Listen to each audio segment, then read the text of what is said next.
Good evening. Welcome to the April 8th, 2025 City Council meeting.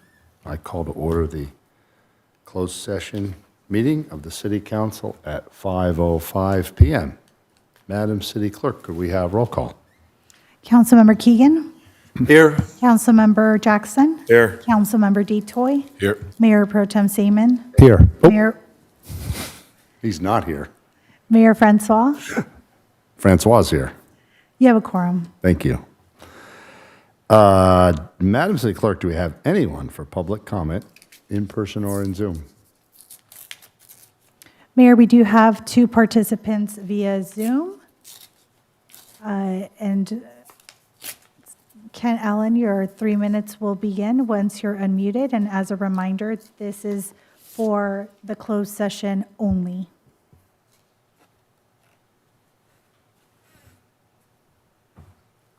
Yes, hi, City Council. Thank you for allowing me to speak. The purpose of my call tonight is to talk about a closed session item. And we all know by now, it's in the paper. I've known about it for months because I have a lot of friends in the legal industry that our city attorney is leaving. Now, we have a city attorney of a town of about 20,000 people who's going in as a junior city attorney of a town of about 23,000 people. So he's taking a step down. Apparently, he wants to get he wants to get out of here. But here's the thing. When I supported Justin Massey to run for council, I supported him because he said he was going to bid out the city attorney services. As a matter of fact, I have the video. I'll re-put it up on Advocates. I know you guys all read it, but he said Best and Krieger may be the best. I don't know, but until we bid them out, we will not know. Now, they may be more expensive, they may be less expensive. If they're the best, they're the best. I don't want the cheapest one, I want the best one. Now, I will remind the council that both Rob Seaman and Dean Francois said that they'd be totally willing to bid out the city attorney. They said that during their debates. Now, this is the time, this is the place. We have a junior attorney. He's our senior attorney going into a junior position in the city of Laguna Beach. Is this not the exact time that we should be bidding out the services of the city attorney and not get people that are beholden to, well, you know who, hi there, you know who hi there is. Look, you guys, you need to get on board. You need to bid out this services. We bid out all services. To my knowledge, and anybody can correct me if I'm wrong, the city attorney services has never been out, never been bid out, never in the history of the city.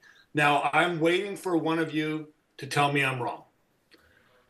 Please bid out the city attorney. Let's get some new blood in this town that is not beholden to hi there. Thank you.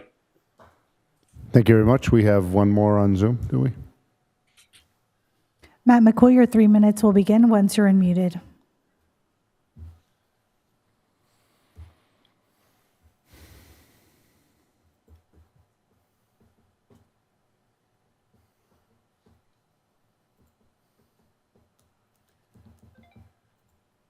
Thank you, Madam City Clerk.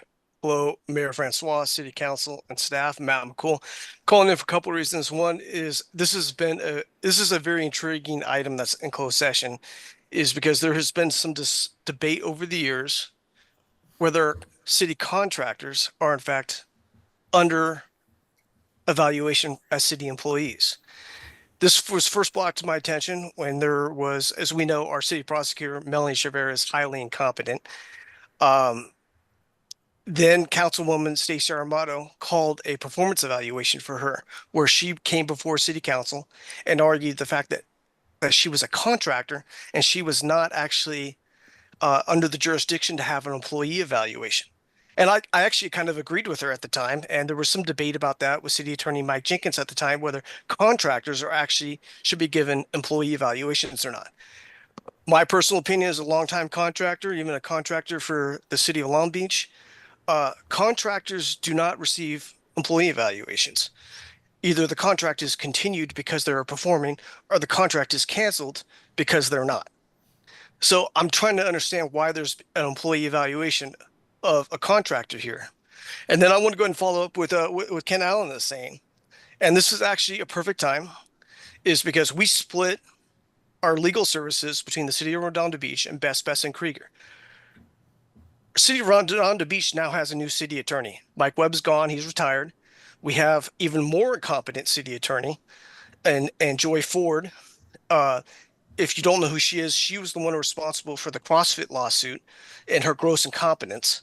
So now we're having split legal representation between Best Best Krieger and the city of Redondo Beach. It is now time to put this out, to put it out to bid, where we have one legal entity representing both the city attorney services and the city prosecution services. So anyway, when we go in here tonight and you guys do the employee evaluation, just remember, Mr. Dunnigan, I have nothing bad to say about him. I think he's been completely professional and respectful the entire time. He is, in fact, a contractor. That's my time. That's my piece. Thank you. Thank you very much. Is anyone else online for comment? Mayor, we do not see any other virtual hands raised. Okay, great. Is there someone in the chambers wishing to speak on the closed session item? Okay. Thank you very much. Let's recess to closed session.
Good evening, everybody. Good evening.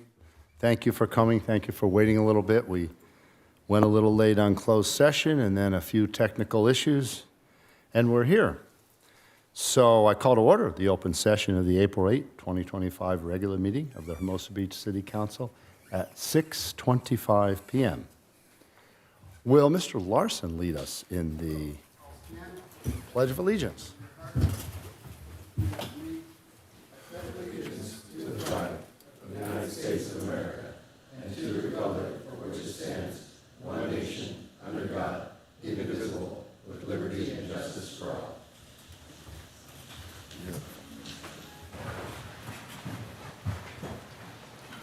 Madam City Clerk, could we have roll call?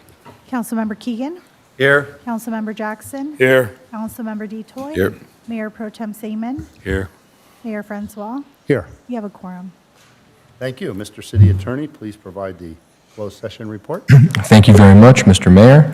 The City Council called this meeting to order at 5:05 p.m. in these chambers. There were 2 public comments on the closed session agenda, and the City Council then recessed into closed session, and no reportable action was taken. Thank you very much, Mr. Mayor. Thank you. Any of my colleagues have any announcements? Nope. Okay. I've got 2 for everyone. April is Earth Month. As the city continues to celebrate Earth Month this April, we'd like to highlight additional community events that will help promote a sustainable Hermosa Beach. First, this past Saturday, the city hosted the Spring Paper Shredding and Compost Giveaway event at the community center. The event was well attended and allowed residents to securely recycle their important documents and attain some fresh compost to enrich their landscaping. Next, on Saturday, April 19th, is the annual Hermosa Beach Community Garage Sale. This community-wide event is held each year to help residents find homes for items they no longer need and to help us with our spring cleaning aspirations. Registrations are currently accepted on the city's website, and garage sale permit fees will be waived for this one day. And the following day, on Sunday, April 20th, the Sea Sprite Hotel will host an annual beach cleanup event from 9 to 1. Public's welcome to join this excellent opportunity to help beautify our beach and remind ourselves of the importance of reducing waste and disposing of it properly. A raffle will be featured, and event organizers will supply gloves, buckets, and hand sanitizers to participants. And then the State of the City Address. Please join me for the State of the City Address this Thursday, April 10th at the Community Theater. Social hour will begin at 5:30. The presentation will begin promptly at 6:45. RSV is requested, but entry is free. Please RSVP to Ann Young, and her email is Annie, that's ANNY, at hermosabeach.gov. There will be a Q&A period afterwards. I hope to not bore you with a long speech. I really want to get to that. If you'd like to submit your questions ahead of time, you may also email your questions to Ann at ANNY@hermosabeach.gov, and you're not required to. They will have 3x5 cards to fill out if you want, and as a last resort, we can take them directly from the audience. So, Madam City Clerk, what's next on our agenda? Item 9, item 10, approval of agenda.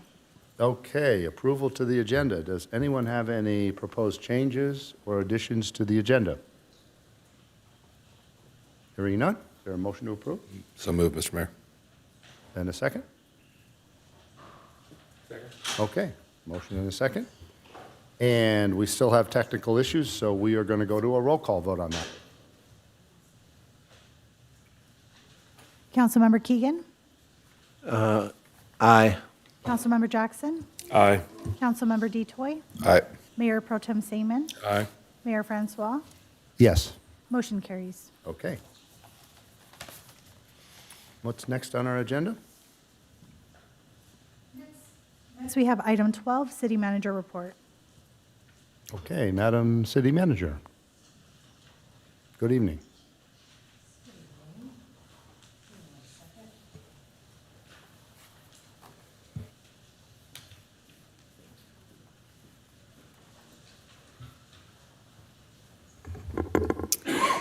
Thank you. Good evening, Mr. Mayor, Mayor Pro Tem, and members of the council.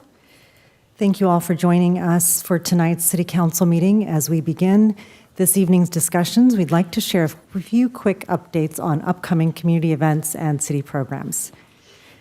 Next on the city project front, starting just yesterday, April 7th, the city's paving contractor, Hardy and Harper, initiated work on the paving project that will resurface Pier Avenue, Parking Lot A, and a number of residential streets on Pier Avenue from Pacific Coast Highway to Hermosa Avenue. Two-way traffic access will remain available throughout the entire project so that customers and local deliveries can continue to access local businesses. This critical work includes grinding old asphalt, repaving, restriping, and some concrete work. In Parking Lot A, there will be periods when the parking lot will either be fully or partially closed to ensure safety, while also allowing the contractor to expedite the required work. Construction activities will take place on weekdays only and should take about 4 to 6 weeks to complete. The city launched a dedicated project page on its website that will be updated regularly with progress, timelines, and what to expect. For the latest updates, please visit hermosabeach.gov/paving. And last but not least, a friendly reminder to residents that the sale of the 2025-26 residential parking permits officially began on April 1st. We thank everyone for their patience while this year's rollout was delayed so that the city could complete needed upgrades to our online platform, making the renewal and sales process easier and more accessible for all residents. Your current 2024-25 permits are still valid through May 18th, and enforcement for the new permits will begin on May 19th. For instructions on how to renew or purchase this year's permit, please visit the city's website. At the last City Council meeting, Public Works Director Joe Sanclemente presented a detailed capital improvement program status report. Moving forward, we'll continue to present these reports to Council as a municipal matter item. Therefore, there will be no Public Works update at this time. Now I'd like to hand it over to Captain Phillips to provide the Police Department update. Captain Phillips? Thank you, Madam City Manager. Good evening, Mayor Francois and council members. Just a brief update on some of the activities in the city. Since the last City Council meeting, the Police Department has remained active and proactive in policing the city and keeping our residents safe. There are two notable arrests that I'll mention, and then I'll also talk about something we're working on for this coming weekend and beyond. On Monday, March 31st, a little bit before midnight, officers conducted a traffic stop, which led to a field investigation of the driver of the vehicle. Officers located a loaded firearm in the vehicle, which was not legally secured. It was not registered to the driver, who claimed it was registered to them. The gun was loaded, not secured, carried in the car, all of which are illegal in California unless there's a specific permit allowing that. So that subject was arrested and files have been charged for illegal possession and carrying of a firearm in a vehicle. Just about a week later, on April 6th, about 10:20 p.m., officers observed a small group of individuals in a parking lot adjacent to our downtown Pier Plaza area. It was easy to notice this group because they were smoking narcotics in the open in the parking lot. As officers approached the vehicle and began a conversation, not only were they smoking narcotics, but they're also drinking alcohol, which was open and observed in the vehicle. Officers conducted a field investigation and again located a loaded firearm on the front passenger seat of that vehicle. I don't have to tell this council or any community members the danger of ingesting narcotics and alcohol and carrying a loaded illegal firearm. That subject who was responsible was arrested and charges are pending. So just an emphasis that our officers are out there, they're engaged, they're working. In addition to a lot of the complaints that we receive, officers are making these contacts on a regular basis. I'm going to switch gears and now I'm going to talk about something we have coming this weekend and into the future with our drone program and our drone operations. So as this council and most of our community is aware, we've had a drone program for some time in the city of Hermosa Beach. We've established a policy for the use and deployment of that drone. Currently, the way the drone is operated is it's available to one of our many drone pilots. We had 8, and recently we trained an additional 5. We now have 13 trained pilots to operate the drone. That requires a FAA license. And the drone was basically used as needed. If we had 3 or 4 officers working, if we had a call of something that was concerning where overwatch a drone was needed, one of those officers would pull off the immediate handling of that incident and then operate the drone. The advantage is it's always available. The disadvantage is you now have one less officer in the field who's in the incident. They're involved, they're providing intel and information, but they're not able to do two things at once. With that program, it's been around, and we obviously thank our city council, our city staff for supporting that program, giving us the resources to do that. A lot of agencies in California, well, actually throughout the country, are moving to what's called a Drone First Responder Program, a DFR. And what's different about a DFR is it's something that can be readily deployed as the call comes in. So either there is a drone mounted on a rooftop box, or there's a drone operator on a rooftop or positioned somewhere in the city. And when an urgent call comes out, the operator will hear that radio call and send the drone up then. It doesn't wait for someone to grab the drone box, drive out to the scene, and deploy it. The advantage there is we usually have a visual of the incident before officers even arrive that's feeding information to the officers. Well, in the city of Hermosa Beach, we're not yet in a position to have a full DFR. It would require extensive staffing, infrastructure, purchase of equipment, and having someone to actually sit there and be ready to respond to these calls. So we're going to be starting a little bit of a pilot program. The pun is intentional. A little bit of a pilot program, and we're going to focus these drone operations on where the data of crime analysis tells us to go. So on certain days, nights, evenings, we're going to have an officer who's going to be assigned specifically to drone operations. They won't be in the regular rotation of our patrol operations, and they will do exactly that. From the position that they select, which is safe and approved, they are going to be ready and available to deploy the drone depending on the call. It could be something as simple as a missing kid on the beach.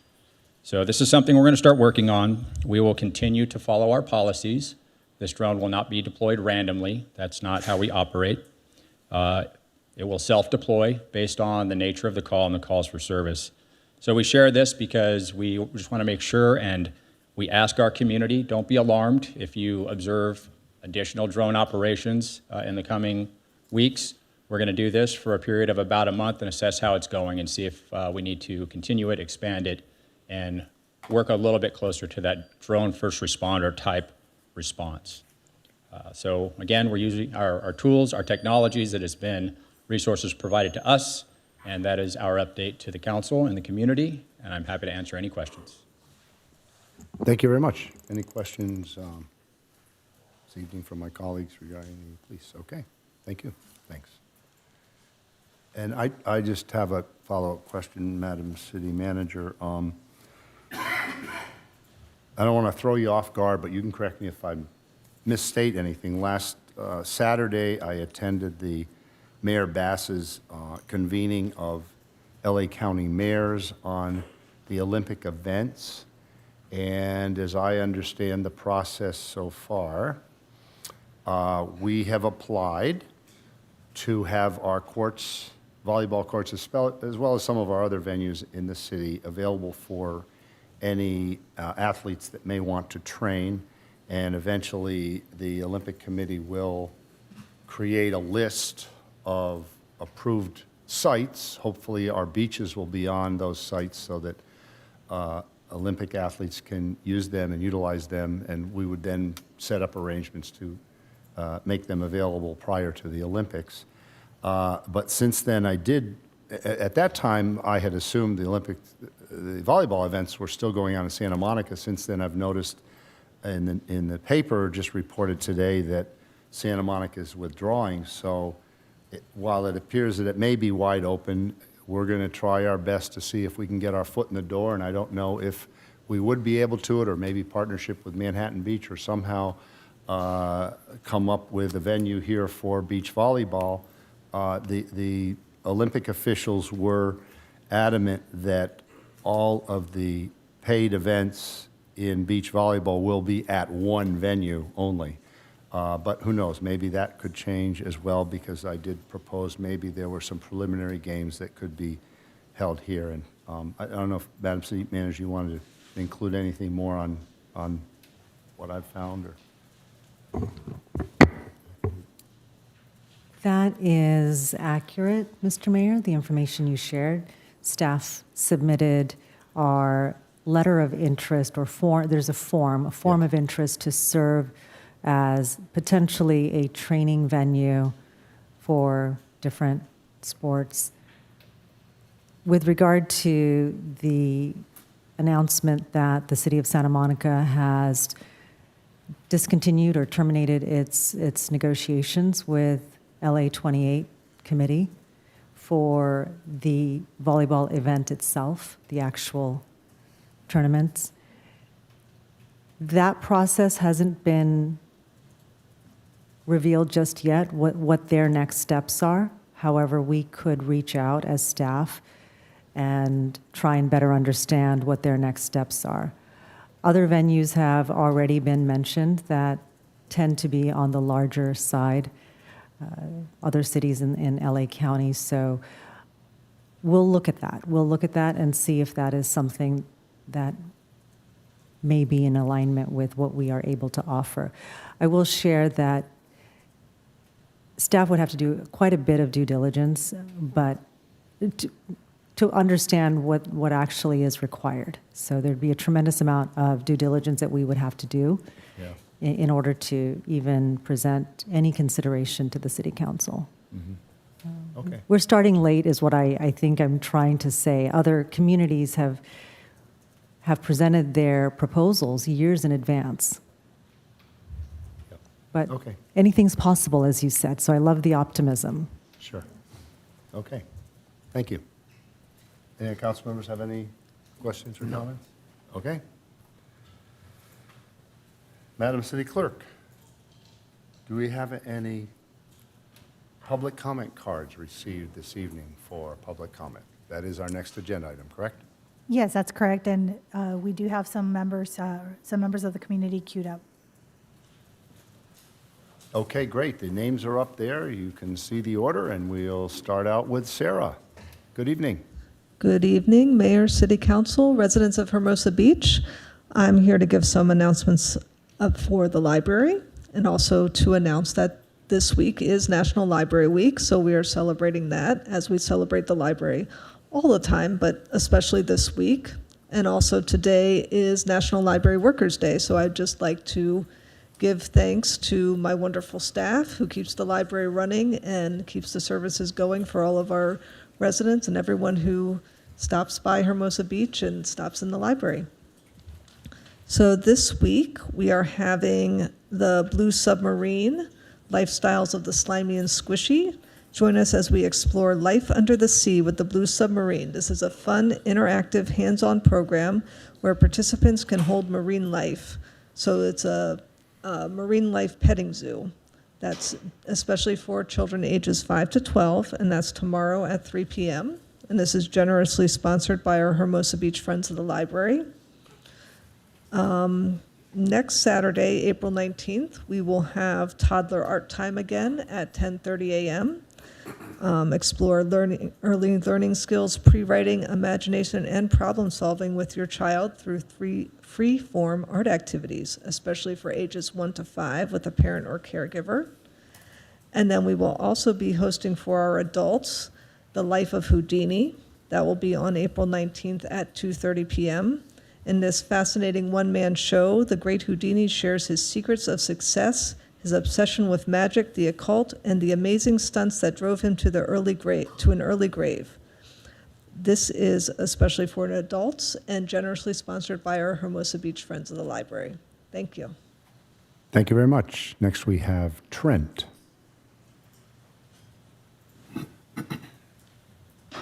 Good evening. Good evening. Good evening, City Council. Well, are you ready for 2 minutes of praise today? I'm here to say a big, huge thank you. Thank you very much for your vote so that we can now prevent homeless from camping in public spaces. It is super important that you made that vote, and it allows us the opportunity to help further solve this crisis.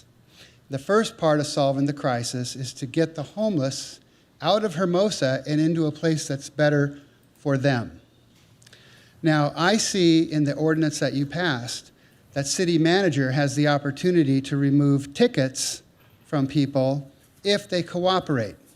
And that is presented as a benefit. Now, the only way that that is a benefit is if that stick is used and that carrot.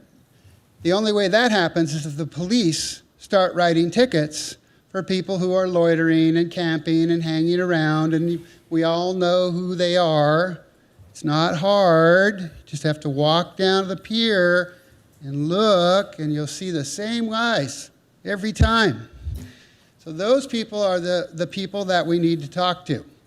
And they need the tickets, and they need to be worked on. Because, California, I've talked about this a lot. I've been up here 50 times talking about this, so I'm going to take a little credit for you guys voting for this way. Thank you. Appreciate you. Love you. But we got to get serious with this.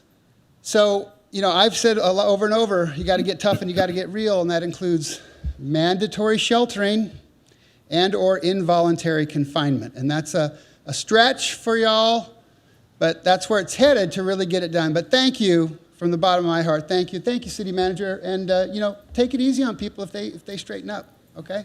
All right. Thank you very much. Next, we have Beth.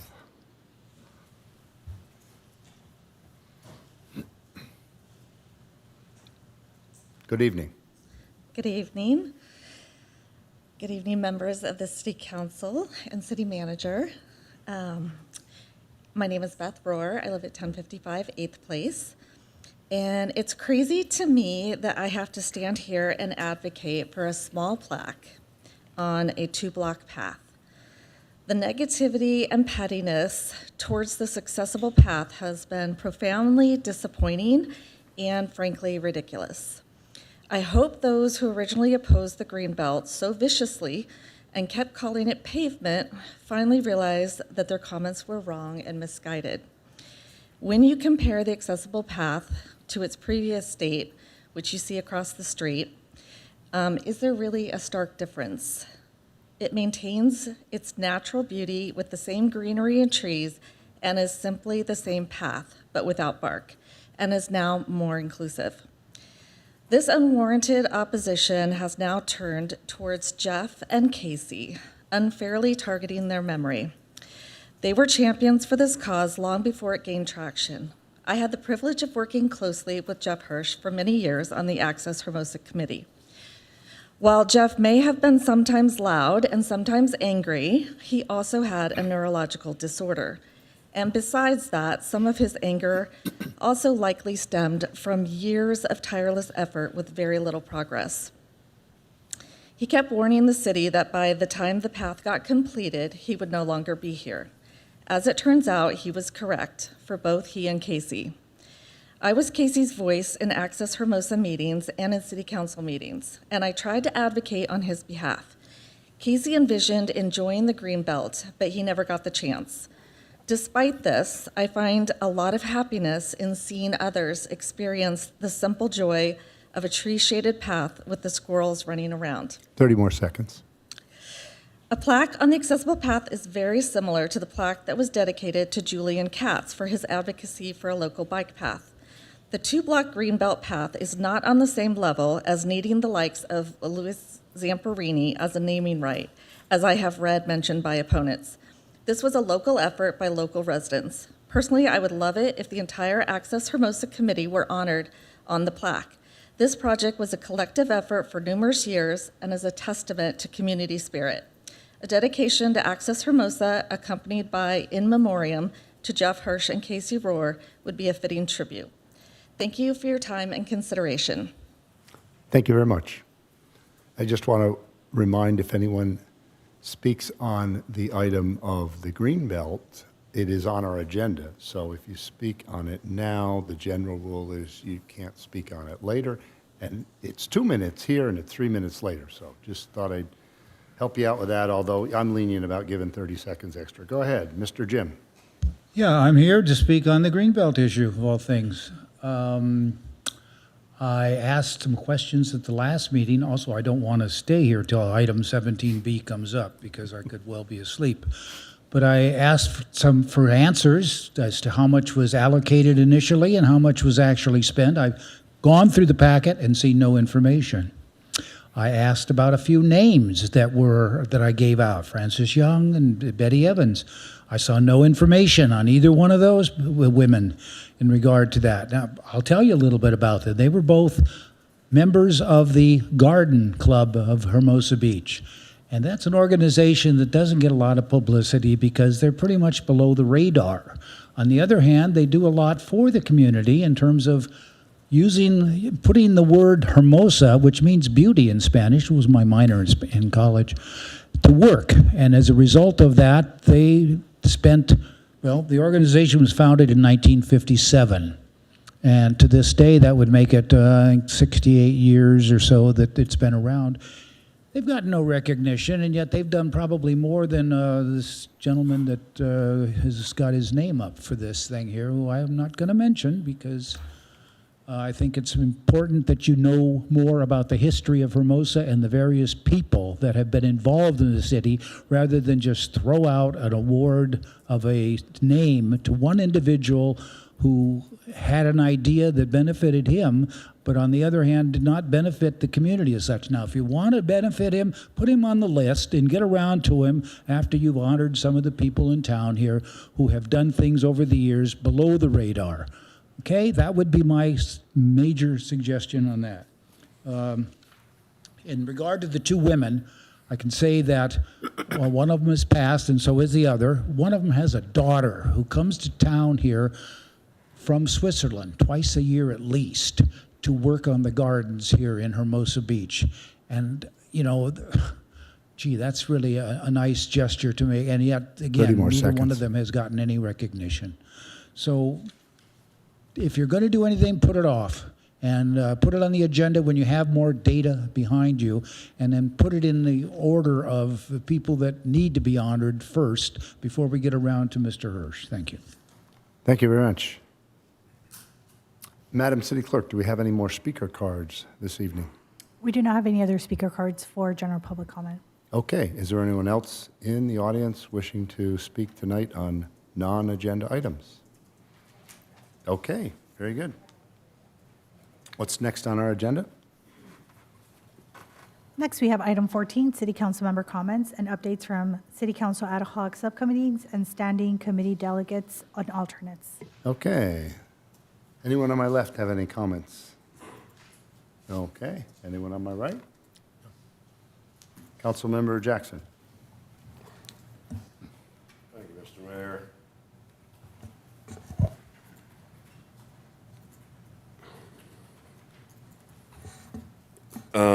Mr. City Attorney, a few weeks ago, the mayor announced, without council discussion or approval, that he had spoken to a couple of council members and was unilaterally forming and appointing an advisory board to help review our zoning code update. Mayor Pro Tem Seaman pushed back, not knowing that this advisory board had been stood up. I echoed his concerns, questions about the transparency, and I believe the matter was done because that was the end of the discussion. However, I've since learned that the mayor is boasting at his community meetings about the formation of this group despite having no authority to create it. Who did he consult? What was discussed? If more than one other council member was involved, I think there's a clear Brown Act violation. So I'm trying to figure out the transparency. This is beyond limits of his authority, and I think we need a fleshing out of what happened before this board does anything. Thank you, Councilmember Jackson. We did thoroughly discuss this at previous council meetings. It was quite clear, and the city attorney opined at the time, that what was occurring was certainly within our realm and jurisdiction. Robert's rules allow two council members to meet independently, and whatever they come up with as a recommendation to this city council, they will come up with on their own. It could be anything, it could be nothing, it could be something. We don't get involved in that. There are no discussion amongst council members and those two subcommittee members regarding the subject. And I don't think anything's changed since then. It still exists. Councilmember Keegan and Councilmember DeToy are on the working group, and any members of the public are willing to approach either of those two and provide their input on any kinds of changes or steamrolling or other shortcuts we can do to our zoning code, and it can only benefit the city as a whole. And could you opine, please? Sure. Thank you very much, Councilmember Jackson and Mr. Mayor. So typically the city council formally creates either ad hocs or standing committees. We do it, once a year. We have a list. This entity, for which I will use, is neither one of those. So Councilmember Jackson, you are correct. The mayor, or actually for that matter, any council member does not have the authority or power to create it. That being said, as Mr. Mayor did state, 2 council members are always free to discuss areas of business that may or may not come before the city council. They can put their heads together, they can agree, they can disagree, and if they want to, at a future meeting, at a future agenda item, say, hey, I was Brown Act buddies, as the kind of the colloquial term, with person X, here's what we thought about, here's what we came up with. That is entirely their prerogative, just as it is your guys' prerogative to potentially agree, disagree, ignore, take it into consideration. So this may be a issue of semantics. I want to be crystal clear that the city council did not create this body, nor did the mayor. I can't speak intelligently on comments that have been made outside of my purview in this meeting.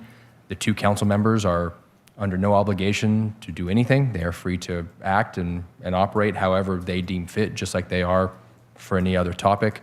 I hope that answers the questions, but I'm here, Councilmember Jackson or Mr. Mayor, for anything else. Thank you very much. Councilmember Jackson, you have another question? The facts in this case appear to be different than the facts that are consistent with a council member Brown Act buddying with another council member.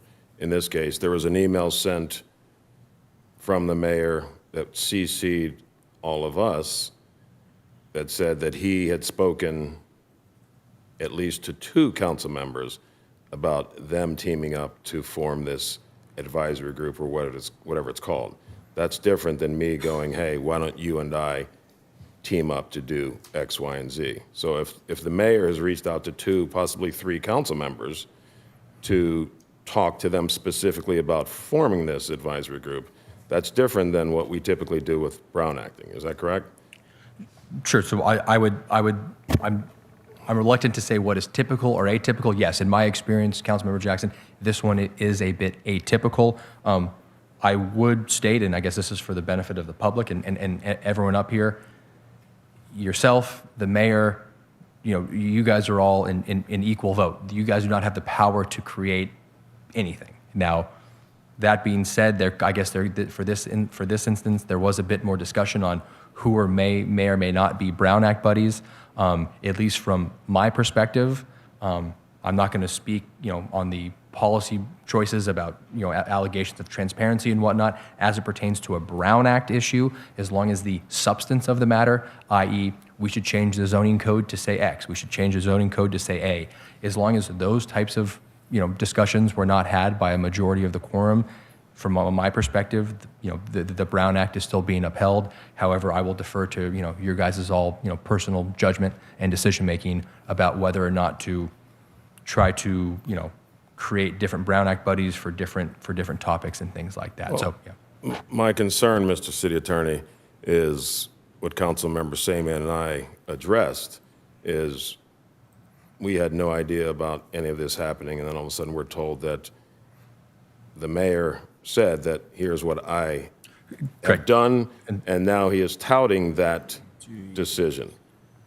Correct. And so once again, that is different than Sure. what you're describing. And all I can tell you is from the city attorney's perspective, from staff's perspective, and Madam City Manager, please interrupt me. We take our direction from the council as a whole.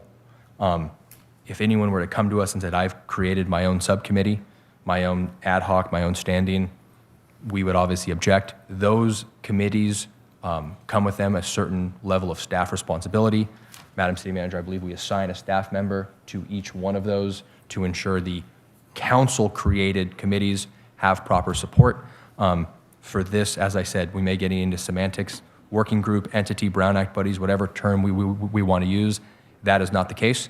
And so from my perspective, So from the city's perspective, there is no independent group, subcommittee, or board. Correct. Now, that being said, we of course are always responsible to you guys. You know, you guys don't need to be on a board to call me up or call Madam City Manager up and ask questions, try to get information. But no, we typically have a certain elevated level of formality. I don't want to say responsiveness, but dedicated staff resources to those council-created ad hocs, council-created standing subcommittees. And until that happens by the council as a whole, they will not receive that formal, staff member, formal staff resources. However, that being said, as I'm sure you guys are all aware, if one of you guys picks up the phone and calls Madam City Manager, calls myself, has questions, we will do our best to answer them. Okay, thank you.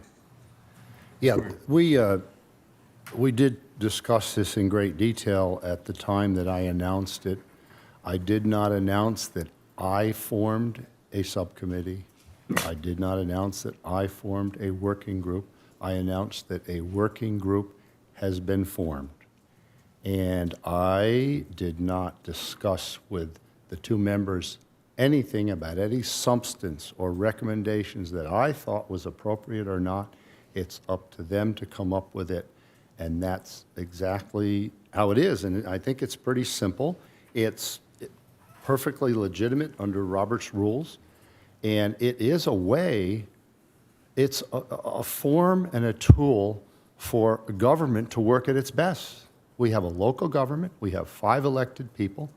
If 2 members on their own go out and seek and try to find improvements and try to come up with something, and they do that on their own, they can get all the input they want from any sources, and they're not bound by meetings and Brown Acts and procedures and all of that. They can just do it on their own and come before this body, and that sometimes is the best tool that a city council can do as a whole to make government work better. And I'm inclined to support any alternative methods that gets the process rolling. It can't hurt. There's no reason in the world why anyone would not want that to happen and occur. Because like I said, it may come up with nothing, but it could come up with something.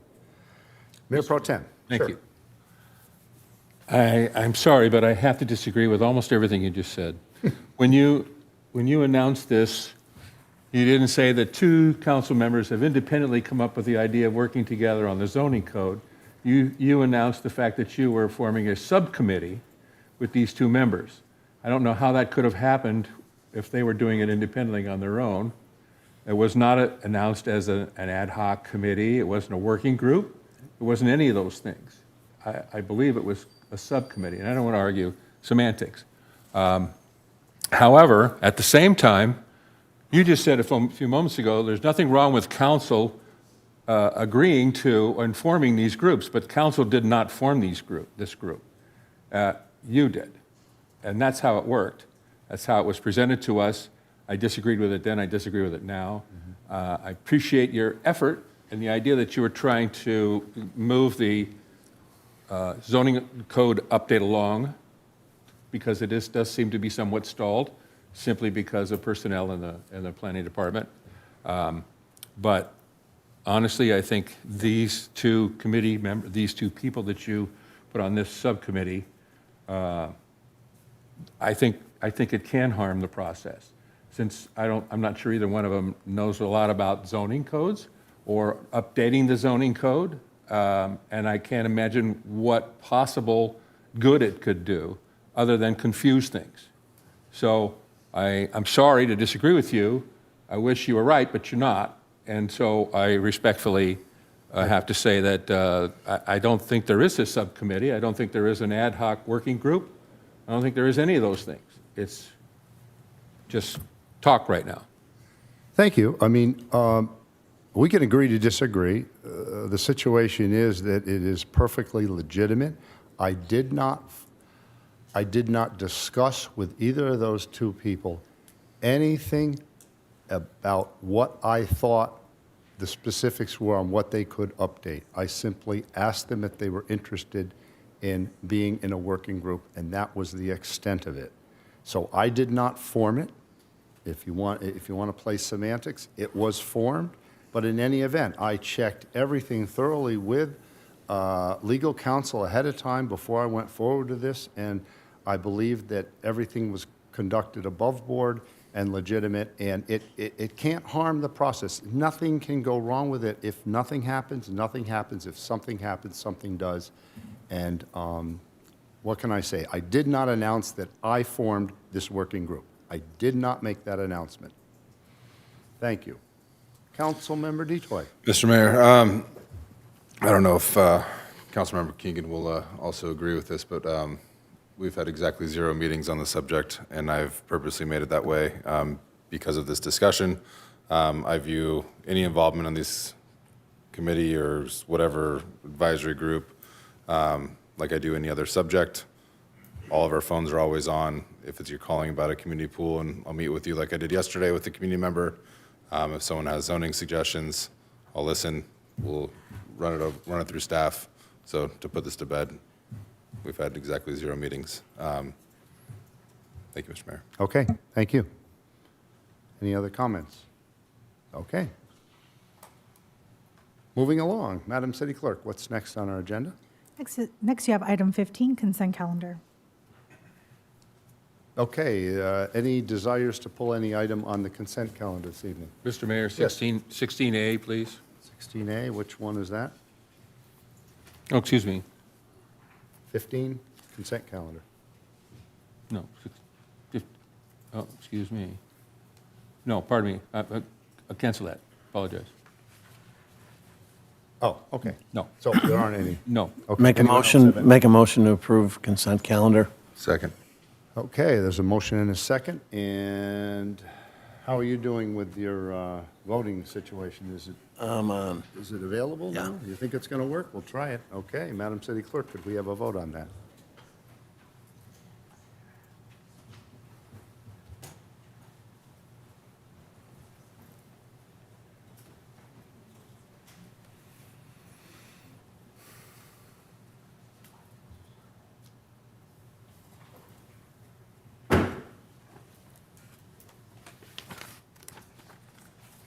Okay, the results are up on the screen. Madam City Clerk, could we have the results? Motion carries unanimously. Thank you very much.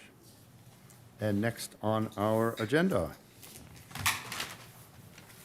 Next, you have item 16A, request for a zoning text amendment, TA 25-01, pertaining to the regulation of temporary uses and events on private property, amending Hermosa Beach Municipal Code, HBMC 1, Chapter 17.04. Thank you very much. The public hearing is now open, and we will start out with a staff report. Good evening, Mayor, City Council. Alexis Oropeza, Planning Manager, providing the staff presentation for this item. I'll just wait just a moment. Okay, here we go. So this is a zone text amendment for temporary uses and temporary event regulations.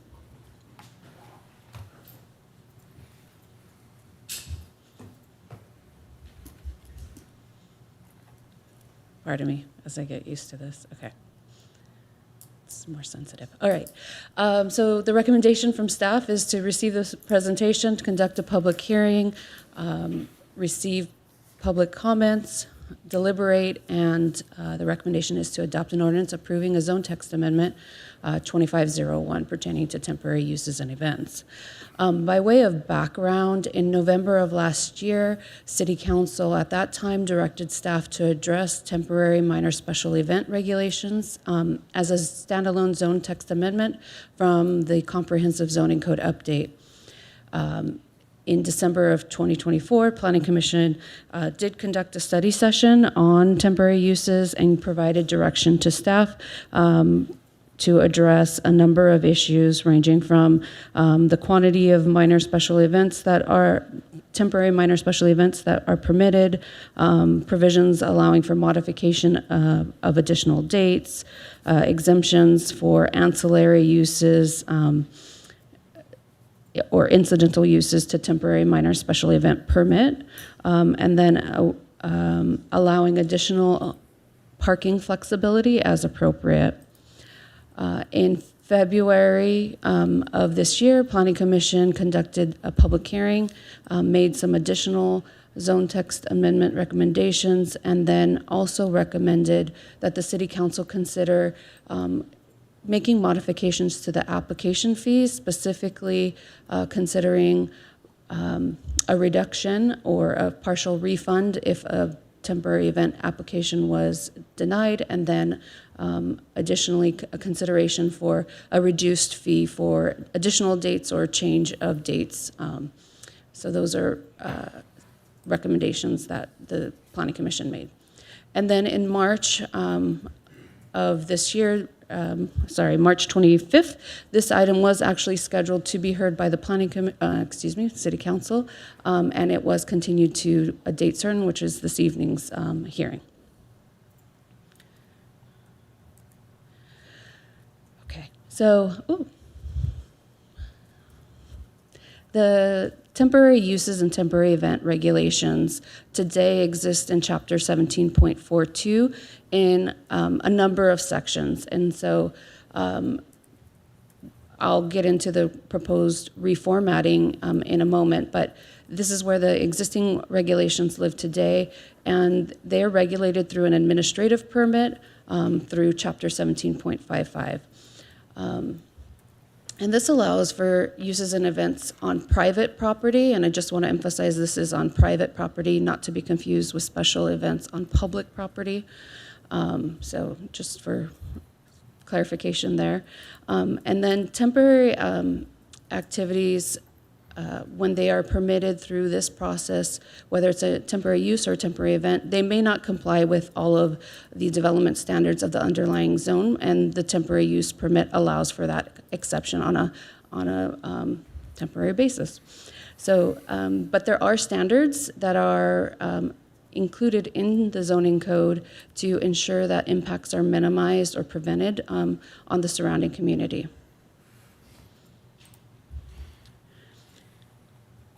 And so the city, in recognizing that there are short-term and short-term events and uses that benefit private property and the community, do have those existing regulations. Staff is proposing that they be combined into one section titled Temporary Uses and Temporary Events. Temporary uses generally pertains to uses that facilitate the redevelopment of a property, so and is generally in combination with some sort of development permit. So there may be an instance where an off-site construction yard is permitted, or storage containers, a trailer for temporary use while construction is happening, and those are all uses that are proposed. Additionally, a temporary residence is also proposed in combination with a building permit for the site has been obtained. Temporary events, there are 4 categories along with other similar events, and the bulk of the remaining presentation will be focused on temporary minor special events and limited events, but there are a couple other events types, and I just want to touch on briefly. So seasonal sale lots, which permit pumpkin sales or Christmas tree lots, very common, and then outdoor sale events is another category as well.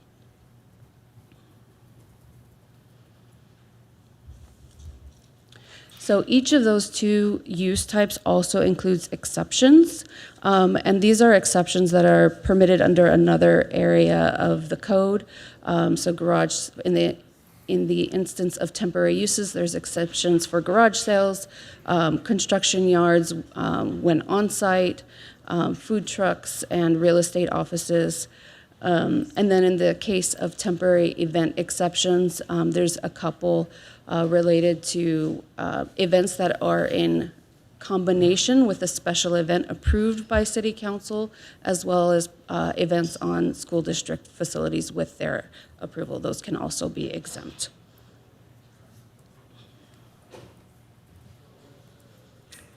So temporary minor special event category is for events on private properties. As it's been re-envisioned, previously there was multiple categories.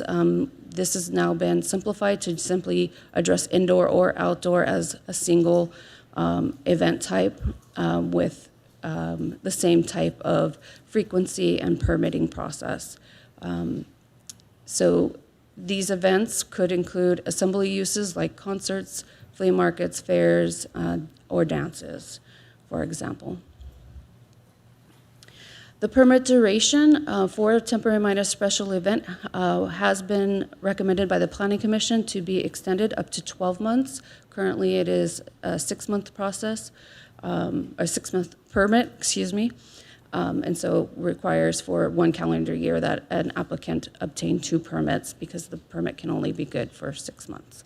The frequency of the events as proposed by, recommended by the Planning Commission is for maximum of 36 days and 3 consecutive days at any one time for a total of 18 events in a year as the maximum.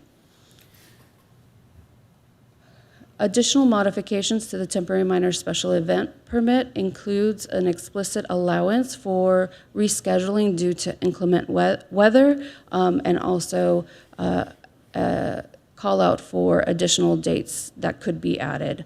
And then there is also a recommendation for restricted days, and these restrictions are based on public safety concerns and ensuring there's adequate resources to address needs within the community. And so there's a list of holidays, and I use holidays broadly because there are some celebrations like Cinco de Mayo and St. Patrick's Day that also elicit additional public safety services, and so these are days that are recommended to be prohibited from having temporary minor special events operating on those same days. So the hours of operation for a temporary use permit, they have been expanded to be from 8 a.m. to 10 p.m. And then parking, there's been some added flexibility from the existing code. And it's a tiered system, but the baseline is that accessible parking space must be maintained in accordance with ADA regulations. When there's 5 or fewer parking spaces, those parking spaces may be encumbered and no additional parking is required. And then when you get to a pool of parking that's more than 6 spaces and you are using more than 5, you have to have a parking demand management plan. And a parking demand management plan can be a range of things. It can include provisions for Lyft or Uber. It could include provisions for bikes or off-site parking. So there's a range of things that someone could do to help offset the parking that's been displaced. And then there is finally an allowance that based on the characteristics of the event, the director may require additional parking. So other changes that have been made to the provisions include allowance for temporary restrooms. Staff and the Planning Commission have recommended that a temporary sign also be allowed as part of an approval for a temporary minor special event permit. And the regulations pertaining to lights being shielded and prohibition on strobe lights and moving lights is proposed to be maintained. Additionally, there has been added to the code exemption for incidental use, and this is aimed at defining uses that are complementary to a business, don't add to or intensify the use. So an example might be a restaurant that happens to have a game night but doesn't warrant a temporary minor special event permit. So there is an attempt to kind of distinguish that there are some ancillary uses that don't need an additional use permit. In addition, so that's temporary minor special events, which is allowed in commercial zones and in the M1 zone. And then the existing code has an event type called limited events that are allowed within the M1 zone, and specifically the Cypress district of the M1 zone. And it was established to allow for these businesses, oftentimes studios, to host events showcasing the arts or goods that are produced by the business on site. And these events are indoor only events. And then on the right side, I do have kind of the temporary minor special event characteristics, but we're going to focus on the left side of the slide deck for this particular changes. So the limited events permit previously did not allow for amplified sound or alcohol with ABC or alcohol sales. As proposed, there is a proposal for allowing both amplification and alcohol with an ABC license during these events. Additionally, the duration of the events was previously capped at 3 hours. The Planning Commission is recommending approval for or amendment for up to 5 hours for any event. And then with regards to parking, previously for a limited event, as an indoor event, there was simply a requirement to provide for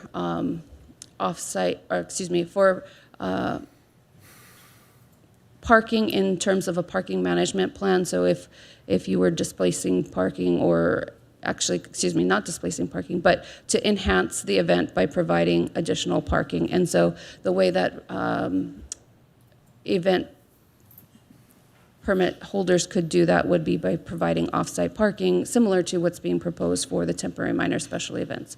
However, because the events are indoor, the Planning Commission felt, since there was no displacement of parking, that should be lifted from the requirement going forward. So there, as proposed today, there is no requirement for additional parking for limited events. So that concludes the scope of the changes.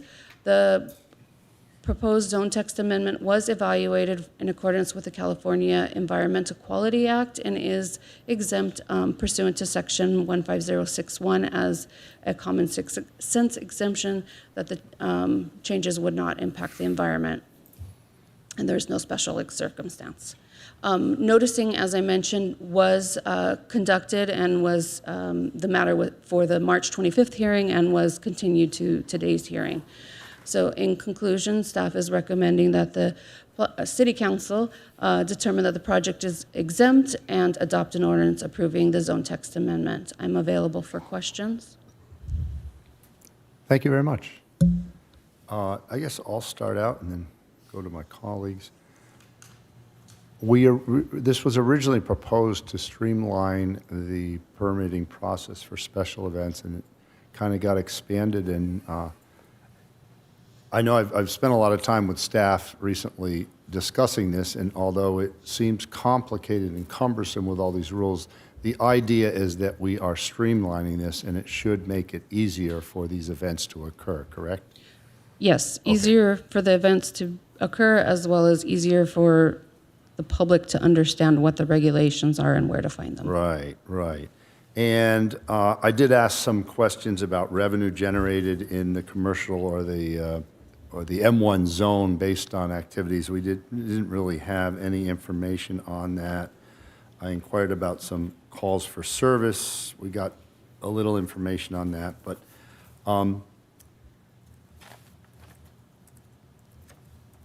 let me just go through a few suggestions on comments that people provided and whether they could be changed at this point, or there's some logic as to why they are existing in the existing recommendations, because they still seem like a little bit bogging down the system. The requirement for a handicapped space be continued. Is it my understanding that they can't, that if they have enough parking, they can't move that handicap space to somewhere else? It's required to stay where it is under the current proposal? So under the current proposal, ADA stall could potentially be relocated on-site, provided it meets all of the requirements. So there's a lot of standards, including, slopes. So there's a lot of things to consider, but in concept, it could be temporarily relocated with appropriate signage, appropriate slope of the lot. But there's a lot to consider. Okay, but we wouldn't need to change anything in this proposal to Correct. allow that? Okay, great. There was a provision in it, and some of these, I don't know if they're from way back in our time, but lighting is not allowed, and I'm just wondering if you could explain a little bit more what this means, where you can't have lighting occurring in a special event. So lighting is permitted if it's downward directed. It is the strobe lights and pulsing lights and moving lights that is not permitted. The reason for that, staff did not make a recommended change for that, is there's potential impacts to residents, to oncoming traffic.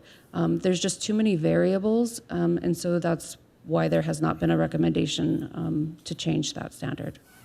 Okay, thank you. And you have recommended that deviations be made in a current permit without applying for a new permit, is that correct? So change of date could occur. I want to be clear that if someone came in to change the permit event programming type intensification, that may very well need a new permit because it would require additional staff time for review. But if it's an event that's already been approved and there's just simply seeking an additional date or to reschedule due to inclement weather, that's Okay. being proposed. And in the future, not tonight, we will be considering a modification of what type of fee would be involved if they modify the permit. Is that correct? Yes. 'Cause right now, the existing thing is you need to come up with a new permit and pay a new fee, but the way we're working it is that they can modify it in what we're doing tonight, and then when we go over the fees, we can discuss what type of fees involved when it is modified. Correct. Fees could be Yeah, done okay. separately. I know. So there's a clause that someone came up with, and I didn't quite understand it. There's a clause in there that suddenly the permit can be revoked at any time without cause.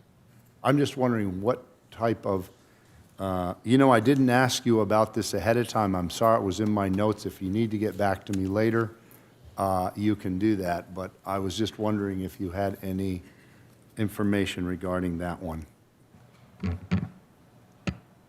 Or if not, we can go back to it later.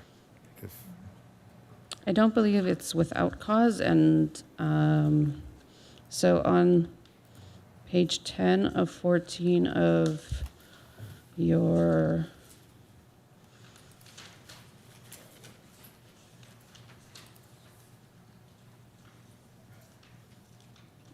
of the draft resolution, it talks about the revocation. It says that the recourse is set up by the police. They can revoke it. Correct.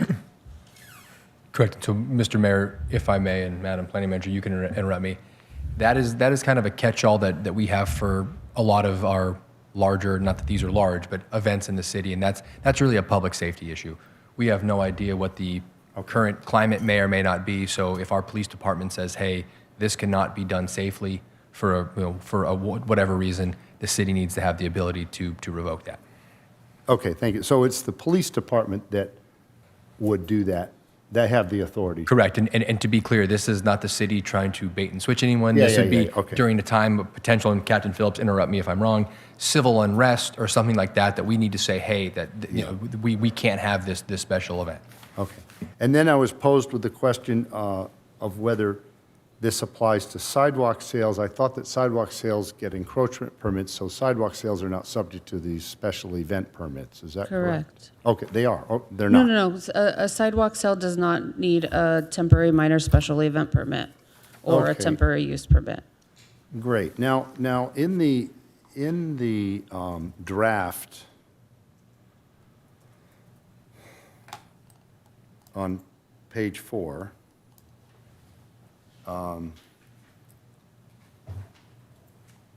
it talks about permits in the M1 zone and permits in the commercial zone, and sometimes they're treated differently and sometimes they're treated the same, and so I'm trying to pull it up here on my laptop. Well, I'll go back to that when other council members are ready, and I'll formulate some questions regarding that. Who'd like to go first? Mayor Pro Tem. Thank you, Mr. Mayor. The mayor mentioned the lights, the part of the lights. This is, I'm assuming, in the commercial zone, or is this in both commercial zone and the M1 zone? This is, Regarding lights, moving lights? sure, this is for the temporary minor special event permit, which could occur in either the commercial zone or in the M1 zone. So what's a moving light? Is that like a beacon that goes back and forth in the sky? We Or don't have a pointed definition, down? but it could be very well, that could be a moving light. And moving lights are not allowed? Correct. It could be a moving light. What about if you put some lights up around the event itself and they were blinking kind of like Christmas lights? That's a moving light, or that's not a moving light? A blinking light? Well, I mean, several lights, they're in a string and they're all blinking together or different, or maybe in a pattern, they go around, kind of. I'm trying to understand what a moving light is. With LED lights, it may be a moving light. So a more traditional twinkle light that may not be classified, but LED are pretty sophisticated, so that very well could be a moving. So that could be light as it's allowed, but programmed. then again, it might not be allowed. They're a little kind of, They would have to demonstrate what the lighting element is. okay, so I'm just trying to understand this for myself. And if I were an event producer and I came to get a permit and I wanted to, let's say, put some red and blue and yellow lights around the thing on the fence or on a pole or something, and they blinked in a row, they're all a bunch of lights differently, and they're all blinking around in a circle, sort of. That I assume that's a moving light. It probably would be classified. And again, the lighting is supposed to be directed downward, so, that's But the other a bulb is not consideration. directable in any different direction. It's just a colored light that goes on and off. Yeah, so that would probably be classified as moving. And if they just all blinked on at different times, not necessarily in a motion, is that a moving light? I guess the reason I bring this up is because it seems a little vague, and I think it's important that we define it so that people know what they're doing, what is and isn't allowed. Mayor Pro Tem, if I may, so the one particular example we had recently was with the silent disco, for instance. I believe there is a light on the headset, and people are moving around. LED lights tend to, I think, as planning manager Oropeza was suggesting, tend to be brighter. But the moving light would be distracting to traffic, or possibly, depending on the location, it could be distracting to people inside businesses or people inside homes. And so it's hard to articulate and rule out or anticipate every scenario. It would have to be presented with the application. It would be hard to craft a policy that anticipated every possible scenario. Okay. All right. So next, I'd like some clarification on if we could go to the draft ordinance itself on page 5 of the draft ordinance. Item C. Give a second for everybody to kind of understand what this is. So under temporary events as C, The following events may be allowed on private property upon approval of an administrative permit by the Community Development Director and so on. Item 1, limited events, Cypress District M1 zone. An indoor event permitting the showcasing of art or the goods produced by a business located in the Cypress District, Character A, and the M1 zone. Cypress District is comprised of properties located on Cypress and so on. So that's a limited event for the showcasing of art or goods produced by a business. As I recall, years ago when we started the whole idea of a arts district, the idea of having these, allowing the art places to have these limited events was that they would want to have an art show. Artist works for months and months and builds up a number of works, and they want to present them to the public and actually sell them, so they have a showing, an art showing. And at that art showing, of course, they want to have everybody have a glass of wine and so on and so forth. And so this would be a limited event in the Cypress District. But it was meant for art studios to be able to showcase the work. And also, there's a number of artisans in that same district. I know there's a gentleman that makes furniture of some kind, very special handmade furniture. And after a while, I'm sure he would want to display all the tables and chairs that he makes and so on. And so he would want a special event like that also, to display his goods. So the whole idea of having a limited event in the first place, I believe, was to give these places an opportunity to show their goods and sell them. That, I believe you're correct. okay. Well, that's because that's what it says here in the ordinance. Okay, so that says zone only within the Cypress District. So clearly that's only in the Cypress District and not in the commercial zones. So that's the limited events for Cypress District. Makes perfect sense. Then as we go down, it lists the permit duration, and entertainment, maximum occupancy, and so on and so on. And then there is item 2, temporary minor special events. I'm assuming that that is for the commercial zones only, because they seem to be sort of mixed together here, except for, and let me just, the definition there is a temporary minor special event for the use of a premises for an activity that exceeds the scope of the business licensed and approved for such premises. Special events may be indoors or outdoors and include entertainment and assembly events, flea markets, rummage sales, fairs, festivals, and car shows. Special events shall be subject to the following. And then there's the uses and so on, which is all fine and dandy. And then it comes to the zones.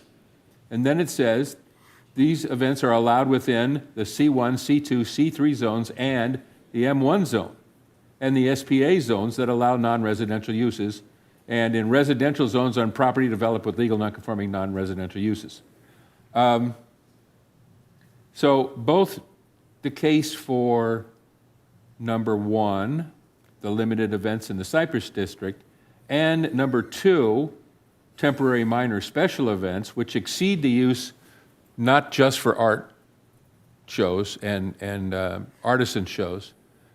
This is for almost anything you want to do, fairs, festivals, car shows, assembly events, etc. But that's also included in the M1 zone too, is that correct? The M1 is that's what more it says. narrowly focused, yes. Yeah. Did you want to ask why the Yes, I M1 do. zone I'm is getting- is I would included like a in there? That would be a clarification. great question, yeah. Thank you. likes it. Thank you. So what I don't understand is that if these temporary events were originally designed in the M1 zone for artisans and art people to display their goods and sell them on temporary events, why are these other uses, the entertainment, assembly events, flea markets, et cetera, that are outside the purview of art or artisanship, why are they included in number 2? The M1 zone. In the M1 zone? Because it seems to me that they're sort of mixed together at that point. We have some principles that we use in the M1 zone, arts and artisans, and then we have some principles that we're using in the commercial zones. But in number 2, we mix them together. So when as you noted, the limited event was originally geared towards the artist studios specifically. And the temporary minor special event permit was previously the only mechanism to allow for temporary uses. And so this still allows for outdoor events in the M1 zone through this temporary minor special event permit. If that's not the city council's desire, then certainly you can consider a modification there. But this is giving them the same benefit into the outdoor event permits as well Okay. to the limited event. All right, thank you. That's all I have for right now. Thank you. Just regarding that M1 zone, I mean, it could be taken out, and then those types of activities wouldn't be allowed in the M1 zone. We would simply allow temporary events in the M1 zone only, correct? By simply removing Correct, M1 if that zone was in that. the direction. But then no outdoor activities would be allowed in the M1 zone. If you are striking the limited events, the temporary minor special event permit allows for both indoor or outdoor events in any zone. Well, any commercial Right. zone. But if we took out or in the industrial. M1 zone in that paragraph 2, the one that Mayor Pro Tem was suggesting, then no outdoor activities would be, You're correct. given I'm a- sorry, I an misheard. I may have misheard you, yes. Yeah, If okay. that's the recommended change. so if we yes. still wanted to allow it, we could reach some formula, like, for example, more than 50% is outdoors or something like that. That is something that could be added so that outdoor events are still allowed in the M1 zone. Yeah, certainly there At could least be some. 50% indoor, outdoor, something like that. Okay. Thank you. Anyone else have any questions? Well, Councilmember DeToy. Thank you. We got written comment about this item for mobile temporary homes. Right now, in this ordinance, they're only for single family if during construction. So the public comment was about why weren't they allowed for R2, R3s, multifamily development? I think that's to the city council's discretion, obviously. I think it's more common that you would have a single-family residence where the person already resided, and so they are reconstructing their home and has that need. However, it could be modified at the pleasure of the city council. Okay. And then the other one will require you to, yeah, anyways, that's it. Thank you. Thank you. I have a question getting back to this specific area we were looking up in the draft ordinance, page 6, when it talks about the temporary minor special events. And it states in there that, paragraph 1, limited events in the M1 zone. And it states an indoor event permitting the showcasing of art or the goods produced by the business. And again, the intent was to promote art galleries, showing art, selling art, events and functions like that. And so with the consideration of that intent, does it make sense to get more specific in this paragraph? For example, saying it's selling art and selling goods that are permitted, so that it's clear that the activities that we're having events for are focused on that instead of keeping it so general. I don't know if I made that question enough, but if you could maybe comment on something along those grounds.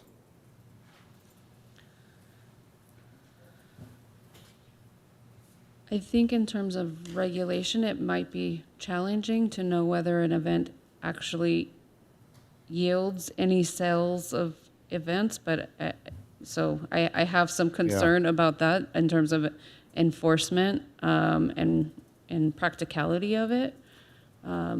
Yeah, I understand. I'm trying to focus on the intent, and then, is showcasing art that can be expanded to so many things, where I didn't know if there's a way to focus it specifically on selling art and selling goods as opposed to this general, and this is just in the M1 zone, you know. I don't know if it makes sense to consider that at all, whether you had any more comments on that. Yeah, I mean, so that would entirely be a policy choice. You are correct. As of right now, we use the term showcase. I believe that's kind of what what you're saying is a more explicit component for that. There must be a retail, component as well. And if that's the direction from the council, entirely your guys' prerogative. All right. Thank you. I don't have any more questions. Councilmember Detoy. Thank you. So I know you mentioned incidental use. This is going to be on page 12 of the draft ordinance. So if a restaurant wanted to have, and on there it says parlor games, book signings, poetry readings. So if a restaurant wanted to have a trivia night, that would not require a temporary event permit. Whereas previously it would. Is that? I don't know that it would have previously, but the Planning Commission did want us to try to make it more clear that there were some lesser activities that could fall outside of a temporary use event permit, so that this was an attempt to try to address it. It is a little bit slippery, and you could have a super popular game night, I don't know, that then triggers, probably unlikely, but this was an attempt to try to carve out that these are uses that don't intensify and are otherwise pretty innocuous, and so they should be allowed as just an ancillary use to the restaurant. But if same restaurant does not have a, and part of their CUP have a live music component to it, and they wanted to have, someone playing guitar and singing, they would apply for this permit, and they'd be able to do it 36 times a year as written now. So you do have to comply with the limitations of your CUP under the temporary use permit. So if the way this is written. Okay. Thank you. And your recommendation is up to 18 a year, is that right? That was the recommendation from Planning Right, Commission. but we correct. could change that recommendation to increase it to, for example, 24 a year with a maximum of 2 per month or something like that to spread it out throughout the season? Yeah. Yeah. The city council could. It just at a certain point, there's a consideration that has to be given for when is the use temporary and when does it become more permanent and impacts. But certainly if the city council felt it was appropriate, that could be done. Yeah, okay. And then another one caught my mind because I was kind of concerned that I learned through all this that not in the commercial zone, but in the M1 zone, an art gallery would actually have to get a permit every time they had an art opening. And I was astonished, and I went through the rules with everything, and I guess the way it works is there are ways that an art gallery can have an opening. We're talking about in the M1 now. In C2, no problem. The M1, they can have an opening, and we would just have to make some tweaks to defining specific events such as that would not be subject to a permit. Is that correct? We wouldn't be able to do that tonight, be able to refer that back for staff to define something along those lines. Am I understanding that correctly? Potentially, I do believe that an art gallery itself is not a permitted land use in the M1 zone. So if it was for an artist studio that you wanted to create that carve out for, that could work. But currently, an artist gallery specifically is not a enumerated list in the M1 permitted uses. Right, but we do have art studios in M1. Correct. And so the art studio in an M1, the way this currently exists, would have to get a permit to have an art opening, but there are ways that we can tweak the definition of that use going forward that could allow that to happen without a permit. Am I correct in that?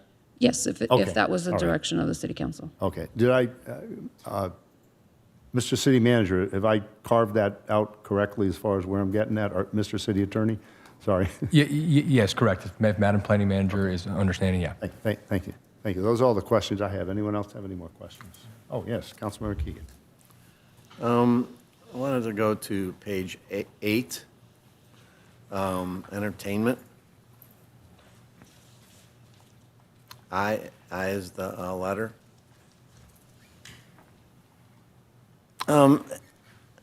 I'm sure that since they're doing the amplified entertainment, we would require a permit from the police department like we do for Clark Building. Because, I mean, we would want a permit from the police department for amplified music because we require that at every event at the Clark Building and at every city event.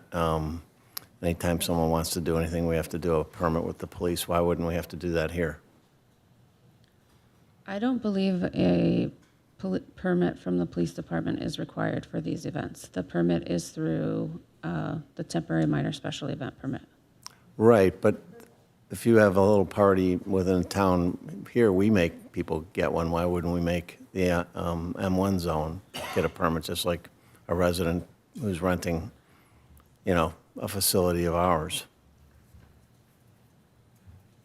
I will have to double check. Why do we make it so hard and we make it so easy for businesses?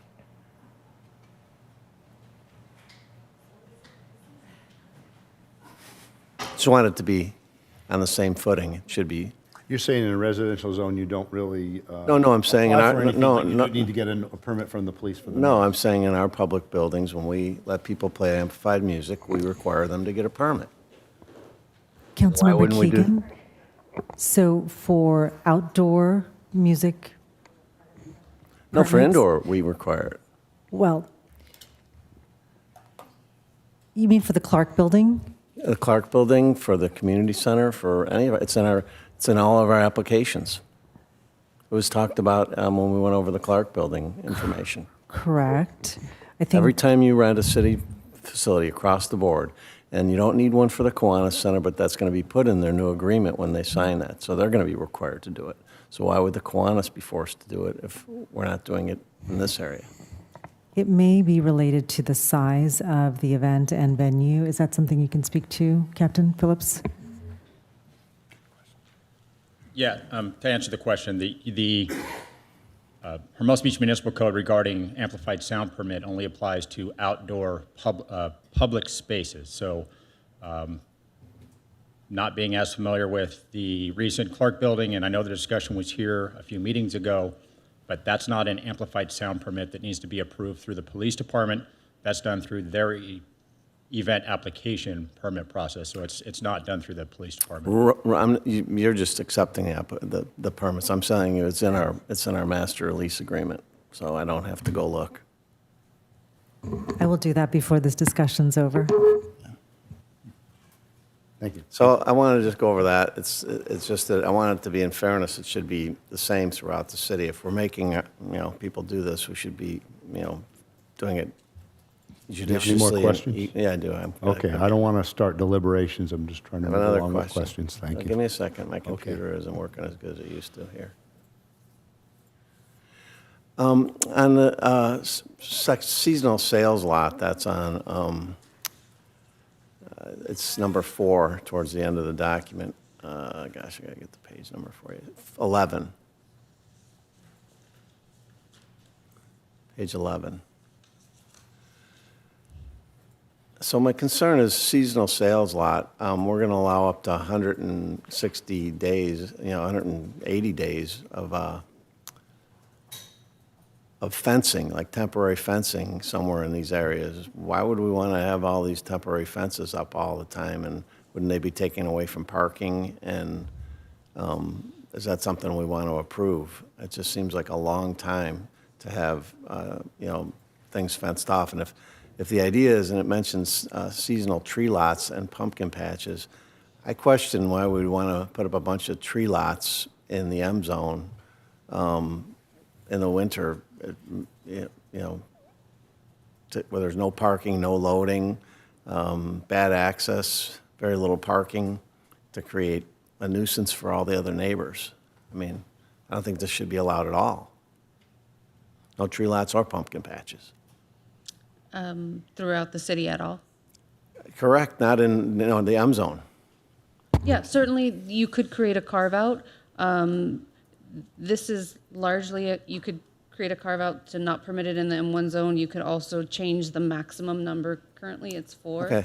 It really, to my knowledge, has not been a problem, so there was no proposed change necessarily to the frequency, but All right, if it's the okay. pleasure of the city council. Thank that's you. But you have a maximum of 45 days, correct? Each time. In that, Correct. each time. Could be in a row, it's a half a year. Well, they can't do them in a row, could they? Doesn't preclude it.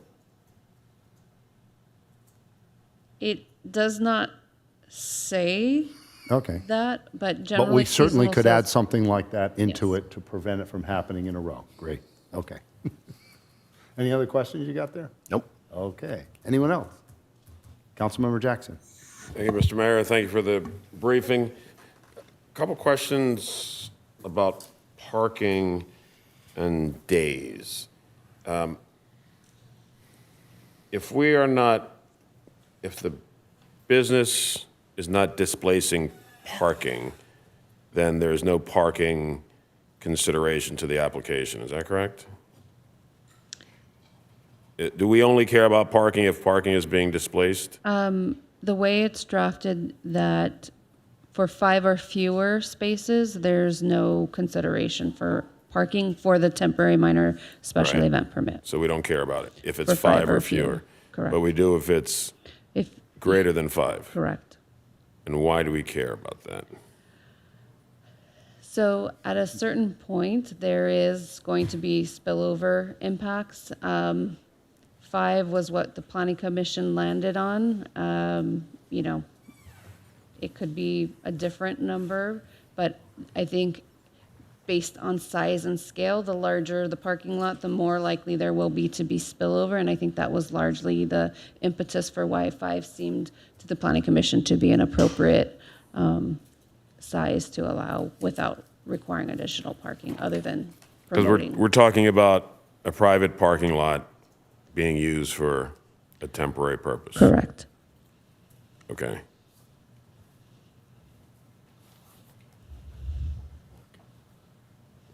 And if they are displacing more than 5, then there's supposed to be an alternative parking plan Correct. to replace the exact number, or, To provide an offset, so it could be a combination. There may be I think it's going to depend on the size and the scale of the event. so I guess from a city perspective, what is the concern? The concern is spillover impacts into the Spillover. neighborhood. I think also in the coastal zone, it's access, potentially. Although these are short-term events, that is another consideration. Okay. And with regard to the number of days, how did we come up with 36 days, no more than 3 consecutive days, 2 events per month? How did we? There was a lot of discussion back and forth between the planning commission, Yes. so that this is where they landed. Currently, based on the number of days, 36 is what's allowed actually in total number of days under the current. And somehow we wound back up with that number, but with different limitations. So 18 events, 36 days, and then the spacing parameters. I don't have a more scientific answer for you than that. Well, why do we cap the number? Good question. So we capped the number because of potential impacts on neighborhoods. If you are the abutting resident or business to have continual impacts, at a certain point, you're no longer temporary. You need to be reviewed for, a permanent use. So I think that's part of the reason. There is some wiggle room as to what's temporary, but if you are hosting an event every single weekend, it begs the question, is that temporary anymore? Well, and Councilmember DeToy mentioned the music component to this. Now, that is separate from what council permitted during COVID and extended.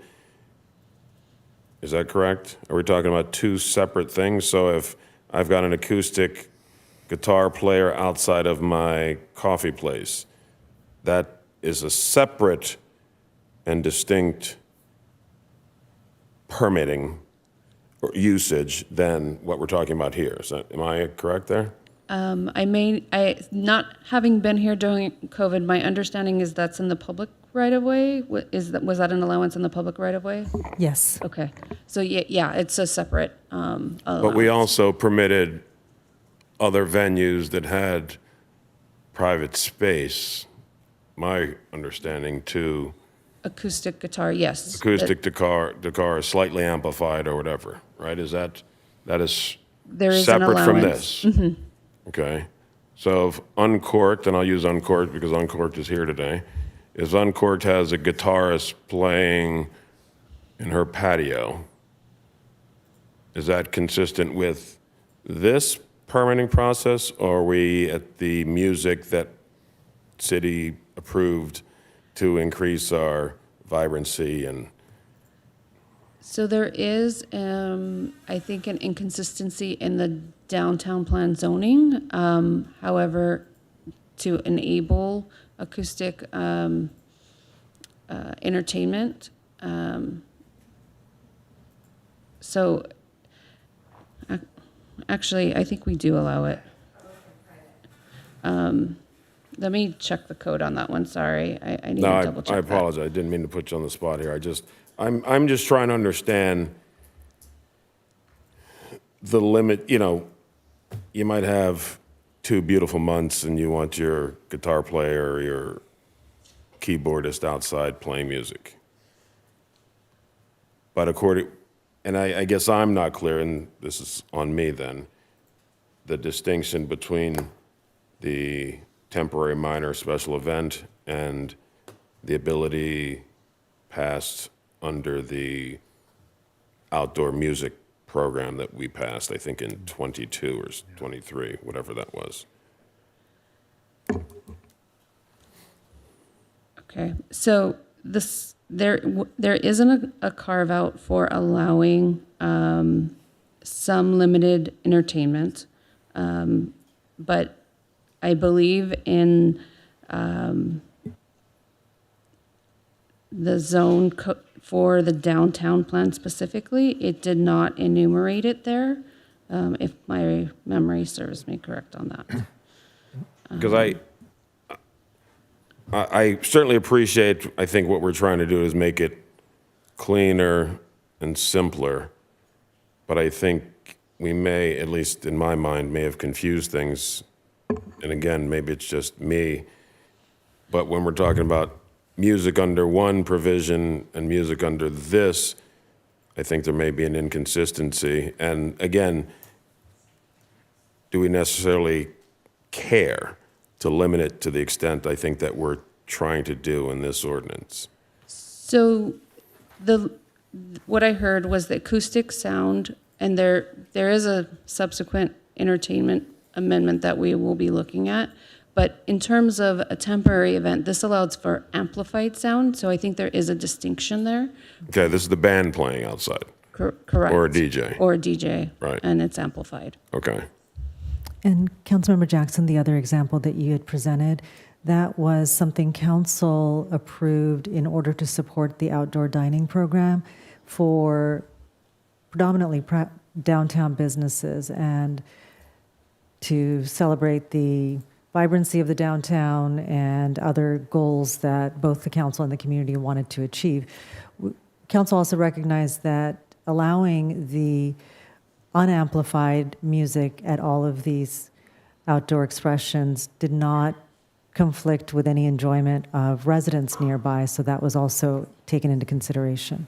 Right. Okay, so that was my understanding then. So non-amplified music at any of these afternoon, evening, morning venues is not inconsistent with this ordinance and does not require.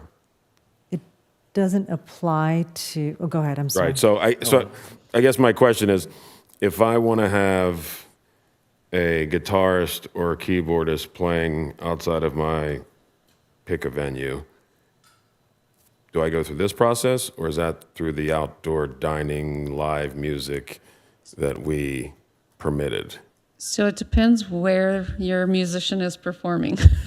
Are they on public property? Then it could very well be through the sidewalk dining. If they are on private property, then there's different mechanisms to get you your entertainment. Makes sense. Why do we care? The distinction, I guess, is my question. So if I want to put a keyboard in my parking lot and I'll use Uncorked, for example, I want to put a keyboardist in a parking spot or a guitarist on my private property to enhance the venue that I'm trying to create. I think there may be a concern from adjacent residents and potential impacts if there was no permitting process or regulation over the music. So that is the basis of most of our zoning regulations, right? But on the public property that I have a table and a chair, that is 10 feet over, I don't have to get a permit. You have to get a permit through Public Works, is my understanding. So let me clarify.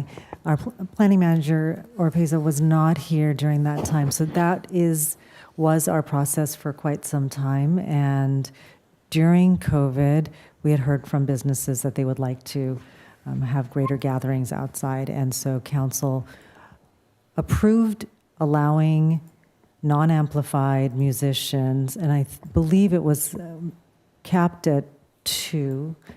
I want to call you city manager now, city attorney. Let me know if that's incorrect. So 1 or 2 musicians outdoors, non-amplified, it's fine. It doesn't need a permit. And that is in the downtown dining area. That was not extended all throughout the city. For instance, in the M1, that's not something that came up. This was specifically related to dining decks and outdoor seating.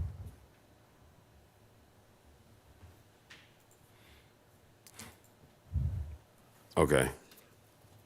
And that was extended, so it was not revoked. Right. And it was extended so that it could bridge the time to when it can be permanently considered and modified in code. I believe that was the rationale. Okay. Thank you very much. Any other questions? Thank you. Okay, And thank you. I know we're trying to simplify it, but boy, it gets all these little details that get kind of caught up in. Mayor Francois, if Councilmember Keegan wanted the response to the need for Amplified sound permit. Right, Correct. the permit on amplified. So it is in section 8.24.60, use of sound amplification. And that section details that permit must be from the police department, as Captain Phillips had indicated, but for public property. It identifies public property. No, I understand that. I'm just saying, why aren't we applying that to private property? Right, I mean, that's a policy choice That's for up you to all. you. So it's a city policy that we require it on public properties. It's a city municipal code. And sorry, Right. Madam City Manager. Which, let me make clear, I don't like it. So, Yes, so I misunderstood when you had asked the question. I didn't realize it was rhetorical to the council, so I apologize. But yes, you're correct. You could change that policy if you wished. just pointing out the inconsistencies. Any other questions? No. No? Okay, anyone else? Yes, Mayor Pro Tem. Thank you, Alexis, for all of your time you're spending here. This is difficult to answer all these questions and have it all ready at your fingertips. But during our discussion here this evening, I just remembered something else I did want to ask you about. The businesses in the M1 zone who will be applying for these temporary special event permits, or the minor, both of them. do we know that they have an occupancy load, maximum occupancy load rating on each of those buildings? All of them, including the furniture guy, Amanda that sells the puzzles, and the art places and the studio, all of them. Do they all have occupancy loads? Because restaurants and bars, of course, do. That's just the way the rules are for those businesses in the commercial zone. But in the M1 zone, not so much, because this is an art studio or artisan's shop. As part of the building permit process, there are occupancies assigned to buildings. So we could find, and as part of the permitting process, the building official is reviewing what the occupancy is permitted for each of the uses, so that it does get routed to our building official as well. Okay, so when someone does apply for a temporary minor special event permit, they would have to say what their occupancy, they would have, on somewhere on the application, it would have to be, the occupancy load would have to be on there, and they would have to abide by that while they're having their event.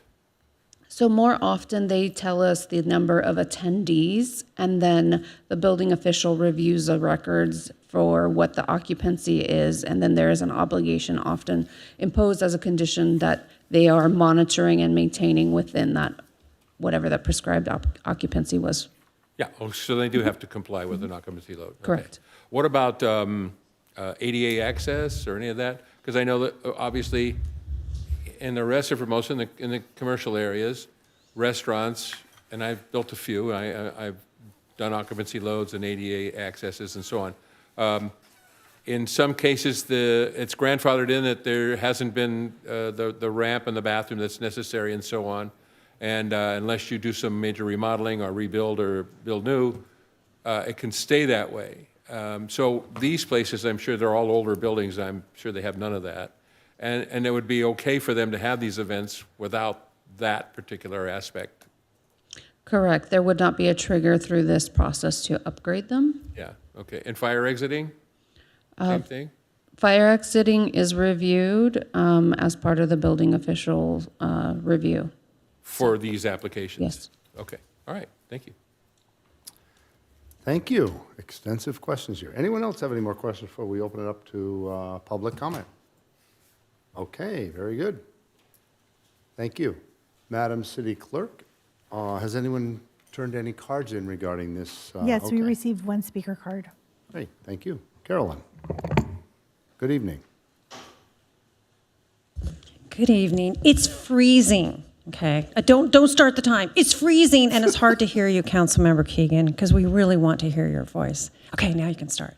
So I fully support this in the C1 zone. I think this is really important. At Christmas time, I was walking around our downtown. It was deserted. I was in Manhattan Beach. It was happening. It was lit up. It was vibrant. As you know, sales tax is down significantly in the C1 zone. So I think everything you can do to help to simplify these business owners is really important. What I don't understand is how this whole conversation got hijacked into an M1 discussion. M1 in our general plan was always designated as light industrial. Something happened, it turned into, an add creative use, which is fine, even though it's not what was in the general plan. But there has to be sensitivity given to the fact that once you start expanding the uses, you can potentially push out the light industrial businesses. And you could potentially push out the creative uses. Now, how can that happen? There's a business there that was given a permit, and their business is called a digital capture studio. That is not light industrial. That is not creative use. They're not manufacturing anything. How were they allowed to even be given a permit? This same business is also running events such as Botox night, paint sip, yoga, game night, singles night. Did I say bottomless mimosas? This has nothing to do with uses that are permitted in that zone. So the issue and concern I have is that there is selective enforcement going on. So everybody knows, who pays attention, that the city used code enforcement to drive out CrossFit. And that cost the city $1.5 million. $1 million between the payout and probably $500,000 of legal fees. So why is it that the city is turning a blind eye to a business that should have never been given a permit in the first place in the M1 zone? And my concern is that now this business is going to be rewarded through all of this. And clearly, you can't trust that they're going to follow the occupancy loads as this was just asked about. So it's on the honor system. Well, right now, they're not honoring what the uses are in that zone. The optics are really bad. So the person who's running the studio also ran the advocacy campaign for the sales tax on behalf of the city. This person also ensured that the Chamber of Commerce did not take a position against the sales tax. And now look what's happening, all this M1 conversation. I think that selective enforcement isn't good for the city. I think it could put the city in legal jeopardy. But I absolutely think something needs to happen with the business operating in that zone that is doing uses that they should not be doing. That's it. Thank you. Thank you very much. Are there any other cards that have been turned in? Oh, I guess we got hot one right here. Thank you. Good evening. Good evening, Mayor and council members. Kathy Knoll, Uncorked. So I'd like to thank staff for trying to help streamline this process, but hearing this discussion, it seems that some of the questions are actually leaning towards more regulation and more oversight. And this was a process of trying to loosen things up a bit so that we could do more things for businesses to succeed here, to have some flexibility on what our customers' demand is, on what being creative, on ways to make some events that are vibrant to our town.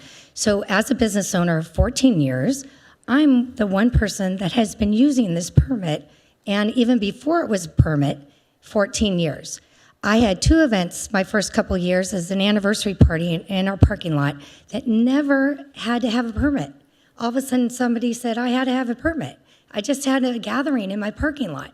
So I did the process, then I had the deck, and they told me I couldn't have amplified music. So I filled out the permit, and I was allowed 12 a year amplified music. And I could go into the city council office and write down a date every month of when it was going to happen. This last couple of years, the process has become so arduous, painful, expensive. You have to pay a $600 permit. If you change a date, it's another $600. And you're concerned about the police department? I had to have a full meeting with the police department before I could have my last party of 75 people in my parking lot, even though my whole capacity of indoor, outdoor is way over that. So they are overseeing us, and they have the right to do everything. Even our suggestions have said, give the police department the right. We formed a task force around this because poor Adam Mullenhovey has been doing a great event at Vista and cannot do it anymore. We sat with the police department. We sat with Alexis. We said, how can we have a happy medium? We sat regarding M1. Does a trivia night really matter? Do you guys really need to oversee a trivia night? Do you really need to oversee a poetry reading? That's what some of the M1 people are trying to do. If I'm going to do that with the wine tasting, do I need a permit for that? We're trying not to make it so complicated. Make it less complicated. These are special events outside. If we want to have amplified music, to your point, why I can have it public space, public right away, I can't have it in private, is going to come up in a couple weeks, I think. So. But we have the people with alcohol, we have an oversight from the ABC. Right now, currently, the ABC only allows me to have an alcohol party in my parking lot 4 times a year. But I might want to have a movie night and have everyone move into my patio for a wine tasting before or after. I'm trying to be creative, you guys, to succeed in this town. Our rent tripled. Our landlord passed away. Our rent has tripled. This is happening across the board. The transfer of wealth, it's harder and harder to do business. If you want the mom and pops to You can have 30 more seconds. we need to be creative and just give us the flexibility to have these events, the frequency. This parking thing never was an issue. All of a sudden, that's an issue. Just let's be open-minded, like you were during COVID. Thank you very much. Thank you. Anyone else from our chambers? Come on up.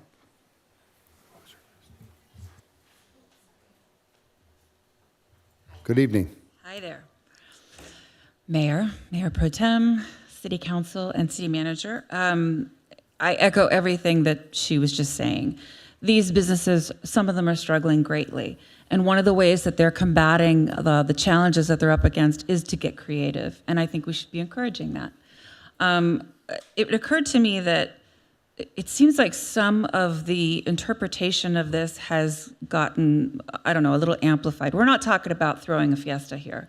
We're talking about low impact events that have minimal effects on the surrounding area. So perhaps we need to, collectively decide what the definition of these low impact events is. I jotted a few things down, such as noise levels not exceeding a certain decibel level at a certain distance, crowd size limited to the capacity of the space. Again, we've talked about some of these already. Duration, parking, environmental, no significant alterations to property or producing excessive waste, and doesn't require security. These are the type of events we're talking about. We're talking about a paint and sip at M1, which I've been to plenty of them. There's nothing nefarious going on there. It's actually a wonderful community building event that I've met wonderful people in. And I've met business owners there that I didn't know anything about before. So I think that your acknowledgement of this and taking it seriously is really, really appreciated by all of us.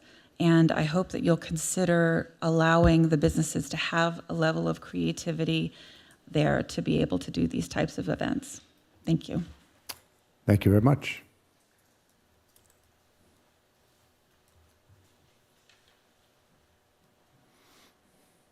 By the way, you don't really need to turn a card in when you speak. We just take first come, first serve anyway. I'd like to be polite. I hope you pulled a permit for that jacket. That is definitely more than 80 decibels at the property line. Look, I think it's a shame that M1 has been allowed to become the main focus of this proposed amendment, because actually the most pressing need around rule changes on events is in the true commercial zone, and especially in relation to indoor events. M1 actually enjoys an event classification that's not open to any other area in the city, which is limited events. And this proposal still restricts that classification solely to M1. I think limited events could be opened up to include the C-Zone, SPA 11 businesses, and that might provide some of the flexibility for those business owners to more easily stage innovative small events. The sort of events that might just be outside the scope of their CUP, but maybe just because of amplified sound or the provision of a free glass of wine. Temporary minor special events, as written, is not actually a very good tool for most of the C-Zone business owners, because it's more appropriate to an art fair or a festival that encompasses multiple businesses, and the process is cumbersome, and the small number of applications for this permit probably tells us something about its value. So it seems like M1 is the tail that's wagging the dog here. The event proposals are useful for M1 business owners to break free of some of their zoning restrictions, but that's not a great basis to create the best tools for everybody else. I think there's a bigger conversation that needs to be had about M1 going forward, frankly, and it's if we want to see progress towards a real art district, then we should zone accordingly and not use temporary workarounds. And today, remember, it's the light manufacturing zone, and it's the only one in the city, and it's rather disrespectful to ignore that in this conversation. M1 limited events were created specifically to allow those business owners to showcase their manufactured product and to allow them some room to make retail sales of that product. And that restriction should strictly remain and not be subverted to allow a recording studio to offer Botox injections. That was never the letter or the intent of the code. Event assembly space for hire is not a permitted base use in M1. If you want to make that zoning change, do it in full view and enforce it with safety provisions. I'd like to make a recommendation on limited events. If you want to have some language around this to preserve what was intended when they were created, do this. Make entry free of charge. Make sure that entrance doesn't require the purchase of goods, and it shouldn't be for the purpose of renting, charging, or subletting space to a third party. The You can have sale of 30 more alcohol seconds. should be prohibited, but not the service or consumption. And fundraisers, by the way, would be minor temporary special events. So it wouldn't affect the fundraisers. They would still be minor temporary special events, and those rules would apply there. But you all know, and I will wrap up here, these event permits were not intended to spawn a business that simply trades in events. That's wrong. Thank you. Thank you very much. Anyone else in our council chambers wishing to speak on this item? Okay, Madam City Clerk, do we have people in the queue online? If you are joining via Zoom, now is the time to raise your virtual hand. And Matt McCool, your 3 minutes will begin once you're unmuted.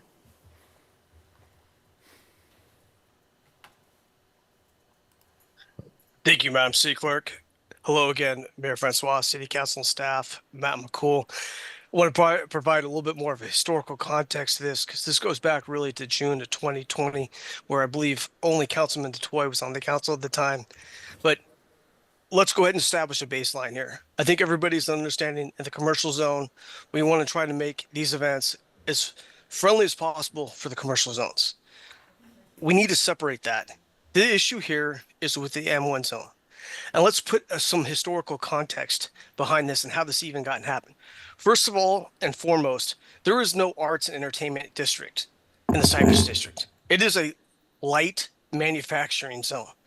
And the reason why this got started is because Keep Hermosa established an art studio, which an art studio is permitted in that area. But then it became an art gallery. And I sent this in back in 2020 that this business had no business license, no event permits, no building permits, no sign permits, no alcohol beverage control permits, no sales tax. And most importantly, Councilman DeToy will appreciate this, no occupancy regulations. This is what's going on in the M1 zone. This should not be an event place where you go ahead and have a business where your core business is hosting events. It was ultimately established, it was changed because Mike Collins, his wife was mayor at the time, they changed this to add this so he could have an art gallery rather than an art studio and host events. But as it was come up here multiple times tonight, this is a business that has products or goods or services at their core business, and they want to showcase them in a special event. What we're trying to do here tonight is go ahead and permit a business whose core competency is hosting events in the M1 district. This is wrong. This needs to be stopped. And we need to go ahead and have a commercial zone district and an M1 district ordinance. That's my time. That's my piece. Thank you. Thank you. Laura Pena, your 3 minutes will begin once you're unmuted. Hi, Laura Pena here. I have submitted a couple of e-comments, so you guys have those already. I just want to clarify some things that I'm hearing tonight. In regards to this whole thing about Cypress District and what the use is, I'm looking at Plan Hermosa, and it talks about how the Cypress District should support the development of new uses. Now, I think this whole conversation of uses is a zoning conversation. It's one that we need to have, because when it talks about it's an idea place to have spaces and that are creative and easy to share, I mean, the whole point about this is to be flexible about our uses. So I definitely think it's a use conversation. When we look at the differences between the limited events permit and the temporary minor permit, I see some distinctions that are very concerning. One is on the entertainment hours. Right now with the limited events permit, it can be open indoors from 8 a.m. to 10 p.m. for 5 hours. But the same temporary minor special event permit, it has limited entertainment for 10 a.m. to 9 p.m. So it's only 4 hours. I don't think these are purposely done. These are just overlooked items that can cause some confusion. And I do think we need to streamline this. In regards to the frequency of days, I don't understand. What is the goal of these events? Because if these events are supposed to attract foot traffic, vibrancy, create sales for our businesses, I don't know why we keep having arbitrary numbers, why we need all the math. So I would really hope that if we can do 3 per month in the M1 zone, that we can do 3 per month in the downtown. In regards to the restricted days, I don't know why they are prohibited. I think allowing the police department to review the service needs and determine restrictions should be up to them. And on Memorial Day weekend, yes, we're way busy. That's fine to prohibit that day. But the rest of the holidays, I really think we should leave it to the police. In regards to the lighting, the whole idea when you look at the revocation, and it was mentioned that this is up to the police department, but under the code it says, upon the determination that the event is violating one or more of the conditions of approval. If one of the conditions of approval is you can't have moving light, and I thank you, Mayor Pro Tem Seaman, moving light, if we don't define moving light, somebody could say that that's a violation. So I just think we need to be very clear. We need to be very streamlined. And in regards to if there's any deviation in the temporary minor permit, it could trigger a costly CUP. So I just think this whole thing centers around uses, and we need to have clear conversations. Right now, for the outdoor sales event that's on this agenda item, how is it different 30 more seconds. from code 12.16.100 for commercial encroachment for retail display? That is a 1-year permit that you can do for the operation of the businesses. Why do we need this outdoor sales event for four times per year? I think we need to streamline our code, and I think we need to have more conversations. Thank you. Thank you. Mayor, I do not see any other virtual hands raised. Okay, no virtual hands raised. Bring it back to the council chambers. One last chance for those in the chambers wishing to comment on this item tonight. Good evening. Good evening, Barbara Ellman, 530 Loma Drive. My home backs up to the Cypress District, and I couldn't be happier that they're there. This entire area encourages an unbelievable amount of creativity. Art shows, candle making, movie premieres, pop-ups to sell wonderful wares. Resin has camps for the kids, for the adults. It's such a wonderful, wonderful world down there, and I feel quite fortunate that I get to walk over there. I would like to remind you that that Skechers has their storage area there. They're not manufacturing anything, they're just holding up some space. The same thing with Sharky's. Sharky's has their storage area across the street. Nobody's complaining. This is an area that's getting creative. They're helpful. They're just a really bright light. And although I do agree that there need to be hours and there needs to be, we need to watch the sound, I don't believe that the police have had any problems down there. I think Mike Collins' letter says a lot when they actually advertised for fake art shows and then there was nobody there, but people called to complain, so the police had to go down. So I think there's some people who run businesses in this area that some people in this city just don't like. And I think that's unfortunate. There's a place for everyone in this town, and I think the Cypress District, the M1 zone, whatever you want to call it, is a new place. It's not struggling. They're trying to figure it out. And there's nothing wrong with setting some precedents about what shouldn't be there, but I don't think anyone's done anything wrong. They're just trying to figure it out, and we should encourage them. Kevin Sousa was down there with his studio. What a wonderful thing. And now he's gone, and there's a business there that has bands that are able to come in and record and practice. Again, that's a wonderful thing. We have a candle making class from a woman that's coming in. We all get to make candles. That's a wonderful thing. There's a place for people to come in and talk and share their ideas on creative projects. That's a wonderful thing. We'd be lost without Resin. They have opened up their studio to kids, to young adults, to adults. I just love where I live, and I hope that you will do whatever it is you can to help the M1 zone change and be what we need, and that's a bright light. Thank you. Thank you. Anyone else this evening in the chambers wishing to speak on this? Okay, bring it back to the council. I guess Mayor, we do have one more virtual hand raised. Okay, without objection, let's go to that virtual hand. We have Ken Allen. Ken, your 3 minutes will begin once you're unmuted.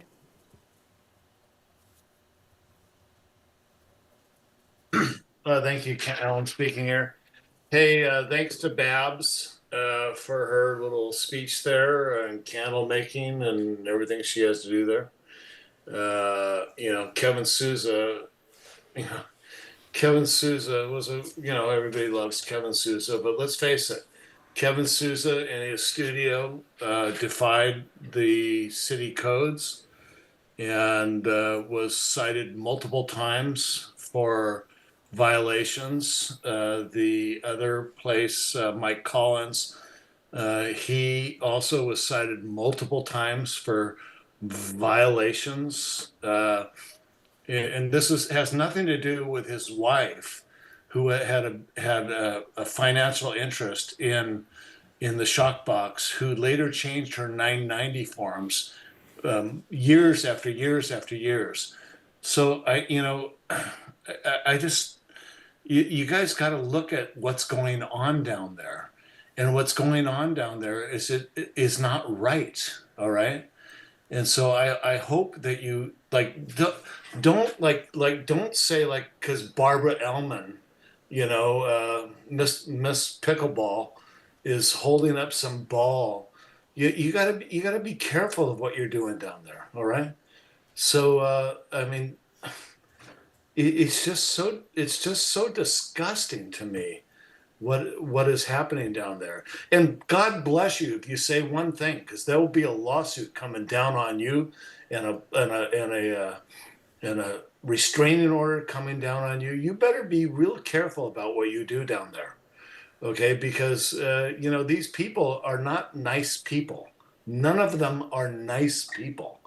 They are into their own business. Now, I am completely and 100% for anything that has to do with the commercial zone, and I completely support Uncorked and all that stuff down there. And Adam Mulvaney, let him do his headphone thing. That's cool.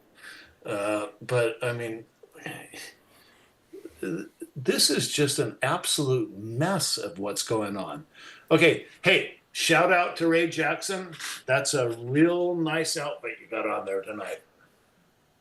I'm done. Thank you very much. Is there anyone else online? Okay, bring it back to the council chambers. Anyone else wish to speak at the chambers? Okay, bring it back to the council as a whole. I'll just make an initial remark and open up to deliberations that I'm thankful we're doing something here to improve and streamline and encourage more special events. I hope that's what the goal is here. Maybe we can hear from our fellow council members on their positions, and then if we can, maybe we can start chopping off the little revisions we want to make that maybe most of us can agree with, and then end up with maybe some of the more ones that might be a little more contentious. So I'm just going to open it up. Who'd like to go first? Mayor Pro Tem, I'll give you the, if you'd like to, or we can go with someone else. No, I'll go first. Okay. First of all, regarding the moving lights business, if we're just going to start mentioning what we think is okay or not okay and what we like to change, I think I think moving lights should be removed from that.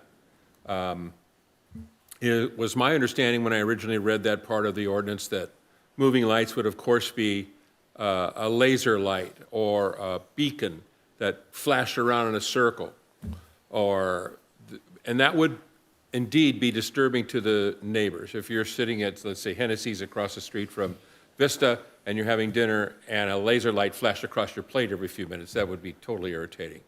So that kind of a moving light I can understand.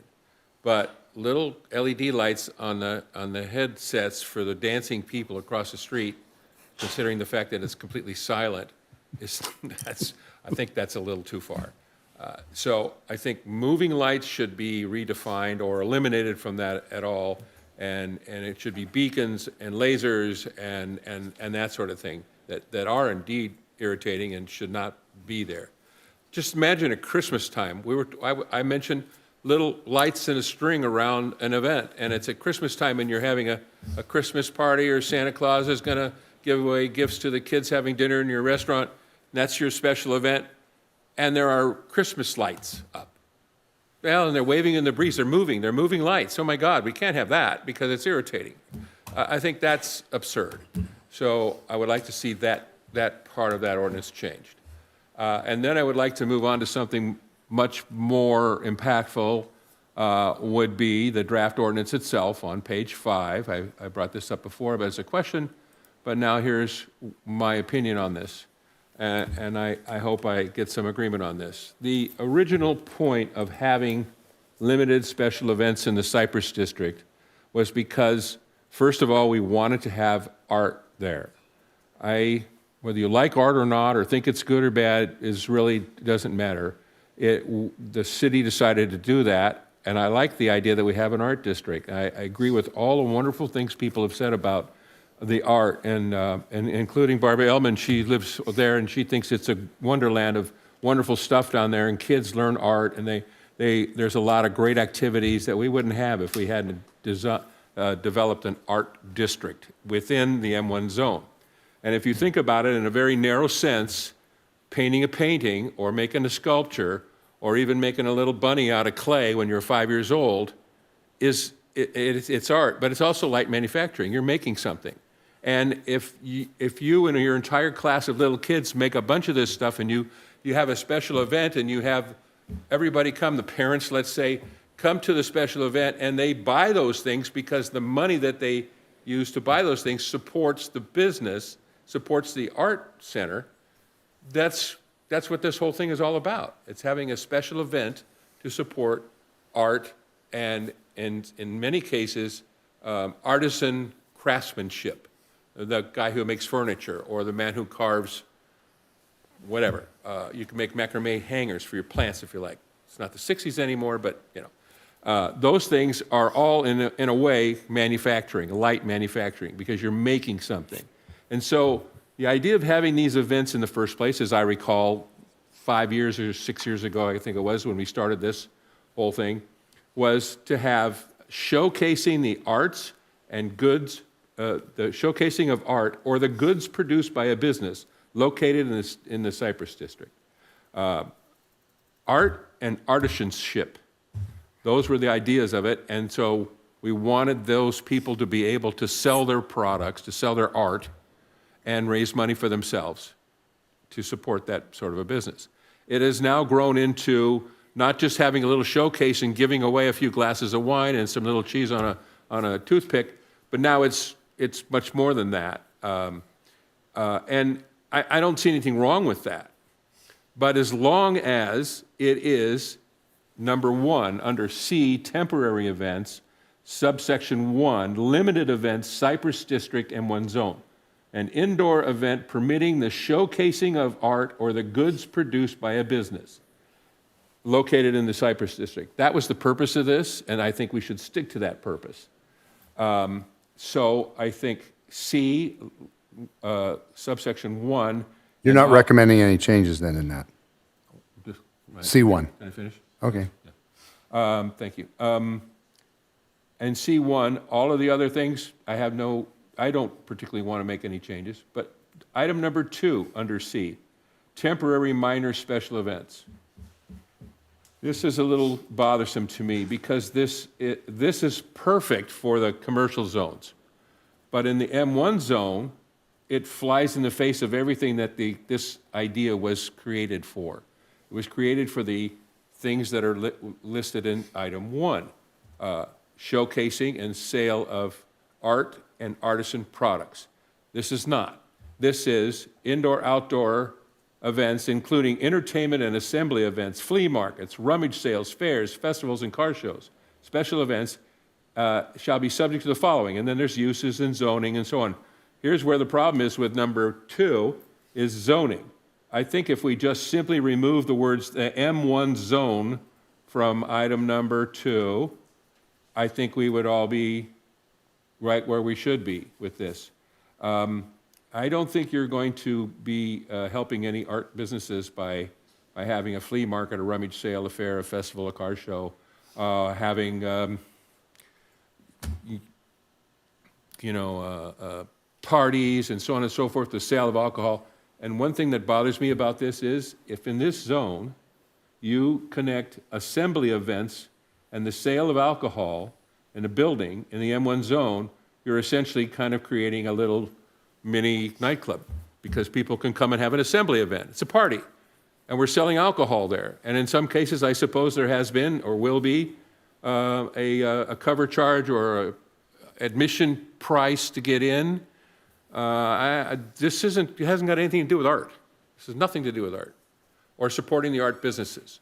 So, two simple changes. One, we leave item number 1 alone the way it is, and item number 2, C2, B, the zones, remove M1 zone from that and leave that C1, C2, C3, and the SBA zone and so on.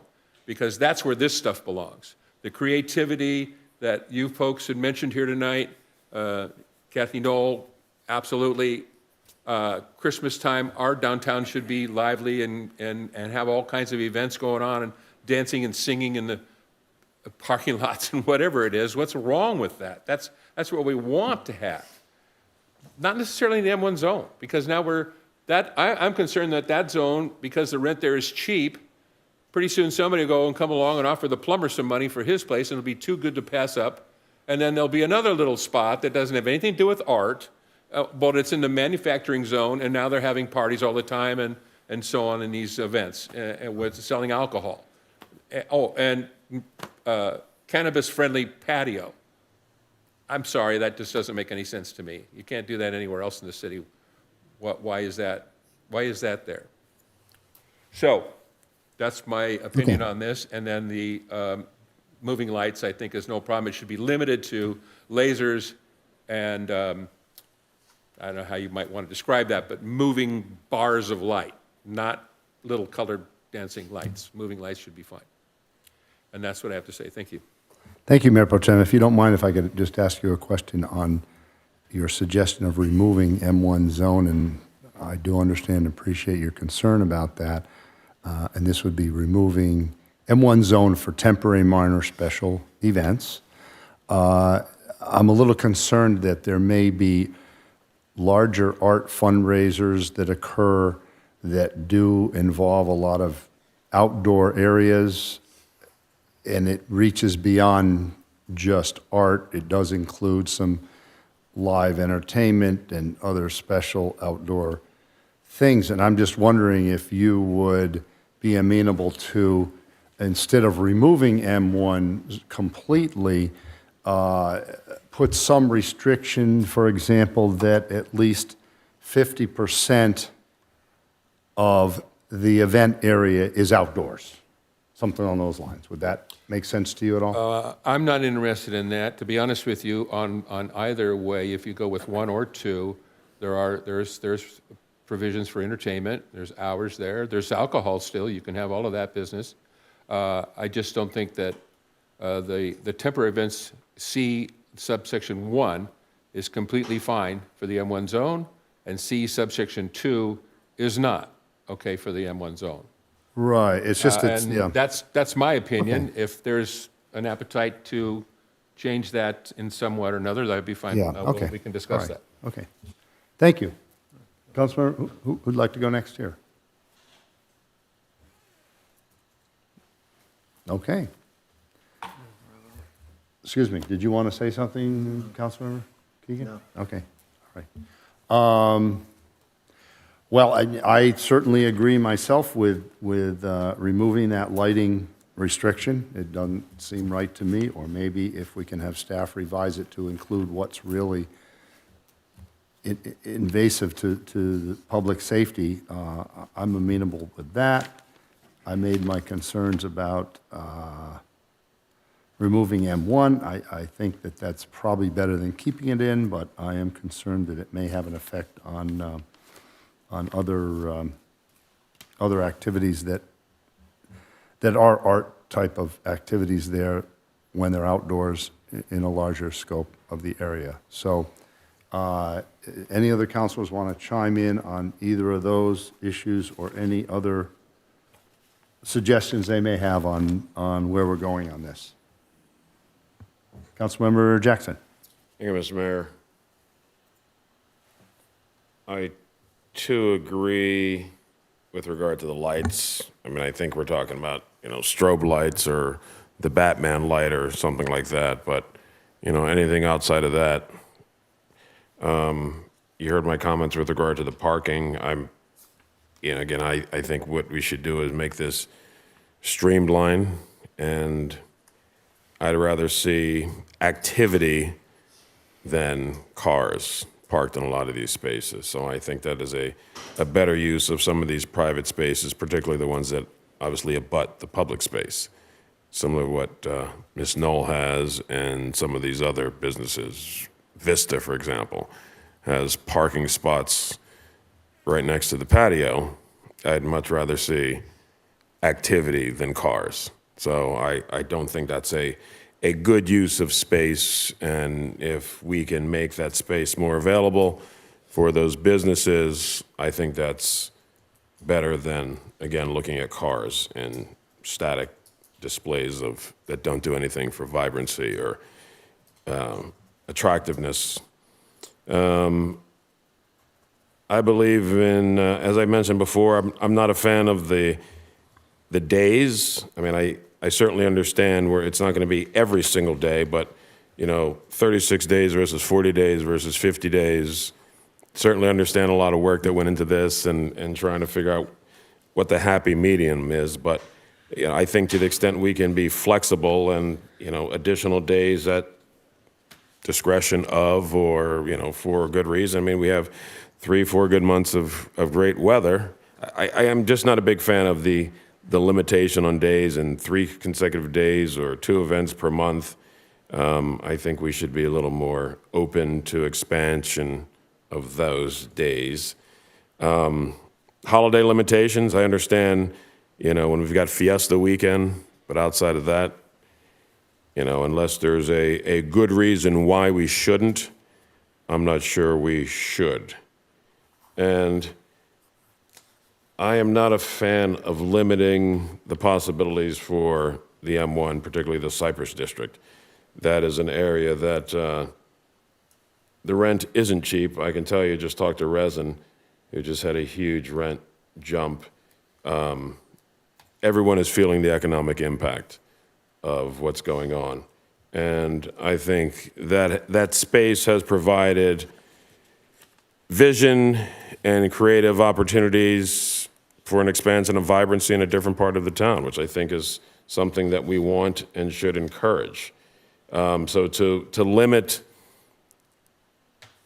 that specific area to anything other than art, whatever that may be, I think is inconsistent with what we want from Plan Hermosa, and certainly is inconsistent with what the Planning Commission went through painstaking measures to try to flesh out. There is a lot of good that's happening there, and we all know that that whole area is not light industry. I mean, you've got a combination of everything that's in that area. And if you've got music, you've got art, you've got candle making, whatever that is, you've got, different venues, and people are utilizing spaces creatively that at the end of the day have minimal impact to the community in terms of nuisances. And those events have been well attended by community members. Many of us have attended many of them.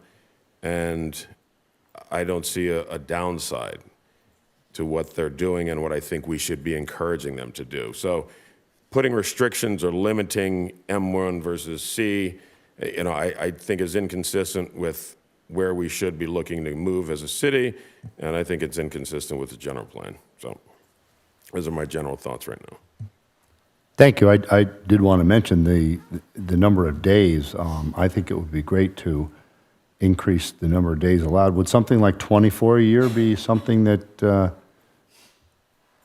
if I could, you would agree to it? Is there some kind of number we can pull out of the hat that comes up with better than what they're suggesting of 18? Or I think someone suggested 24 a year with a maximum of 2 a month or something. I don't know if that's something that might be acceptable. Or. It's 36 now, isn't it? No, it's up to 36 days.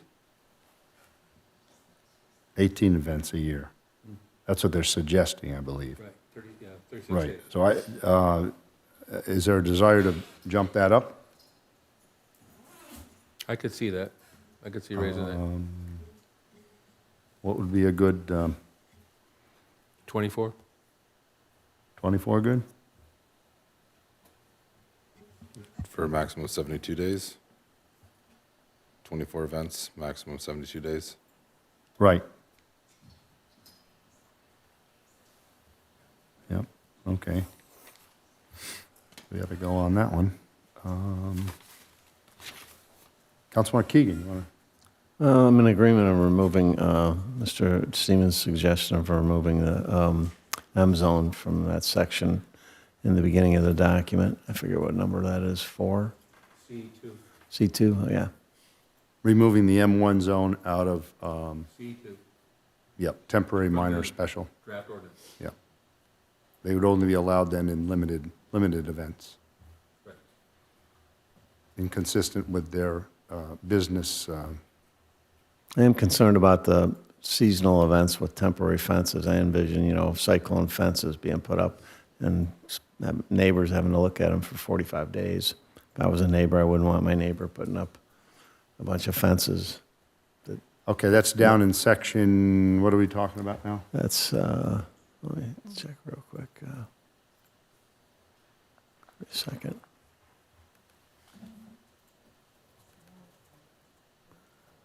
I gotta find it. Well, we look for the seasonal lots. Yes, seasonal lots. Yeah. Question for staff, is that currently in our municipal code, or is that addition, does that carry over from what we've done in the past and we're trying to make? That's a carryover from what is Okay. currently in the code. Okay. So would it make sense, for example, to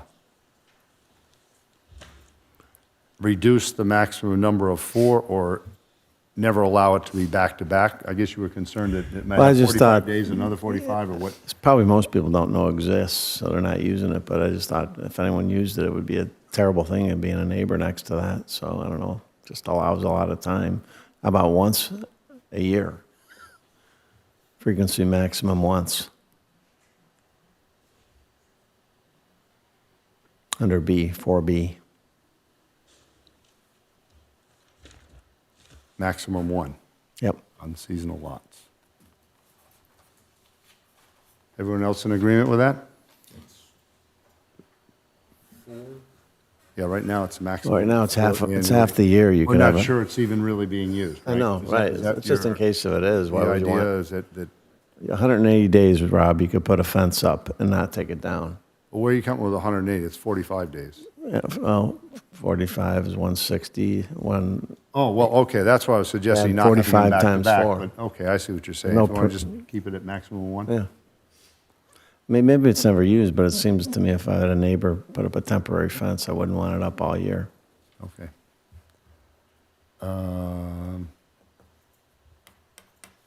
That's 4D? D? B, 4 is in boy.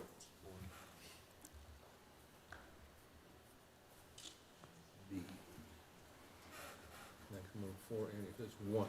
And I'm not going to make them pay for a sound permit. I just want to point out the hypocrisy that we make residents pay for that at the Clark Building, but this group doesn't have to pay the same.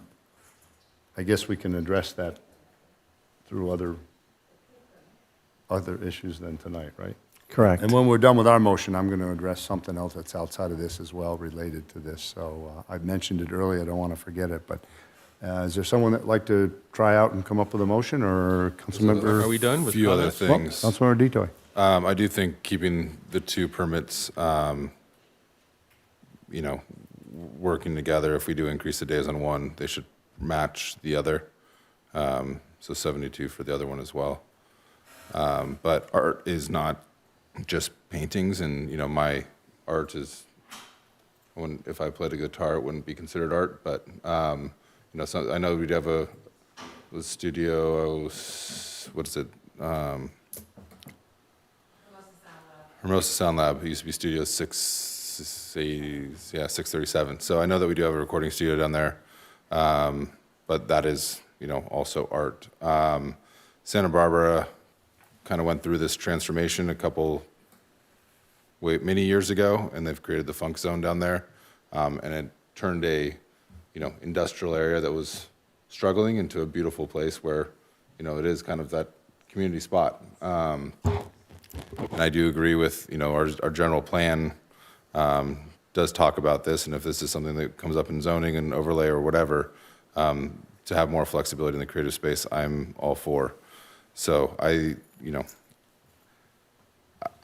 don't know why we're limiting a lot of this. I think that whole conversation came up with music and our C1 zones, and where are we with the outdoor music program? Is it this? Is it where is it? And I think it is very confusing, knowing that we're going through this whole zoning process update. But we do need to help our commercial areas. We need to be cognizant of the residential areas that surround them. But I think we need to put our best foot forward into being flexible. We do have a phenomenal police department. We do get complaints, and we'll deal with problem events as they come up. So I think increasing it, as I said, the event days, making sure that they're the same 72 and 72, make a lot of sense. I'm split on the M1 zone exclusion from the second process. I'm getting temporary minor special events. I know that one of the art galleries down there has a event that is, and maybe that is it's a whole different permit when they do take over part of the street down there. So that might be the workaround that you're. Yeah, I was about. thinking of a minimum of 50% outdoors. That would take care of those types of events that do occur. They usually have one a year. It's a fundraising. Is that a different permit than either of the two that we're talking about tonight? An outdoor street party, you mean? Oh, the one that's coming up next month, Indivisible Art. I was thinking of that. Were you referring to that one? Does Yes. that apply to the Section 2, temporary minor special event, or is that something else? Oh, hi. Good evening, Mayor Pro Tem, and council members. That is state of the art, and that's actually an event that is through the special event permit program because of the portion that takes place on public property. And we work closely with community development to update them on the aspects on private property. So it's separate from this? It is. Why is it separate from what we're dealing with here? Because of all the elements of the event that take place on public property Oh. outside the street closure. Right, they close the parking street lot. off and all kinds of things like that, so. Exactly. Right, okay, thank you. I have just a question for staff then. If that's the case, is there, what's the big reason that M1 is included in this section then? Because it sounds like most of the events and what Councilmember Detoy referred to, if you don't mind me quoting you, or not quoting you, but for example, sound studios, artists playing music, that presumably I would think would be covered under the limited events because that is showcasing art. Music is art. So showcasing music that's produced in that area. So I would think that would be covered in that. So is there any specific reason why we have M1 listed under this temporary minor special events program? Because it's opening it up to, all kinds of fairs, rummage sales, flea market. I'm just wondering if there's any logic to that you could incite me with. Thank you for the question. So the temporary minor special event permit includes both commercial zones and the M1 light industrial zone, allowing indoor and outdoor events. And I think it gives the M1s included to give it parity with the commercial zones in terms of options for outdoor events. And also, previously, the limited event for the M1 zone, which is just the Cypress district of the M1 zone, not the entire M1 zone, also did not previously include the allowance for amplified sound or alcohol. So I think that is why you are seeing some, but similarities of what's permitted now. But again, the limited event is only for the indoors and does not allow for that outdoor component under Yeah, a it's the temporary outdoor, minor but special event the permit. limited event could include alcohol, correct? As it is proposed now, yes, but Yeah. previously it did not. Previously it didn't, so, okay.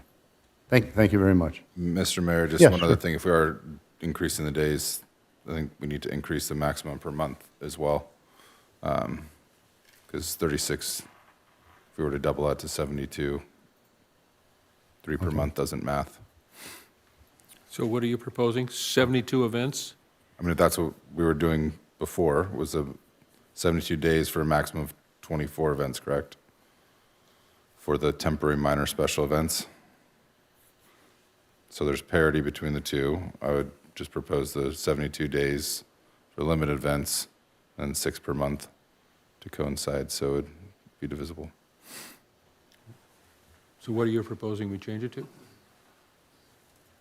I think, Mr. Mayor, and it sounds like there's consensus for temporary minor special events on page 12. There's a little chart. What page is that? 12 on the ordinance. There we are. So 24 events, maximum 72 days. And then since there's parity, 72 days for limit events. And so it maths 6 per month for a maximum of 5 hours up top.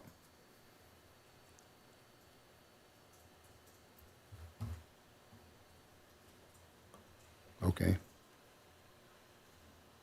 Could I just ask you a quick question, Councilmember Detoy? You mentioned the sound studios and you're concerned that that might be eliminated if we remove M1 from that second section. Wouldn't it apply to the first section? My interpretation of what music, good music is, it is art. Yeah, music's art, so it would apply to the... My music is not art. What's that? Oh, come. The music I produce is not art. I'd have to concur, music is art. Well, except for yours. So in the two temporary minor special events, were you in favor of removing the M1 zone or not? I'm split on it. Yeah? What about that 50% outdoor, would that? I think, the one event I was thinking of is the one that was mentioned, Right. and that is a different permit according to staff, so. Yeah, okay. I'm good.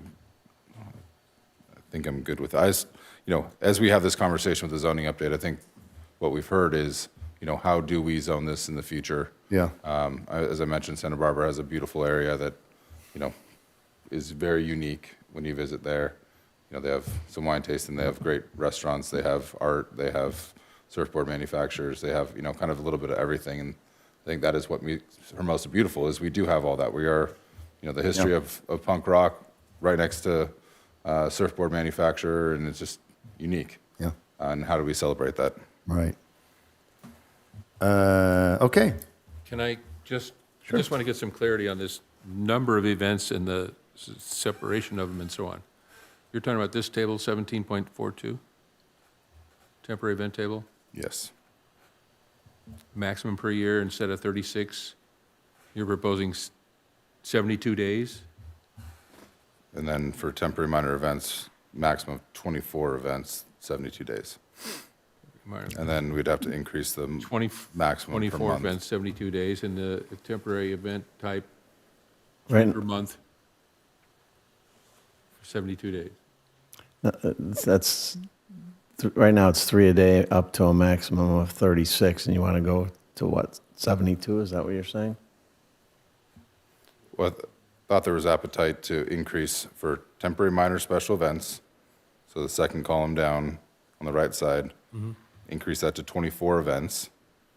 Each of them can be max of 3 days, so it'd be doubling, right? Or 24 times 3 is 72, right? Yep. And then just matching the same for the limited events.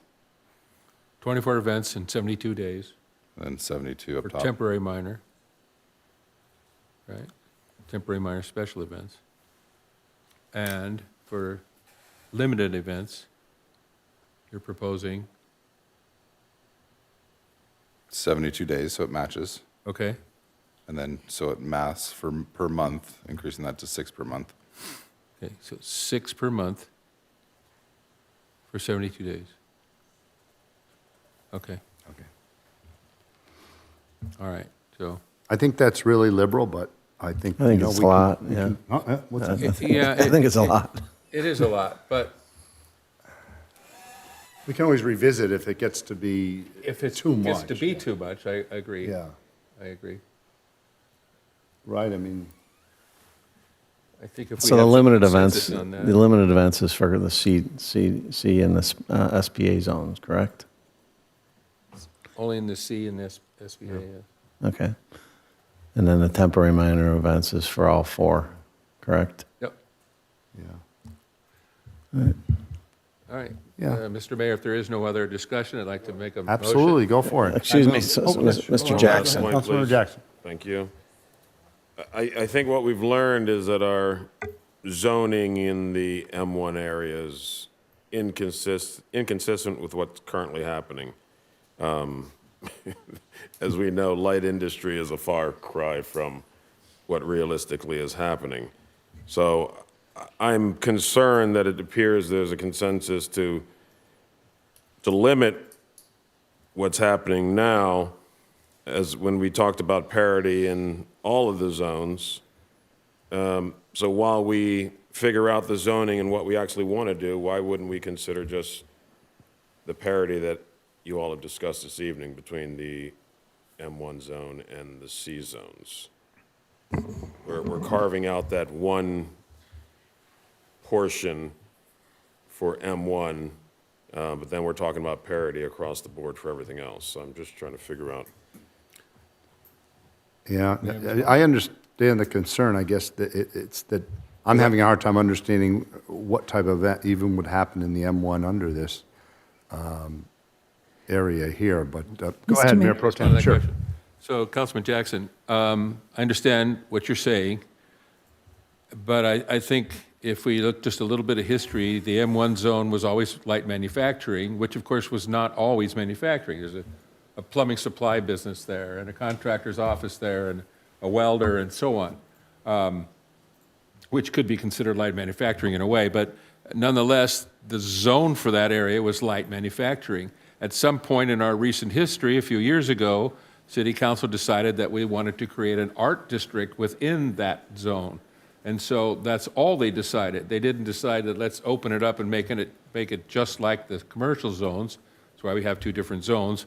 Commercial is for those things, restaurants and bars and so on. And that area is for light manufacturing, and then now a new use for that is art. And so that's where we are now. If we wanted to change that and make it, as you suggest, I'm not against that, but that's really kind of maybe rezoning the M1 zone in its entirety. Right, well, let's just say, why shouldn't that be C1 or C2 or C3? It just go ahead and change it. Get rid of the M zone and Yeah, make let's it, just get rid of it and make it something else, but that isn't really necessarily what we wanted to do. No, I then and now. understand. I understand that, and I appreciate the comment, because I agree. I mean, that area is growing and evolving, and what we're looking to do tonight, from what I'm hearing from the majority of council, is to limit the uses of those properties in the M1 district. That's inconsistent with the parity that we've discussed most of the evening. So my point being, since the zoning is already inconsistent with the current usage, why don't we follow the recommendation from the Planning Commission, which brings it up to what's happening realistically today, while we figure out the zoning and what we ultimately want later on? So right now, we're looking to limit the use as opposed to expanding or promoting. And I'm not certain that's what we should be doing at this time, because we've got some vibrancy in an area that was relatively dormant for many years. Well, I think it's a matter of baby steps, to be honest with you. I think what we're doing now is consistent with the zoning that, it's as consistent as it can be with the zoning that's there now. To change this drastically by allowing all of those items in C2, that really virtually changes the entire use of the area. And those businesses don't have CUPs and licenses for that sort of businesses. So I think this is a good step for right now. I think it really was supposed to be changing the temporary event permits in the C zone, which is what we wanted to get done, ahead of the zoning changes. There were several people that asked that, can't we get this done right away instead of waiting for the zoning code update, which is somewhat lagging behind. And so in that way, we're going to go ahead and jumpstart this for the C area, C zones. And then somehow M1 got involved in this and mixed in together with it. So I think that we should limit the changes we make to the M1. There is some upgrades here, but let's limit those. Let's get the C zones fixed right as best we can, and then move on from this. And then if on a future date, if we want to talk about rezoning the M1, I'm all for that. Let's talk about it. But then The uses and all that. That would be a whole different thing. That would be the uses, which I think is coming up in the future. Is that right, Madam City Manager? We're going to be looking at uses in general? Yes, and I'm trying to get some clarification as well on behalf of staff. Mr. Mayor, you talked about eliminating the M1. Is your intent to prohibit these establishments from having any outdoor activities? Because Mayor Pro Tem is correct. The land use there historically had not allowed assembly, for instance, assembly of personage. However, several years ago, council determined, because Plan Hermosa articulates a future vision for this area, to bridge the time between not being able to have any assembly at all to a time when a broader land use conversation can be had. This temporary limited entertainment permit, not entertainment, sorry, event permit was created to afford that bridge. What I think I'm hearing in the conversation is you'd like to reverse that altogether, which would be really impactful for the businesses there. So, for instance, if they wanted to have an outdoor event, the restriction to 50% or the removal of M1 from being able to do that would prohibit that. So we would like some clarification. I know there's been quite a bit of discussion, and so are you trying to... Well, that's why I suggested the 50% so that it could apply to outdoor events. If it didn't, it could apply to all indoor. Temporary minor special events could Madam apply City to Manager, indoor may only. Sure, go ahead. May I address what you said? You mentioned that some years ago, council wanted to start changing the use of M1 and by allowing art district there. And I recall that very much so. I also recall one evening, I was on planning commission at the time, and all the commissioners were invited on a tour of the M1 zone, and we walked from business to business, and we looked at all the art places and so on and so forth. But the idea was to create an art district within the M1 zone, not to create assembly halls and places to have parties and gatherings and so on and sell alcohol. That wasn't the point of it at all. The point of it was to create an art district. And then, to enhance the art district, they asked, can we showcase our arts, and can the manufacturers and artisans showcase their goods, and can we sell those goods and have an event where we would have some alcohol given away and some food and so on and so forth, and have these temporary events. And that's what this is. So to expand it to something other than just what was originally designed, which is what is, to me, is discussed here on item C, number 1, limited events in the C1 zone. That's in the district Cypress District. That's exactly what that says. To showcase their art and the goods produced and sell them to raise money for their businesses. And that's why I think that's what we should be doing. And all of the other business, there's restricted days and permits and maximum occupancy, alcohol sales, and entertainment, and so on and so forth. It's all right there. It's all good to go. I just think that the other part of that is number 2 should not be there, which includes assembly events and flea markets and entertainment and so on and so forth. I don't think that should be in the M1 zone, and so that's why I'm suggesting we remove it. Yeah, because Which is more consistent with what past councils have. So what you're suggesting is no assembly in the M1 zone, in any of those locations? That's correct. Well, if No. it falls under C1, it could be considered assembly. So I don't think we're addressing the assembly, that's the usage.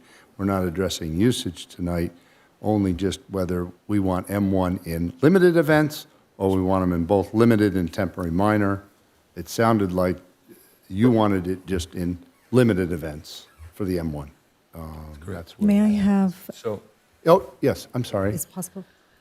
So as originally envisioned, the limited events did give the Cypress District an additional mechanism for indoor events, but still maintained the ability to do assembly uses. So just want to make sure it's clear that there was no addition of allowing assembly with this zoning code update. That was the current regulations.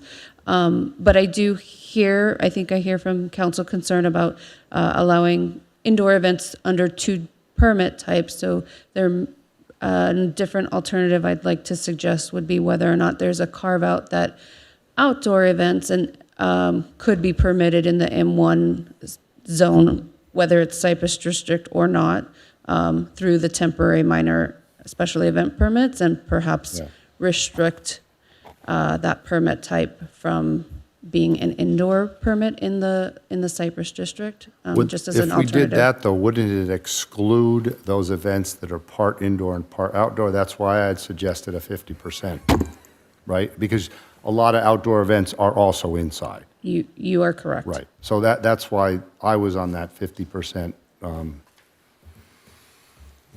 train of thought. Yeah. Councilman Keegan. If the M zone wants to have the same privileges as a C zone, they can all go get a conditional use permit and get in a line. that's true, but their zoning doesn't allow that. So Yeah. we need to change the zone in that area to commercial, and then that could happen there. Right, but that's not up for discussion tonight, so. That's correct. Let's Thank you. let's So just if keep there it is what no other it is. discussion, I'd like to make a motion. Just before you do, I think, Mayor, Councilmember. Question, what was the commission vote on this? This draft ordinance is what they voted on. Yeah, but what was the actual tally? Oh, Oh, it was unanimous support for the recommendation that you have before you. And That's then what they ended up with then. Correct. Okay. the other thing is I pulled up Plan Hermosa, and on page 95, Cypress Avenue should be used as a space for public gatherings and special events in our guiding document for planning, so. Public space? That can be brought up in a zoning update if you want to change the zone. But public space is like what Indivisible Arts is doing. No, public gatherings and special events. So like, for example, the event coming up next month is covered outside of this. Right? Yeah, as I said, I'm just refreshing my mind on the Cypress District and Plan Hermosa. Mayor Pro Tem, I think he's ready to make a motion, huh? I kind of think so. Great. So I move that we approve the draft ordinance with the following changes: that moving lights be allowed, not lasers or strobe lights; that we change the temporary minor events to 24 events over 72 days, and the limited events to 6 per month over 72 days; and that section C2B, the zoning, we remove M1 from that part of the ordinance, and then C4B should be once annually for 45 days. Can I ask for a minor update? We were going to allow the amount of mobile homes for multifamily.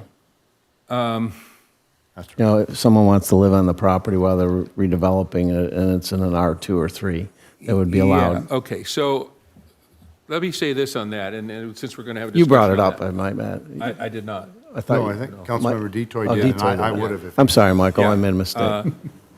Over 50 years, I've been a contractor in Hermosa Beach. I've worked here for all those times. I've done dozens and dozens of home remodels and new buildings, condominiums and so on, developments of all kinds. And I have never once seen a lot large enough to contain a mobile home while you're building a home on that lot. There's just no room to stage the lumber and the materials and trucks coming and going, and the framing and stucco and roofing and so on, and have a mobile home in the middle of that and have enough room to do that. Anyone who can afford a lot in Hermosa Beach and can afford to build here in the first place can certainly afford to rent a house nearby for the time and period where they're doing the work there. And putting a mobile home there just makes no sense to me, and just in terms of common sense. So I was willing to not even discuss that if council was willing to accept that, and that's the way this was written, and Planning Commission accepted it also. I'm really surprised to hear that, but nonetheless, if that's what everyone accepted, I was willing to go by with it. But since we're discussing it, in my opinion, I think it's kind of never going to happen. There's no possibility where there'd be perhaps one in every 500 permits, there's one lot that would be large enough to put a mobile home on. I was being inclusive for for Michael DeToy there. I remembered him mentioning it, and I didn't hear it in the final, and people agreed with him when he said it. So I think, though, in the R2 and R3, there might be more room because there could be a bigger development, but it's probably ice in the wintertime, so. The thing is that with every development, and I'm a developer, I guess I was at one point, but developers want to get the largest maximum square footage available on the lot. And so lot coverage is always something that has to be balanced. You have to have it. You have to have certain number of open space, and that's how many square foot of roof deck or floor deck, outdoor patio, front yard, backyard setbacks. Someplace you have to have a certain amount of outdoor space and open space. And with all of that in mind, and trying to build anything of any size on most of the beach lots, there really isn't any place to do that. It just doesn't make any sense. And then what about sewer hookups and electrical hookups and so on, and having a mobile home in the front yard of a construction site? Sorry, it just doesn't make sense here. But are you really saying, though, that you really don't think, for the most part, anyone's going to ever take advantage of it, but does it hurt to just allow it as? No, it doesn't, and that's why I was more than willing to just ignore it. If it's there and the Planning Commission thought it was reasonable, then okay, Well, but Councilmember Dito wanted to increase it to beyond single family, I believe. That's okay too. Yeah, Again, okay, all right. how are you going to build multiple units on a Well, lot? but I mean, if and it's. still have room yeah. for a. So you're saying it's not really going to be taken advantage of, Yeah. but you're in favor of adding that to your motion? Yeah. And, Okay. Thank you. yeah, that's fine. Yeah. All right. I'll allow that. Okay. Mayor Pro Tem, may I ask just a clarifying question on your motion? You had mentioned removing M1 zone from item B on page 6, is that correct? 2B, yeah. C2B. B. B. C2B, where it says zone. Correct. So C2 is the temporary minor special events, including uses, zone, et cetera, in the following zones. We remove M1 zone from that list, leave C1, C2, C3, SPA zones, non-residential uses, and residential zones, and so on. Leave everything else in, just remove M1 zone. Okay, so this item is not a new item. This is a provision that already exists. So you're recommending that the city reverse itself from allowing outdoor events on parking spaces that are private property in this, That's correct. In the That's M1. correct. in the M1? That's correct. That's correct. Okay. That's correct. I'm suggesting we remove assembly events, flea markets, rummage sales, fairs, et cetera, from. And you're not happy with the 50% rule like I was suggesting to allow? I don't see any reason for it personally. It's just, no. Okay. So, I'll second that motion. Okay. Councilmember, with the mobile home item included? Correct. Okay. okay, Seaman. Yes. City Attorney, did you get the mobile home? Okay. Okay, so Mayor Pro Tem Seaman made the motion, seconded by Councilmember Keegan. Is there any more discussion before we vote? Yes, Councilmember Detoy. Thank you. I think rereading 94, 95 of our general plan, I will not be supporting this motion. I would be interested in the 50% rule that you mentioned regarding M1 zone for their minor temporary special events, so they are able to use outdoor space. Thank you. Would you like to make a substitute motion and include that in Mayor Pro Tem's motion, or accept the friendly amendment, whichever you, he's not interested in accepting a friendly amendment, so if you want to make a substitute motion, I'd go along in second. We can vote on that first if you'd like. And make a substitute motion. I'm going to steal Rob's notes. You can just say what you want to change and say everything else is the same. That's fine. So don't strike M1 from the minor temporary events permit, but allow 50%, limit them to 50% use of outdoor areas. Is that what? 50% use of outdoor 50% use of outdoor areas. Or the event can only take up 50, what was? No, But they would still be these events, assembly events, Yeah, flea the- markets, the rummage sales, event- et cetera. The event would. And 50% of their outdoor space. Would allow up to 50% indoor. Indoor, outdoor. Yes, indoor. It must be a combination indoor, outdoor, and indoor allowed up to 50%. I'll second Does that. that make sense? No, Okay. I won't accept that. You can Well, he's making a substitute. I'll second your motion. Oh, I made the substitute motion, and you're seconding it, okay. I want to have that read back to me so I'm clear on it, please. The motion And so as I understand it, it's the exact motion that Mr. Mayor Pro Tem made and you seconded, and then with the modification here for the substitute motion is the inclusion as drafted right now that says the M1 zone in C2B with the caveat that, and Mr. Mayor, I'm going to turn it over to you, that any temporary minor special event in the M1 zone must have at least 50% or a maximum 50% indoors, a minimum 50% of indoors, or what's that? It must include both indoor and outdoor Outdoor. with a maximum of 50% indoor. Got it, understood. Got it? 50% of what? Of the total area that the event is occurring in. So they can only use half of the interior of their building? No. And only use half of their No. parking lot? The outdoor event, Correct, yeah, so Mr. Mayor, if I Yeah. may, so if the entire footprint of the event is 500 square feet, what you are saying is that a maximum of 250 feet of it can be indoor, thus therefore, right. it goes from 250 to 499 must be outdoor. This is crazy. That changes the complete face of what we're. Yeah, this is like Well, an abomination. And how are you tell going me to more enforce about this? it. It is. I'll tell Interested to you, hear. let me just inject. You're basically allowing everything that was being offered instead of the reduction that, it's not the same at all. It's not even close to Mr. Seaman's recommendation. It's completely different. And how are you going to enforce all this 50%? Are you going to have someone come and proctor every event? I mean, you can't make it that difficult for staff, and you're creating a nightmare for the enforcement people. I mean, this is more muddy than it could ever be. I think the idea is that it's not for a completely indoor event.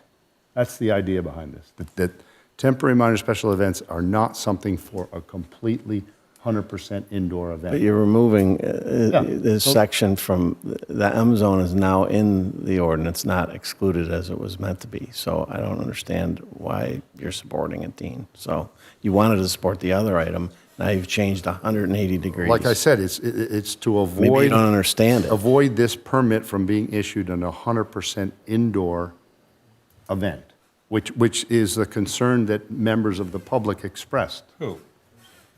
You. Can we call the I don't question, express Mr. any Mayor? problem with that. Absolutely not. call the My question? point We have I'm a trying to motion. make with my original motion, if you mind, is that I do not believe that assembly events and flea markets have anything to do with either light manufacturing or art. They have nothing to do with those things. And this district was meant to be, first of all, it's zoned light manufacturing, but it was also allowed to have art in it, an art district within the zone. A flea market, an assembly event, which is a bunch of people who can sit around and buy alcohol at an assembly event, which is essentially the same as a bar. You can do that in the M1 zone. That makes no sense. It has nothing to do with art. A festival, a fair, a car show. That's the whole rummage idea. sale. They can go beyond their scope of business and Well, be that able is to do not this, what this but was not meant- indoors. That's This is not- for outdoor events. Indoor, outdoor is the same thing. Those things were not meant to be here in this zone now. They weren't meant there when the last council who approved this in the first place of having an outdoor event, an indoor event, because they wanted it to showcase art or the goods produced by a business. And a flea market and a assembly event are none of those things.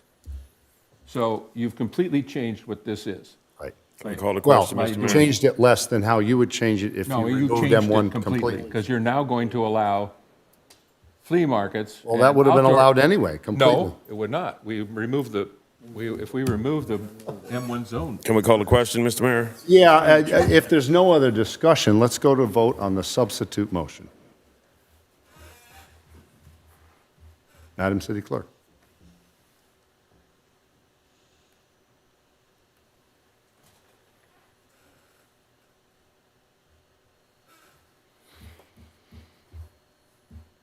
Okay, the motion, the results are on the screen. Madam City Clerk, could you announce the vote? Motion carries with a 3-2 vote, with Mayor Pro Tem Seaman voting no and Councilmember Keegan voting no. Okay. Thank you very much.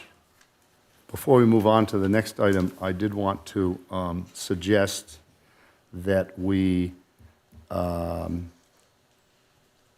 up with a change in the use so that this loophole of art galleries don't need to get a special permit every time. And I believe we can do something like clarifying the definition of creative arts studios to include openings for their products, and therefore it would not require a special permit. Am I okay with my wording on that, Correct. Mr. City Attorney? If that is the direction from the council for a future agenda item, we can put that on the agenda to potentially define artist studio. And Madam Planning Manager, I believe that's the vernacular that is used to include not just what it is, which is the creation, the painting, the sculpting, but to include a additional component for a one-time, or whatever you guys want to say, one-time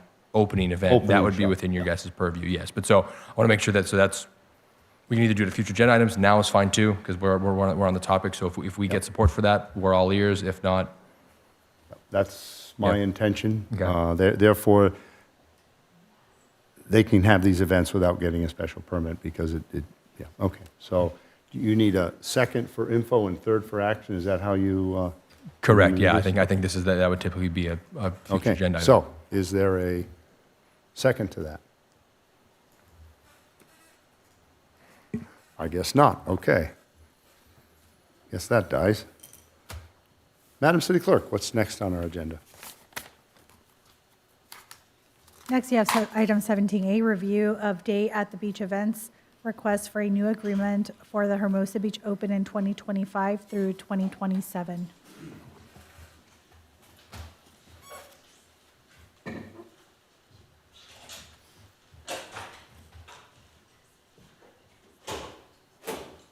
Hello again. Next slide.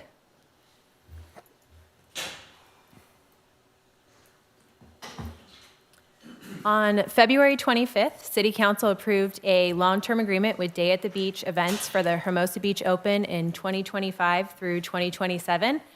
Day at the Beach events has since requested the city consider serving as owner of the event, with Day at the Beach events as the producer.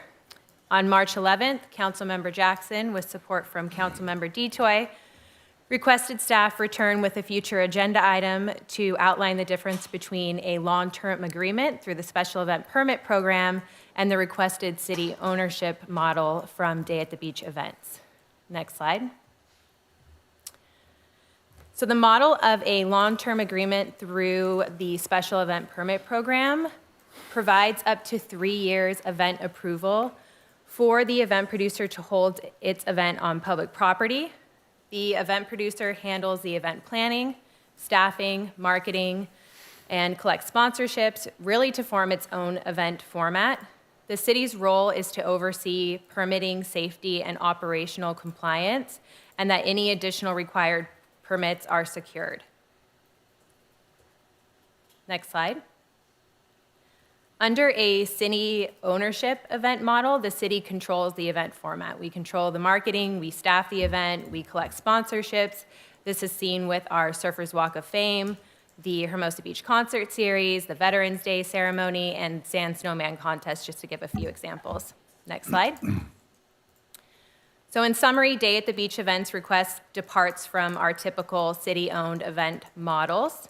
So to accommodate such a request, several considerations would need to be made in developing this type of requested agreement that would allow city review and approval of several event-related items, including but not limited to review and approval of all event-related expenditures and revenue, the sponsorships that are collected for the event marketing and merchandise, and the review of a VIP section location and invite list, if applicable. All of this would be really to ensure that the event is aligned with the core values, mission, and vision of the city, ensure that the event is recognized as a city-owned event, ensure the event is aligned with city branding, and to really just protect the event's integrity. Additionally, a compete clause should be considered to address restrictions on the event producer hosting similar events elsewhere near the Hermosa Beach Open event dates. So given that this event is scheduled to take place this September, staff would not recommend pursuing this form of agreement for the 2025 event due to the limited time frame that we have available and the level of negotiation that really would be required for this type of an agreement. And also the review that would need to be scheduled by the Parks Commission and City Council, and really the impact to staff's planned work and workload managing the several upcoming city-owned events that we have scheduled, and of course our peak season with the permitted special events that we have. Ideally, if council were interested in staff negotiating this type of agreement, it would be recommended to do so for the 2026 event. Next slide. With that said, Day at the Beach Events has cited the need for fee waivers as a reason for requesting this city-owned event model agreement. During negotiations for the long-term agreement, the event producer did request a waiver of indirect cost, which is approximately $19,500 annually for this event. And that request was not granted because historically such waivers have really been reserved for nonprofit organizations or long-standing community events that would have been subject to a Pier Plaza use fee. So outside of the fee waivers for those long-term agreements I just mentioned, the city has also provided fee waivers of indirect cost with its separate agreement with the Chamber of Commerce for its events on public property, such as the Fiesta Hermosa and the St. Patrick's Day Parade. And in return, through the Chamber's event marketing, the Chamber has recognized this level of support from the city by including the city as a top-tier sponsor. So that outside of the long-term agreement program, we have this event agreement with the Chamber, and that's the way that we have accommodated their request for fee waivers. So this does conclude my staff report, and tonight staff is seeking direction from council on next steps. The long-term agreement has not yet been signed. Staff is available for any questions you may have. Thank you very much. So you're recommending that we not engage in revising this proposed long-term agreement, correct? Staff is not recommending responding to the request to have the city-owned event model type agreement in 2025, but council can certainly provide direction to staff to modify the long-term agreement because it has not yet been signed and their amendments can be made. What type of cost to the city would be involved in restructuring this agreement? In staff time and you know, what needs to be done to make this happen? I imagine there's a lot of legal things that need to be taken care of as far as ownership of the name and all that. Do you have any more information on that? So what would have to be done is really what I listed for the new terms that would have to be considered if we wanted to move towards a city-owned event model type of agreement. It would have to be outside of the long-term agreement program. It would have to be an entirely new agreement, separate from that program. And we would have to talk through that terms that have that city's review and approval of, you know, the level of review of the expenditures and revenue, the sponsorships, marketing, and merchandise. So that is going to be a significant amount of time to go through the negotiations for a new type of agreement. And regarding the ownership of the name, we have applied for a California service mark and a federal service mark for both Hermosa Open and the Hermosa Beach Open. We did recently receive approval that we have obtained the California service mark, but we are still waiting for the response on the federal service mark.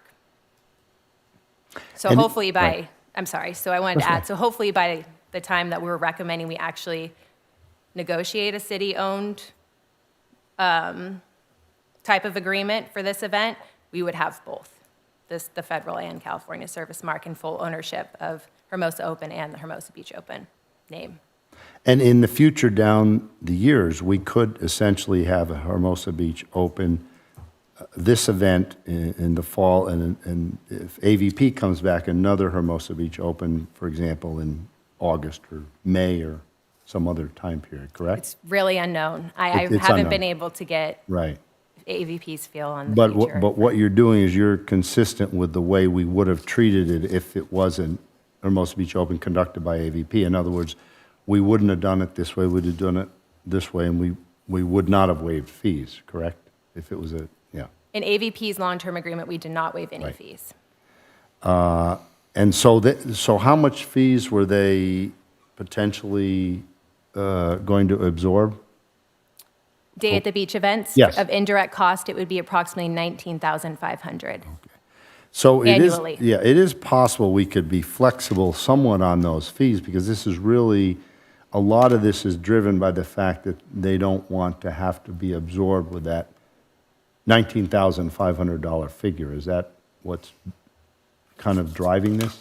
Council could certainly have a discussion on allowing fee waivers through the long-term agreement, and yes, that is the reason, Okay. one of the reasons that, the main reason that Day at the Beach Events has shared the request for this different type of an agreement. Okay. Thank you. Anyone on my left have any questions? Yes, Councilmember Detoy. Thank you. Did we have any fee waivers last year for the event? Last year for the Hermosa Beach Open, we did recommend through the agreement that we did for the 2025 to 2027 event that we forgive the outstanding indirect costs from last year's event. Okay, thank you. Any other questions? Okay. Oh, yes, Councilmember Jackson. Thank you, Mr. Mayor. Director Nichols, you said that similar to what we do for the chamber and the fiesta, there is a mechanism for fee waiver, and for the fiesta, we do it because we serve as a top-tier sponsor? That is correct. We serve as a top-tier sponsor for each of the chamber's events because of the, So based on that sponsorship, we have the mechanism to provide the fee waivers. Am I understanding that correctly? yes, that's how we negotiated that agreement. All right, great. And, Mr. Mayor, could, I know the event producer is in the audience. Can we call him up here to see if he's interested in making a statement and we can ask him questions? Sure, that'd be great. Come on up. Why don't you go ahead and, if you have something prepared, go ahead and give your statement, and then we can pose questions to you. How's that sound? Sure, sure. Okay, Mark Paulery, resident, Hermosa Beach. First of all, good evening, Mr. Mayor and Pro Tem, Council, City Manager and Director. I appreciate your guys' time and effort in putting into this whole thing from last year and this year. The whole purpose of me asking the city to be in ownership of this name or the event itself is to hopefully keep consistency of this event. as you guys all have experienced over your years of being up there. Our Pro Tour has been through turmoil for the last 30 years or so, and inconsistent in coming into Hermosa Beach. And so my thought process in this whole thing is that if the city owns it or owns the name, I'm not asking the city to take on any more additional work. I'm not asking the city to do any of the legwork on this, but just own the name of it. So even if another promoter comes up and says, hey, I want to do a pro event here, sure, but you can't call it the Hermosa Open. Okay, fine, whatever. But if somebody wants to truly help continue with this pro tour and the pro sport of beach volleyball, which is the Hermosa Open, then the city can be involved with about helping and supporting that event to be consistent every year. The Hermosa Open is probably one of the bigger parts of Hermosa Beach, including some of the music and all the other art stuff that we've had over the years, through the decades. And beach volleyball, as you had mentioned earlier, with the Olympics coming into town and having international players and all of that, and even with some of the discussion of trying to make USA Volleyball the home, Hermosa Beach being the home of USA Volleyball, that's literally world-renowned stuff that we're talking about in regards to Hermosa Beach. The natural happenings of the Olympics, regardless of where it's at here in California, Hermosa Beach is going to be at the top of the list, I guarantee you, right off the bat. So with that said, because the sport still, this place is considered the mecca of beach volleyball. And to continue with that legacy or that continuancy of here in Hermosa Beach, so it doesn't go anywhere else, is to have that ownership of the name, and so that you support the promoters that do come in and keep it going year after year, regardless if we have a pro tour or not. If many of you guys may or may not know, our pro tour currently is off doing a different type of pro beach volleyball, as the owners have, and that's why they haven't come to Hermosa. In fact, back when I played, we played 24 to 27 events across the country. We literally have 2 now events that are true beach volleyball tournaments. And one is in Huntington Beach, and that's even less than half the field that we typically have. Only 16 teams get to play in that. And the other one is Manhattan Beach. So it's slowly dwindling every year because of other ideas of what they feel the beach volleyball should be represented. So that's part of the big reason why I'd like to see that the city own it and then be able to support it. And then eventually, as it builds back up, maybe there's ways to create revenue off of it too as well for the city and for the promoter to be able to be successful. Okay, thank you very much. Councilmember Jackson. Thank you, Mr. Mayor. Thank you, Mark. Appreciate it. Appreciate, again, your efforts in wanting us to own this. I think long-term, that is the right way to go. So currently, your organization, as the promoter, are responsible for the 18,000, what was that number? 19,500. Approximately 19,500. 19,500.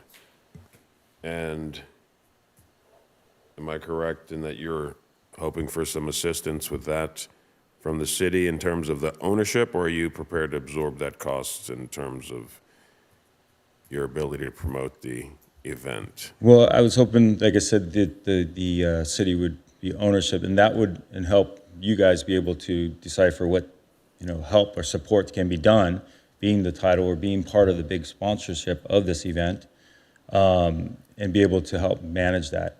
I understand the cost. I don't want it to be wiped away. I'm more than happy to pay for it, but I just would like to get a lot of support from it so we can continue to build this event day in and day out. The upside of our event is that the impact in the front end and the back end is much smaller than other events, but it also can bring in just as much, if not more, as we build this to what it used to be before and be more impactful socially and economically for the city versus, creating an impact of that, but then also taking it off in the back end and the front end because of long build-outs and, long tear-downs and stuff where it took away from hotel stay and low downtime and nothing really happening during those times. So those are little parts of it as well. Thank you. That's all I have, Mr. Mayor. Thank you. Thank you. So could you explain, why do you think it's an advantage to the city to go in this direction? Well, I think it's an advantage because the city can help manage the event as well from the perspective, and you guys can be able to help this event grow. And if you're a part of it, maybe down the road, there's a way to create revenue too as well for the city, because the city's being a part of that. So for example, if I'm a promoter and we build this right for the next 5 years, 5 years down the road, we're able to do other stuff around the event with getting sponsorship on the plaza to maybe even getting retail sales to happen on the beach, utilizing some of the retail shops on the promenade or throughout the city of Hermosa. And then that could be able to way to generate revenue. There's a lot of impact of people on the beach during those types of events, that may not make it to some of the retails up the road, but can make it down there and make things happen more vibrantly in that area during the weekend. And so that can help eventually build, with some assistance with some of the retails and the stores and stuff like that, some revenue as well for the city. I think in a way, it just makes it, I guess, really a historical thing, and it also makes it a supportive part of Hermosa, where the city is, it's part of the city. As if you think about, from the city logo to the 100-year mark logo that we had for years after we celebrated the 100-year. The surfboard, the beach volleyball, that's all on it. Huntington Beach has kind of got the Surf City location. We do have the Surfers Hall of Fame here too as well. So with beach volleyball, we usually have a museum here in Hermosa, and we have the Hermosa Open. We have the Manhattan Open down the road. But if the city owns it, then there's more clout to the name and clout to the sport of beach volleyball being here. That's already happening as it is naturally for you guys, for us. So this is a model that's similar to how Manhattan Beach Open is run.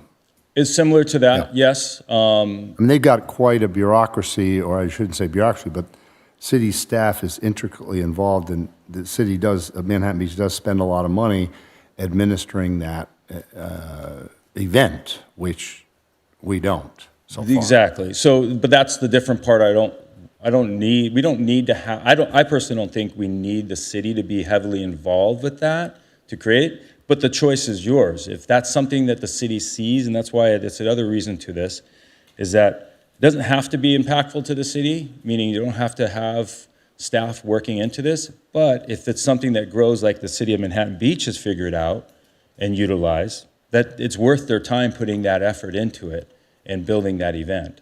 And they have a deal with the Pro Tour, which, to be honest, I'm not sure how much longer that is. It could go the next year. It could be not happening this year, to be honest. Okay. Essentially, we would almost need to hire a contractor, a consultant to administer this whole thing if we didn't have staff to be able to administer it. So we do it just like you're doing with me. Yeah. You hire me as a promoter, and I'd run it from start to finish. Okay. And I would just go through the process just like anybody else, but with your guys' support and assistance is what I'm looking at. Any other questions for Mr. Pluie-Waz here? Yes. Thank you. Thanks for stepping up last year. Your vision with Hermosa Beach Open, just can you talk about it a little bit more regarding the prize pool, et cetera? And I know this is, what we've done with the fee waivers has been for nonprofits, and if you feel comfortable, or if I can't even ask this, what cut did you take last year? Just talk about holistically about your vision for the Hermosa Beach Open, what it does for the athletes. When this came into fruition last year, we were a lot of the people in the beach volleyball world are pretty frustrated at what we're dealing with in our pro sport, I included. And so when this came in as an opportunity, I just took it and ran because I figure, well, let's find out if it works. The way we think it should be run, the way a lot of us think it should be done. And I got involved with a lot of people who were very supportive to it, and we made it happen. I tried to put everything back into it. I didn't take it. I had my own little business, put money into it as well. I didn't profit anything. I didn't take any money off of it, and wanted to put it out there to see if it works. And from the feedback that I've gotten, I think a lot of you may have received, that it was really well received. And we've got a lot of people already asking when and if it's going to happen. And To be honest, I've told them, yes, it's going to happen.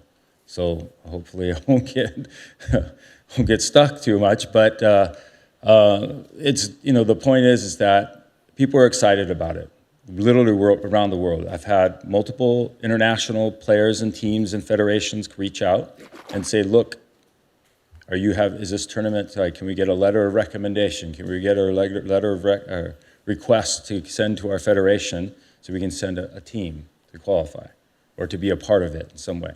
So the impact is pretty big, and it's unfortunate our sport is in the position it is, but hopefully we can turn it around and this be a big part of that turnaround. Okay. And then what was the purse last year? 150,000. Yeah, and our goal is to be higher than that. Not sure where, but try to get higher than that. Thank you, Mr. Mayor. Thank you. What a great job you did last year. Thanks for stepping up, and you're really adding a lot to the volleyball community by what you're doing. Any other questions for him? Okay. Not at this time. Thank you. Cool. Thank you. And if there is no other questions of staff, we can, I did have a question, Madam City Manager. If currently our municipal code does not allow sales on the beaches, is that correct? You mean sale Of of products? merchandise. Correct. However, if there is a special event, such as AVP or the Hermosa event, there can be branded items, event-branded items that could be sold. So non-event items, and Right. I'm trying to think of an example, like Yeah. sunscreen. Sure, okay. So is that in our municipal code? Correct. Is that the reason that we don't do it? Yes. And we could, as an option, change that municipal code in order to allow it, because this is maybe part of the financial package that would be why they would want to go with a Hermosa Beach-owned event, because if it's a Hermosa Beach-owned event, we could. If council wanted to take that direction at a future date, yes. So as it stands now, with the way the municipal code is, if we had this Hermosa Beach-owned event, we would be able to sell merchandise on the beach for the event. For if the we owned event. it. Yes. Okay. Yes. So whereas if they stayed without us owning the event, we could then change the municipal code to allow sales of non-branded merchandise on the beach. If that change were made, correct. Right. Municipal code change. Yeah, okay. Thank you. Any other questions? Okay. Did you want to come on back up and, it's okay. The other question I had was in regards to the Schumacher Plaza as well. Trying to accumulate or get sponsors involved with this event. And right now there's 2 other events going on during that same weekend, which is great. And I think it's an opportunity for all 3 to be successful if we were able to get a sponsor. But right now, the way the agreement sets is that I can't reach a sponsor agreement until I figure out 30 days, or till the city can allow me for 30 days prior to the event to be able to solidify those dates over the weekend of Saturday and Sunday for that location. So it's one of the things I'd also like to have looked at and consider, because currently there's a couple sponsors I want to deal with, but the weekend is the premier time frame to have the sponsors up there. And if it's working with the existing movies on the beach, concerts on the beach, more than happy to do that. And I'm not sure if it's because they were there first, they get priority, or however that works, then I would have to be the one to have to, I guess, be able to share the sponsorship that I bring in, or is it something that all 3 of us, whoever brings one in, shares all 3, or I have no idea. So Yeah, that's okay. what I'd like to also look at too. So you're saying that you're on the schedule for September 2 through 7, 2025, but you don't have a confirmation yet that those dates are the actual dates you're going to have the event? No, I have the dates, everything is good, but the actual use of the Schumacher Plaza during those dates. So I have 4th through the 7th, but the 6th and 7th is a Saturday and Sunday. Schumacher Plaza is currently not available to me until 30 days prior to that event. Oh, so you have no insurance until 30 days prior to that event, whether you're able to use Schumacher Plaza? Yes, sir. And the reason for that is? Mr. Mayor, could we help provide the reason? Oh, sure, for yeah, that? absolutely, So absolutely. It's a very busy time. We have various other events going on. We have concerts on the beach. We have movies on the beach. And so Director Nichols has provided the information that we're not able to commit to that until we look at all of the competing interests for those other events as well. I mean, is 60 days more reasonable from the sponsor's perspective to have a commitment 60 days? Probably not, because it's very tough. Like right now, I'm negotiating with a couple of them. Right. But I can't negotiate with them because right now they're asking me, hey, well, we want to have that event, do what we did last year, or a new sponsor that want to bring in that wants to be in that location. But I said I can't offer it to you right now. So then it doesn't help my negotiating. Yeah. So are there other events that may be using Schumacher Plaza that's getting in the way of this, or what? I'm trying to understand the dynamics of.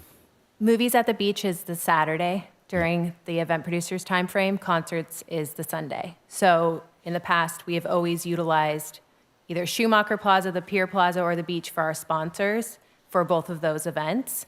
And so we told our event producer that we would make every effort to utilize Pier Plaza for our sponsors or the beach for our sponsors so we can keep Schumacher Plaza open, but we also don't want to limit the available the available space for our own sponsors for movies at the beach and the concerts by completely promising Schumacher Plaza to the Hermosa Beach Yeah, Open. but I presume that the sponsors you need for them, also you would need them ahead of time as well to commit. So Since Movies at the Park is a volunteer organization, honestly, they are still securing sponsors sometimes 30 days within. So even giving that 30-day window was kind of limiting Friends of the Parks. Ideally, we're already seeking sponsors for concerts on the beach, so ideally we'd have it worked out in advance of even 30 days. But again, I just don't think that we should limit the available sponsorship locations for Movies at the Beach and concerts on the beach, seeing as Movies at the Beach is entirely funded by their Right, sponsorships and right. donations, and we're trying to get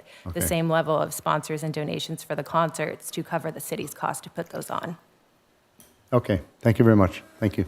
Can I maybe throw a solution or two at that, or an option, I guess? If there is a way, and if I do come up with one, that we can share it somehow, some way financially with that spot, or if there's a way to maybe kind of divide or kind of put in a section of that. Or shared sponsorship, you mean, right? Correct, yeah, share some One sponsor sponsorship, would- or I pair it, I offer X amount of dollars or something like that to it, because I did find it, maybe they get not the whole, half, but they get a portion and I can share with that. I'm more than happy to do that, because it also helps me be able to market that sponsor Absolutely. to utilize those other events that's happening too. So And nothing prevents him from working with Movies on the Beach and Concerts in the Park to come up with some shared sponsorship. Yeah, we also Great shared idea. we would certainly be open to those conversations. So we're more than willing to work with the event producer. We just thought it was very important to keep that term in there Yeah. to protect the sponsorship level for the other two events. Right, perfect, okay. Thank you. If I could, Mr. Mayor, Sure. follow-up question. How much space are you anticipating? Sort of similar to last year? I think we had a Ford Bronco. Was that? Yeah, so we had two vehicles, approximately, it was measured out, I think it was like 30 feet by 30 feet, maybe. And then we had one vehicle on the sand. Okay, and did the movies or the concerts use any of Schumacher last year? They didn't. We didn't secure any sponsor activations for the concerts due to just a limited time frame we had. It was our first year. Okay. And Movies at the Beach did not secure any, so it worked out just fine last year. Okay. And we have also shared the possibility of if Day at the Beach event secures a sponsor that wants to go into the weekend but is also there during the weekdays, maybe we can move that sponsor to the beach. That's a possibility. So there's lots of things that we can do to make this work. And I appreciate the collaboration going on because, rising sea lifts all ships, so Thank you. Thank you, Mr. Mayor. Thank you. Anyone in the council chambers wishing to speak on this item? Okay, Madam City Clerk, is there anyone online? If you are joining via Zoom, now is the time to raise your virtual hand. Mayor, we do not have any virtual hands raised. Okay, great. Bringing it back to the council for discussion and deliberation. Anyone want to go first on this? Mr. Mayor, just Councilmember Detour. clarifying with Mr. City Attorney, would we need to bring back an agenda item if we were interested in waiving the indirect costs? Or could we do that tonight? We did venture to bring that agreement back, though, right? Well, it hasn't been signed, the long-term agreement hasn't Right. been signed. Can you just direct us to make the change? Correct, yes. So the long-term agreement has not been executed yet, so if that was the direction to have staff include that in the agreement, that would be fine. And then, of course, that long-term agreement would need to be approved.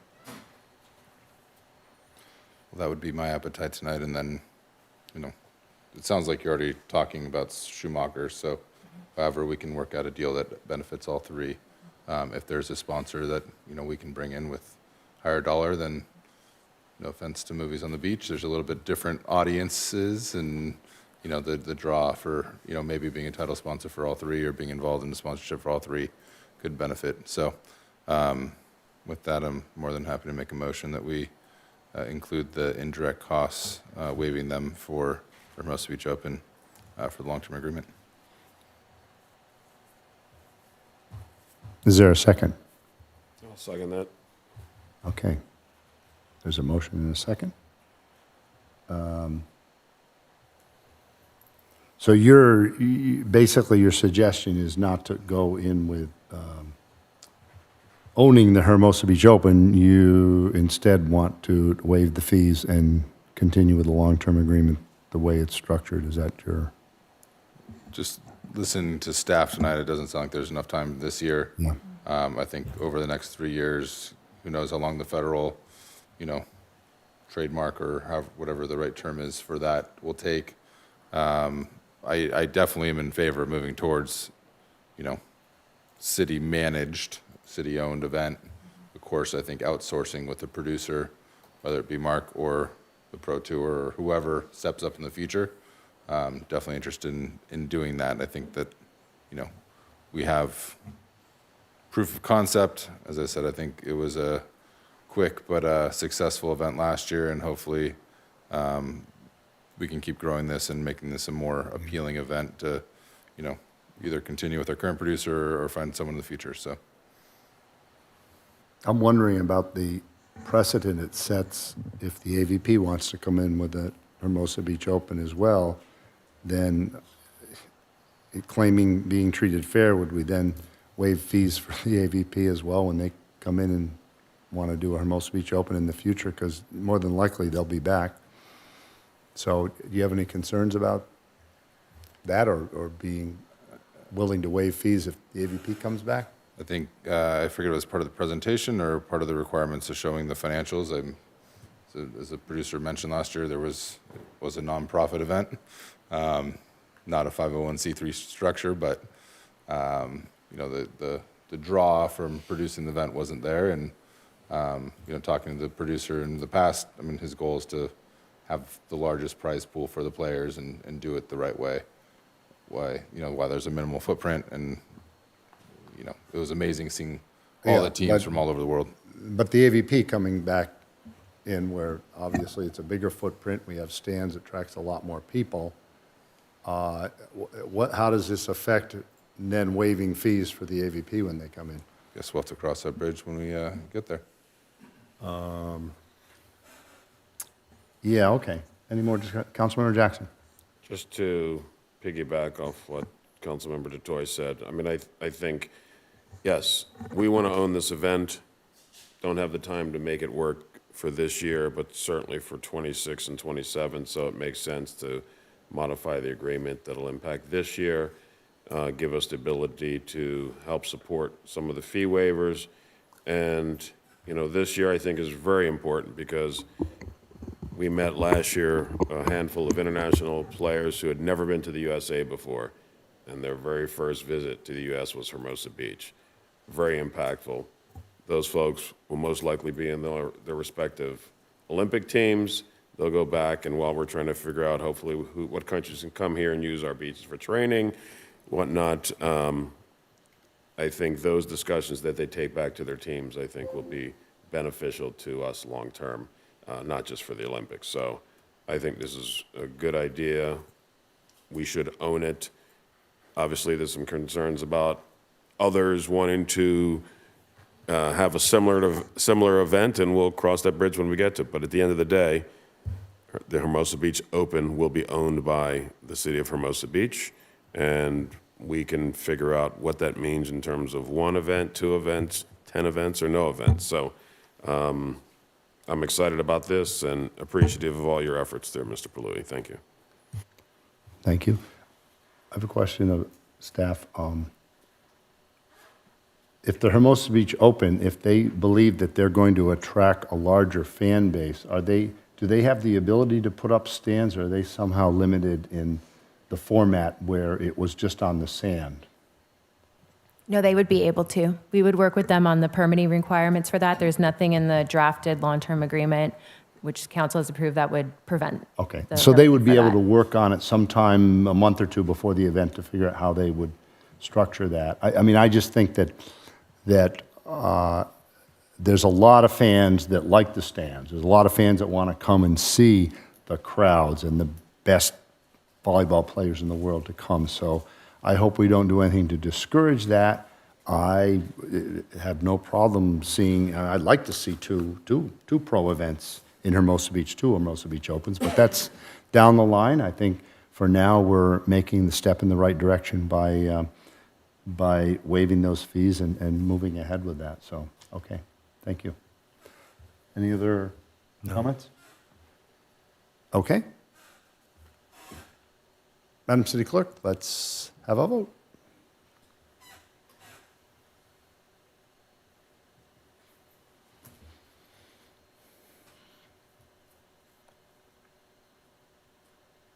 Okay, the results are on the screen. Madam City Clerk, could you announce the results? Motion carries unanimously. Thank you very much. Okay, Madam City Clerk, what is next on our agenda?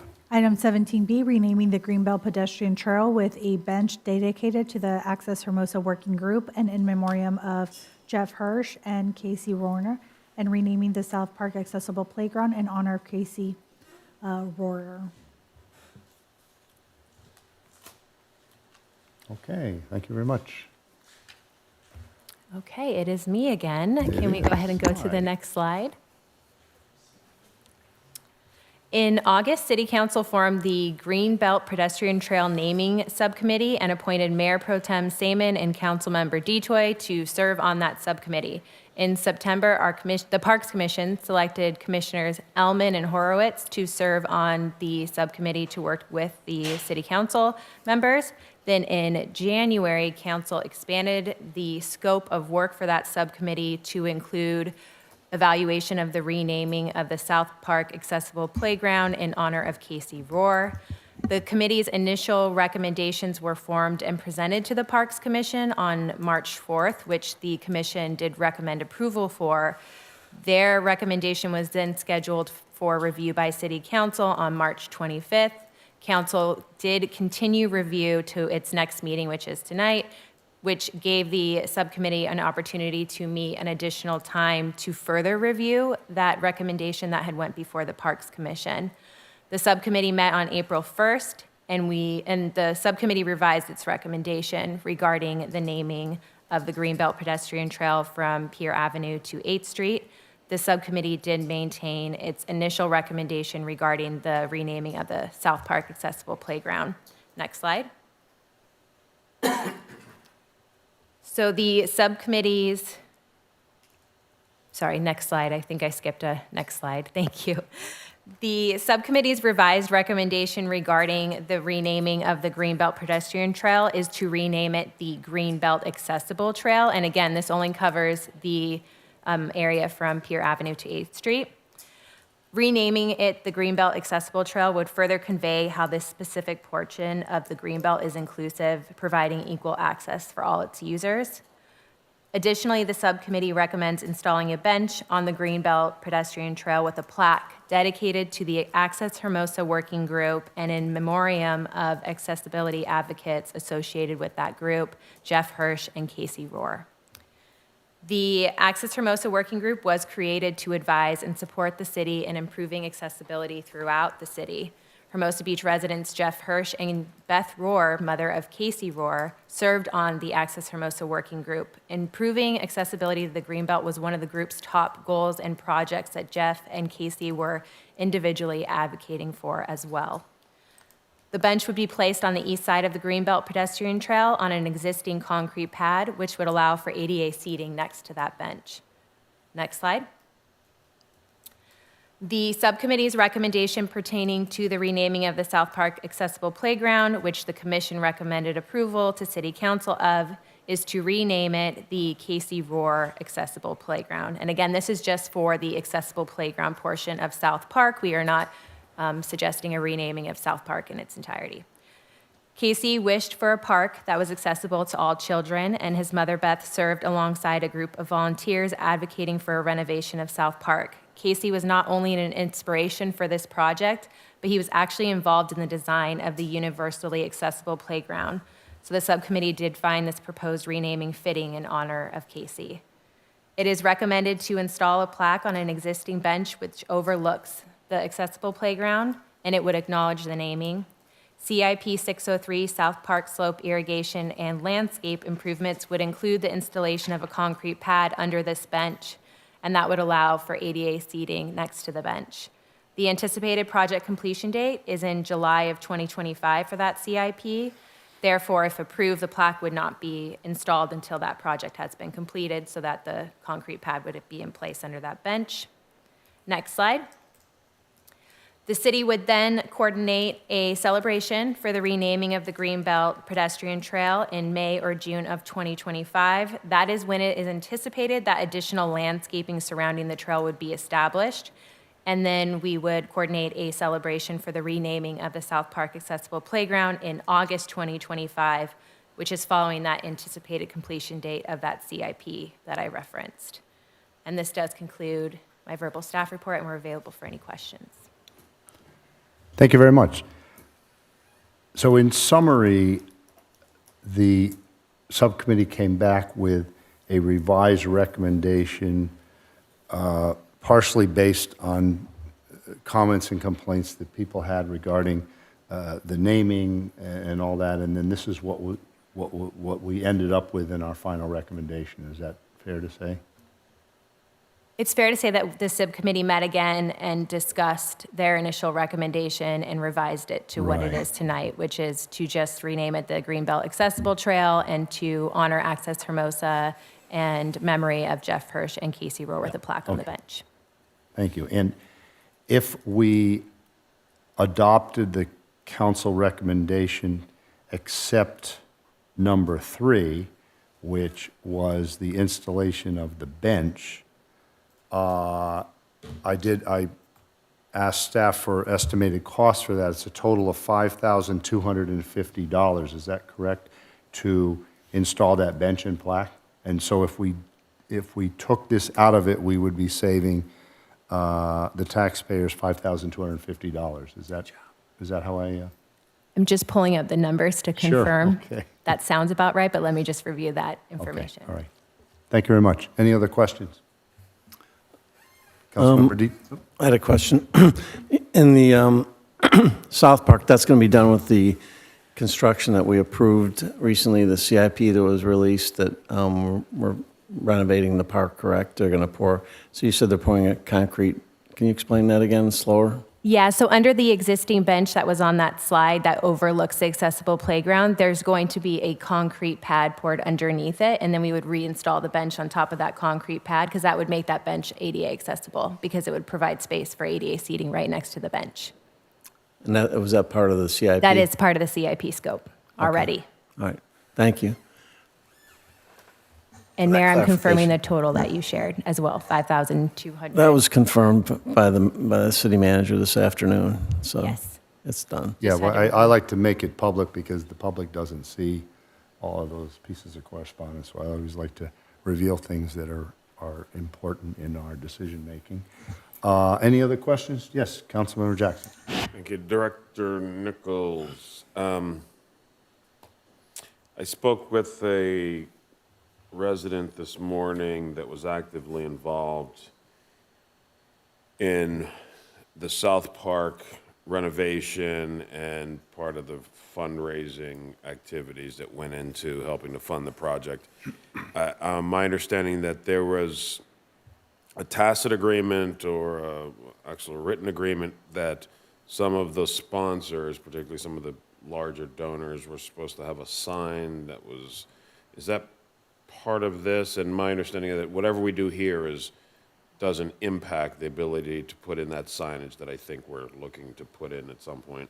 Yeah, this is completely separate, and I spoke to that same resident today, and this is actually, even though I was on the team at that time, I wasn't actively involved in this project, so this was brand new information to me, so I'm going to obviously look into that and work on that to make sure that we're following through with anything that was promised to those donors that supported this South Park renovation, but this is entirely separate, and that resident shared that they are not opposed to this recommendation at all, are in support of it, but do not want us to forget Right. that. Okay. Yes. I appreciate that. Thank you. She called me too. Councilmember Detoy. Thank you. So there's already a concrete pad poured on the greenbelt, is that correct? Yes, that's already in place on the Greenbelt. And the bench has already been purchased? Or a bench has been purchased for the pad? I believe the bench has been purchased. I'll Okay. confirm with Public Works Director San Clemente. That's it, thank you. So we've purchased a bench and put the pad down, but we haven't approved the expenditure of the money, or I'm a little confused. Thanks for bringing that up. I'm a little confused. So that was in a CIP then, is that what you're saying? Yes, the bench was always part of the project to have a bench that was on I a gotcha. concrete pad, and so we are recommending the installation of a plaque on that bench that was already going to be there as part of this project. Well, thanks for clarifying that. So basically, then, we're just talking about the cost of the plaque if we did not implement number 3 in the recommendation. We've already paid for the bench, and the only thing we are talking about is the price of the plaque, correct? That would be the addition. And then whatever maintenance would go along with that afterwards, okay. Thanks for clarifying that, Councilmember Detoy. Question? Yes, sure, go ahead. So is the bench has been paid for, is it installed yet? Why hasn't it been installed? I'm confirming that right now, actually, with Public Works Director San Clemente, that I'm confirming if it's already installed.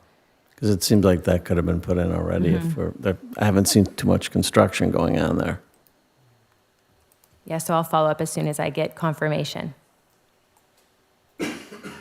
Excuse me, Mr. Mayor. Yes, go ahead. While we're on the subject of the benches and so on, the bench that's in the park is already there. It's always been there.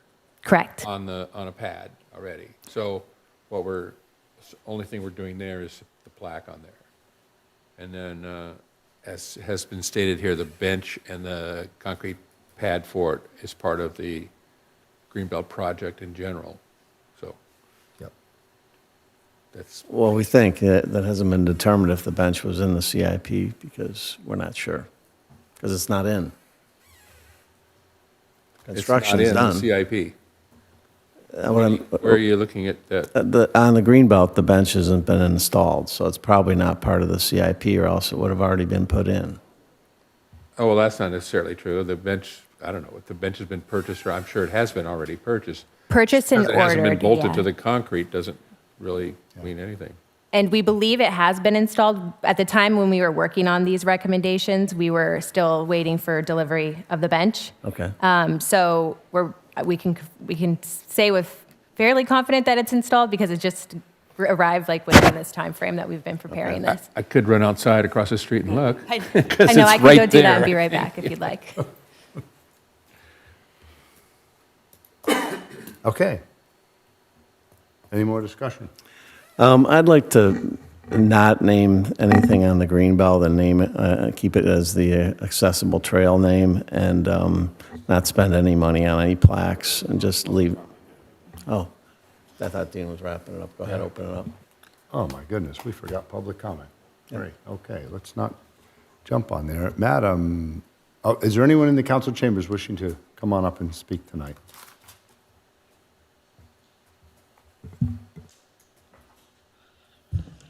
Barbara Ellman, Parks and Rec Commissioner and member of the group. I'm not going to tell you anything that you haven't already heard. I listened to Beth Rohr earlier this evening, and she said it perfectly. I just do need to remind you that Jeff was more than stories that you've heard. I worked with him for 8 years. I knew him longer. I did know him as a gruff man. As Beth said, he suffered from a debilitating disease, and he still worked really, really hard. And he was hard on all of us. And if he hadn't been, we wouldn't have the automatic open doors. We wouldn't have the access pads on the beach. We wouldn't have the garage sale that emptied out a few garages, and we wouldn't have access on the greenbelt.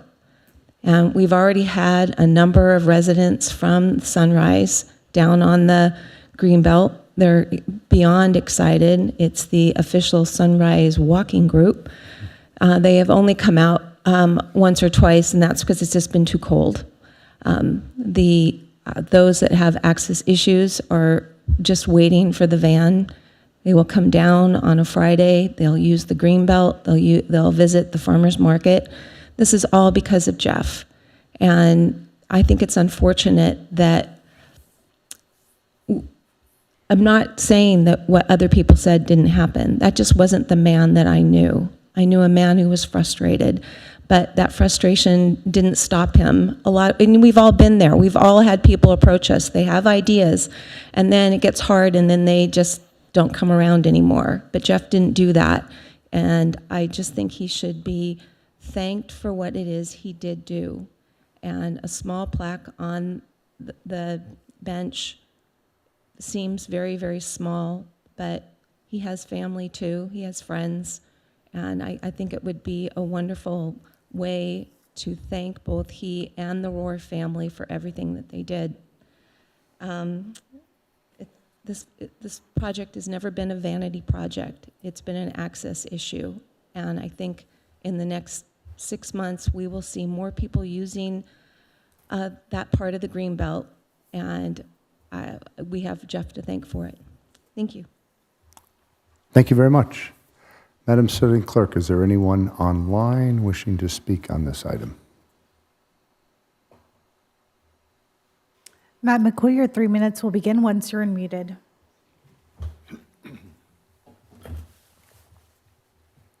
Thank you, Madam City Clerk.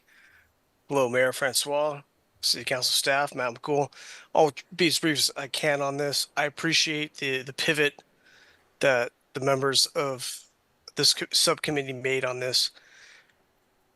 I have no ill will towards Jeff. I knew him. I don't think he would want this kind of attention brought to him, and the kind of negative attention that was brought to him earlier on this. It's about human dignity, and this is not about trampling on man's grave and showing him respect and dignity. So I think renaming the Greenbelt in his honor is too controversial. Keeping it generic is great. I'm completely in support of a plaque for his efforts and putting that on there. But the renaming, I'm glad the subcommittee decided not to do this, because the man is deceased. Let him rest in peace. It would be horrible for all the things in the past to come out and be used against him. So I think this is the right decision. Keep the naming of the Greenbelt generic and put the plaque out for him. That's my time. That's my piece. Thank you. Thank you. Is there anyone else online? Mayor, I do not see any other virtual hands raised. Okay, thank you. Bringing it back to the council for deliberations and a motion.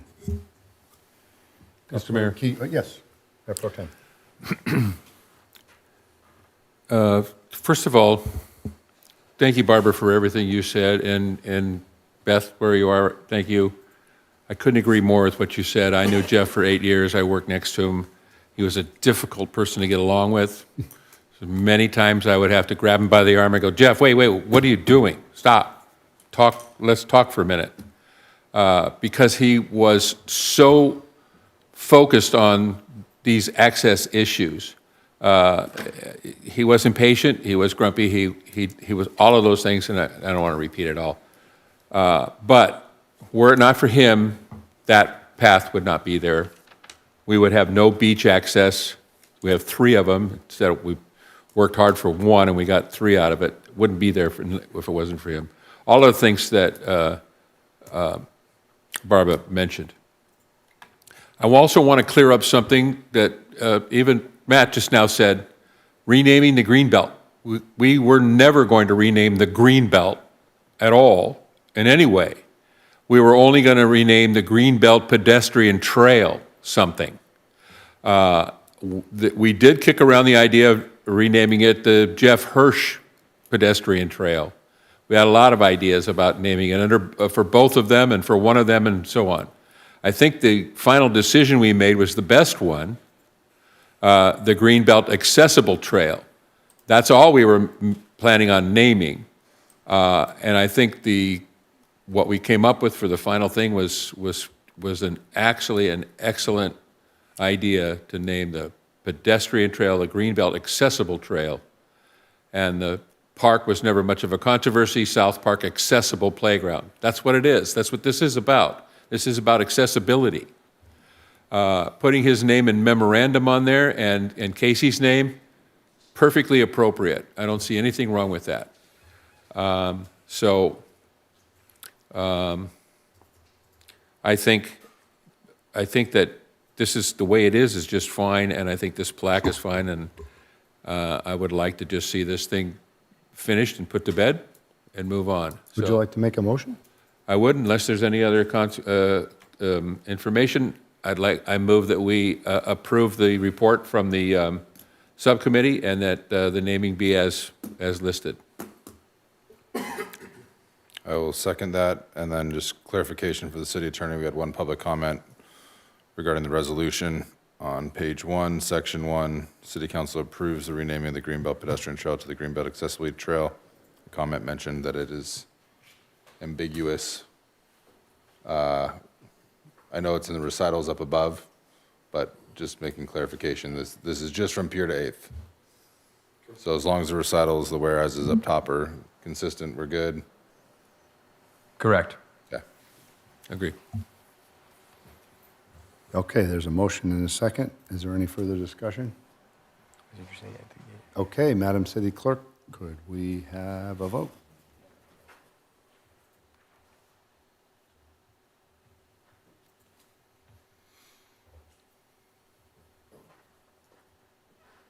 And the results are up on the screen. Madam City Clerk, could you announce the results? Motion carries with a 4-1 vote. Councilmember Keegan voting no. Okay. Thank you very much.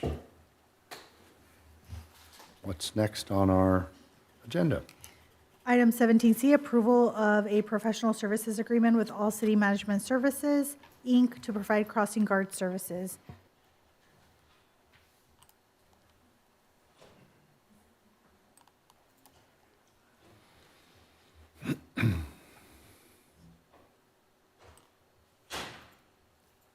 Good evening again, Mayor Francois and council members. We're here to give a staff report on the crossing guard services contract. As the council and the community know, the city of Hermosa Beach contracts crossing guard services. This assists children in our Hermosa Beach School District, basically done twice a day on each school day of the school year. The crossing guards are deployed at specific locations, intersections throughout the city that are the high traffic and the safe routes to school zones. We've had a contract with different services for years. The most recent was in 2022, the city contracted with All City Management Services. The current contract is due to expire at the end of this school year, so we're in need to establish a new contract. On February 20th of this year, the city issued a request for proposals for crossing guard services. The city received 3 proposals, and the proposals were evaluated on several criteria, which were weighted: the approach and methods, the relevant experience and expertise, timeframe and cost, and the administration. Bidders were evaluated on this criteria, and the All City Management Services did rank the highest, number 1 out of 3.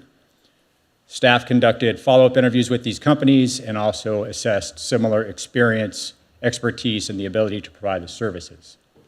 Again, All City Management Services was the standout based on their proven track record. They work with other cities in the area, Manhattan Beach, Torrance, Gardena.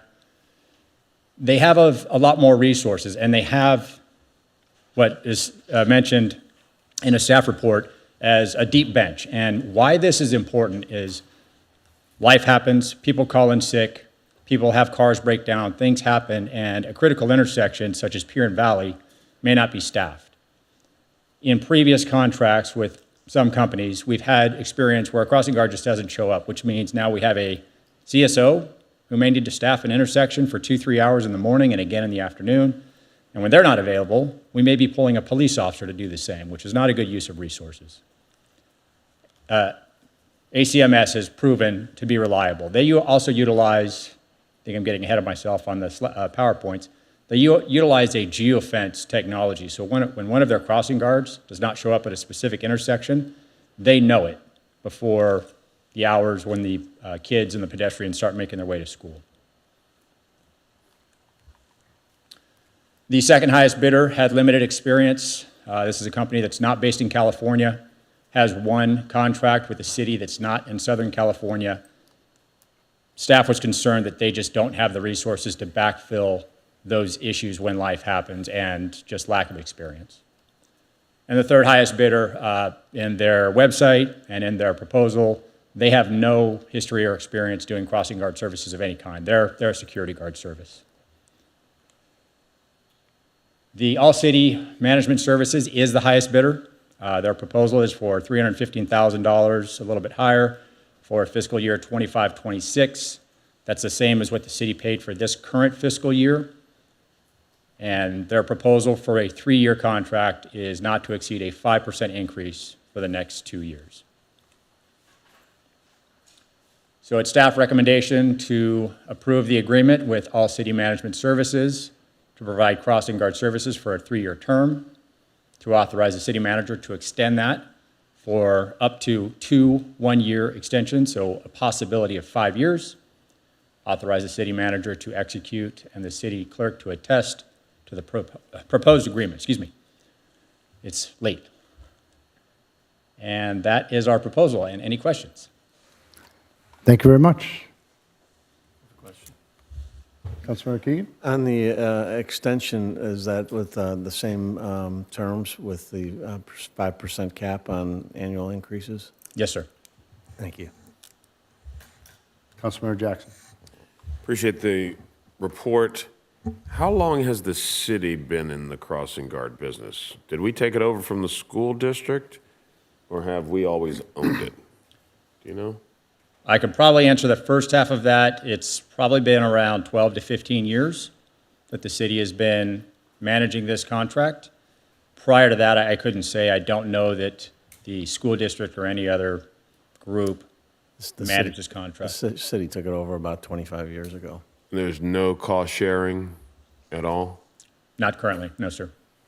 Have we ever approached them about the possibility of cost sharing? What do most cities do? Do cities do it, or do school districts pay?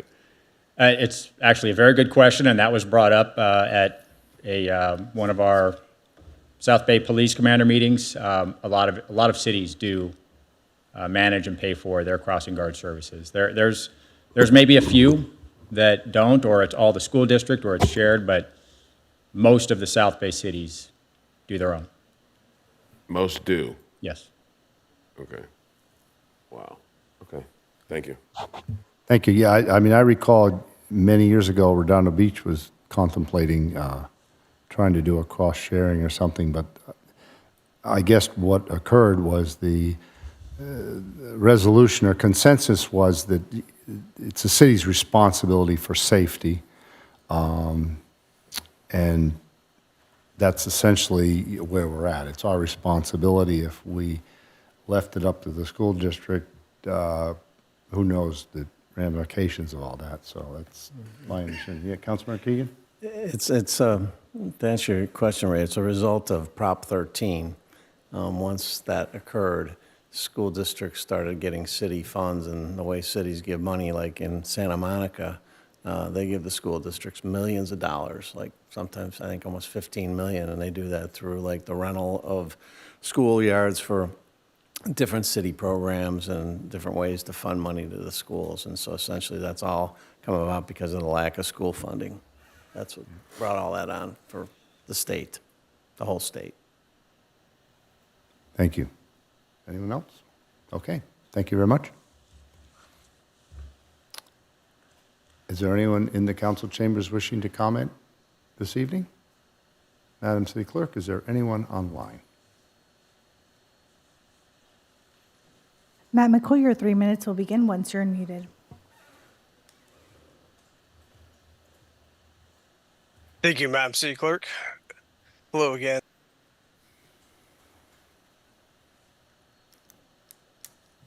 Hello, Mayor Francois, City Council and staff, Matt McCool. I'll be as brief as possible on this. In the past, based on practice, this should have been a consent calendar item, but this is actually being put before the City Council only to get FaceTime for Captain Phillips to go ahead and square him up to ultimately become the police chief. Not going to happen. Just want to go ahead and put that out there, but that's my time. That's my piece. Thank you. Is there anyone else online? If you're joining the meeting via Zoom, now is the time to raise your virtual hand.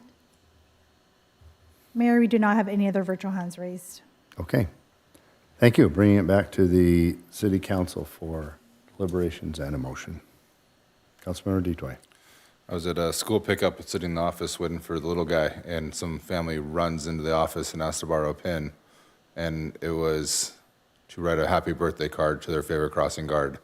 And that's the level of service and, admiration that our community has for the folks to keep us safe. So with that, I'll move staff's recommendation. Okay, is there a second? Second. Okay. Councilmember Detoy made the motion. Councilmember Keegan seconds. Is there any more comment or discussion? Okay, let's do a vote, Madam City Clerk.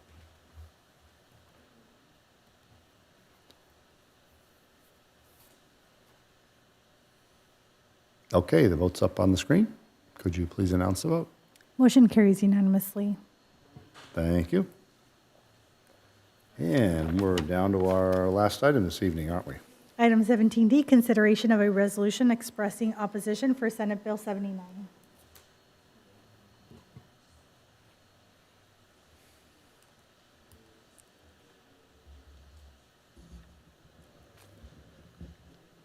Okay, good evening, Mr. Mayor, Mayor Pro Tem, and members of the City Council. The item we have next for you this evening is consideration of a resolution expressing opposition to Senate Bill 79.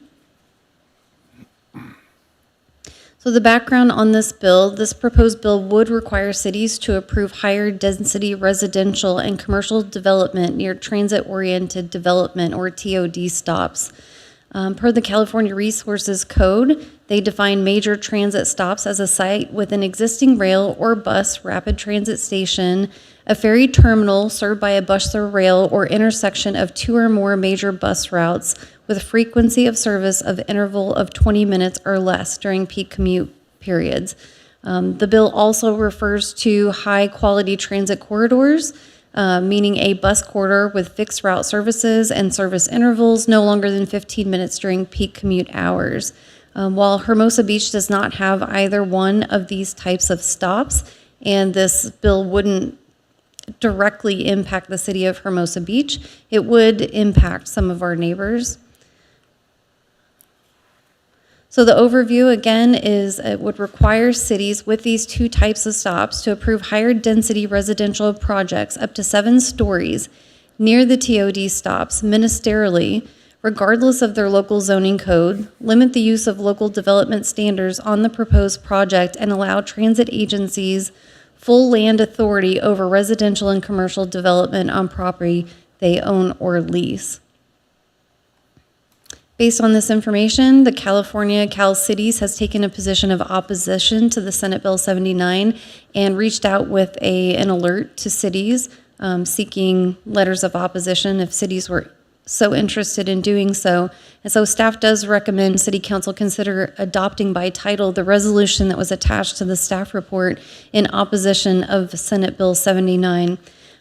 We did find out since the posting of the staff report that it is set for a hearing on the 22nd, so it's definitely timely to submit a letter if council would like to do so. And just to reiterate, we did look up, and while Hermosa Beach is not directly impacted, the city of Redondo Beach does have 2 TOD stops, and the city of Manhattan Beach has one of the other type, the higher density stops on the northeast side of town. It does overlap them a little bit, so our neighbors are somewhat impacted by this legislation should it pass. So with that, we're available for any questions. Thank you very much. So not only does this bill potentially force cities to approve these high-rises near stops, the land owned by the agency has full discretion, and they could end up actually building no housing on their own land because they've given themselves full authority to utilize their land the way they want. Is that how I'm reading this? I'm going to ask the this. letter from the league stating that was the case, and it alerted me when I saw that. I Yeah, believe that is the exemption for the Transportation Authority, yes. Right. And although we don't have stops currently, we don't have much control over Metro and other transit agencies changing their routes, so we always could have this potential problem within our boundaries in the future, correct? If this bill were to pass. Anything is possible, however, Yeah. we don't have any indication at this time that the frequency, the headways at these stops are going to improve anytime soon. That's not an indication that we have. Okay. Thank you. Anyone have any other questions? Okay.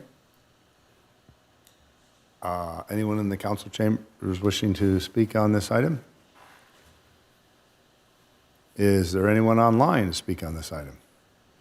Yes, Matt McCoy, your 3 minutes will begin once you're unmuted.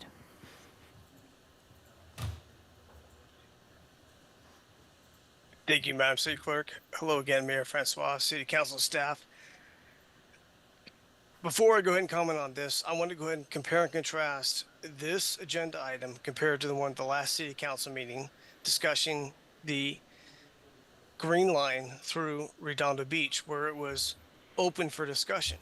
Tonight's agenda item, the discussion is not existent because the decision has already been made. So I want to understand why we're having this. And this is what happens when you have a city manager who's a partisan political hack activist who puts this before the city council with the decision already being made. Scott Wiener is a subject matter expert in this area. He is a far left liberal Democrat, but this is a nonpartisan issue. I couldn't support him more on this issue. It's because we need high density housing near mass transit. This is a man who's a subject matter expert in this, who is at the highest level of state government. There's no reason to oppose this. The smart move for this city is actually to take no position whatsoever and squash this letter that has been fabricated by I don't know, Laura McCoy, I guess, of McCoy Communications, because we already know, based on public records requests, that nobody in the city council actually writes correspondence. Like Mayor Jackson's most recent letter to the Easy Reader was obviously written not by him. But the smart move is to go ahead and take no action on this and squash this here tonight. That's my time. That's my piece. Thank you. Good night. God bless. Thank you. Is there anyone else online? Yes, Laura Pena, your 3 minutes will begin once you're unmuted. Hi, Laura Pena here. As many of you know, in California, we are experiencing significant housing crisis, and the wildfires have only made it worse. I really recommend council consider a proposed blanket opposition to SB 79 and reconsider that. I think we should offer a more thoughtful, nuanced position, or at least stand neutral. SB 79 is an important step towards addressing our California housing crisis. It allows for new housing on land already owned by transit agencies, land that is ideally situated for homes because it's near high-frequency transit. Our city isn't directly affected by this bill. We don't meet the transit thresholds, but our opposition to it still matters. It sends a signal, not just to legislators, but to cities and advocates working to increase the housing supply in good faith, that even modest, targeted reforms are just too much. I know the city values local control. I support it, but we need to help any way we can in encouraging housing development regionally. What does it give other cities a better chance to build housing in the right places, near jobs, near transit? It gives them opportunity. These are exactly the type of places that we want more housing to go, especially if it's affordable and walkable. Our city has often voiced support for affordability in other communities. We said we support their efforts. That support should extend beyond just words. Opposing this bill outright while claiming to champion affordability elsewhere is a contradiction, and it undermines the progress we claim we want. This bill doesn't affect our zoning. It won't increase our density here, but it will help other cities use public land to address a housing shortage that affects all of us. When people can't afford to live near their jobs, they drive further, adding to traffic, emissions, and pressure on communities like ours. If Hermosa Beach wants to weigh in on SB 79, let's do so constructively. Let's suggest clear affordability standards, recommend guardrails to ensure good design, ask for more transparency around implementation, but please don't issue a blanket opposition. It sends the wrong message at a time when we need collaboration and solutions. We may not be a major builder of housing, but we can be a thoughtful partner in solving this crisis. Let's lead with that mindset and not with reflective resistance. Thank you. Thank you. Anyone else online? Mayor, we do not see any other virtual hands raised. Okay, bringing it back to the council. I just want to clarify that I thought a speaker stated that it was too late to take a position on this bill, but I believe you reported that this bill is currently in committee for consideration. Is that correct? Yeah, okay. Yes, the other day when we heard from Cal Cities, they said that it had not yet been sent for a hearing, but it would be heard by the Senate Housing Committee and the Senate Local Government Committee in the next few weeks. And then now, from what I understand, it has got a hearing date of 4/22. Right, okay. So it is timely. It's a good thing to do, in my opinion. And I know it's nice to be able to develop comments of what kind of bill we'd like to see, but the way this system is, it's really at this point to follow the directive of the leagues that we rely on for their advice. We did get a letter from them requesting this, and that's why it's on our agenda. And so I am fully in support of opposing Senate Bill 79. Mr. Mayor? Yes. I move that we, by title, adopt a resolution expressing opposition to Bill 79 and authorize the mayor to send a letter expressing the city's position. I'm only sorry that I can't sign the letter myself. I'm happy to sign it. Is there a Is there a second? I'll second that. Oh, we got 2 seconds in a row. Okay. Is there any more discussion? I will not be supporting this. I'm not saying I'm supporting SB 79, but I think a no position or a no position from the city is what I would support. Thank you. Okay. Thank you for that comment. If there's no other discussion, Madam City Clerk, could we have a vote?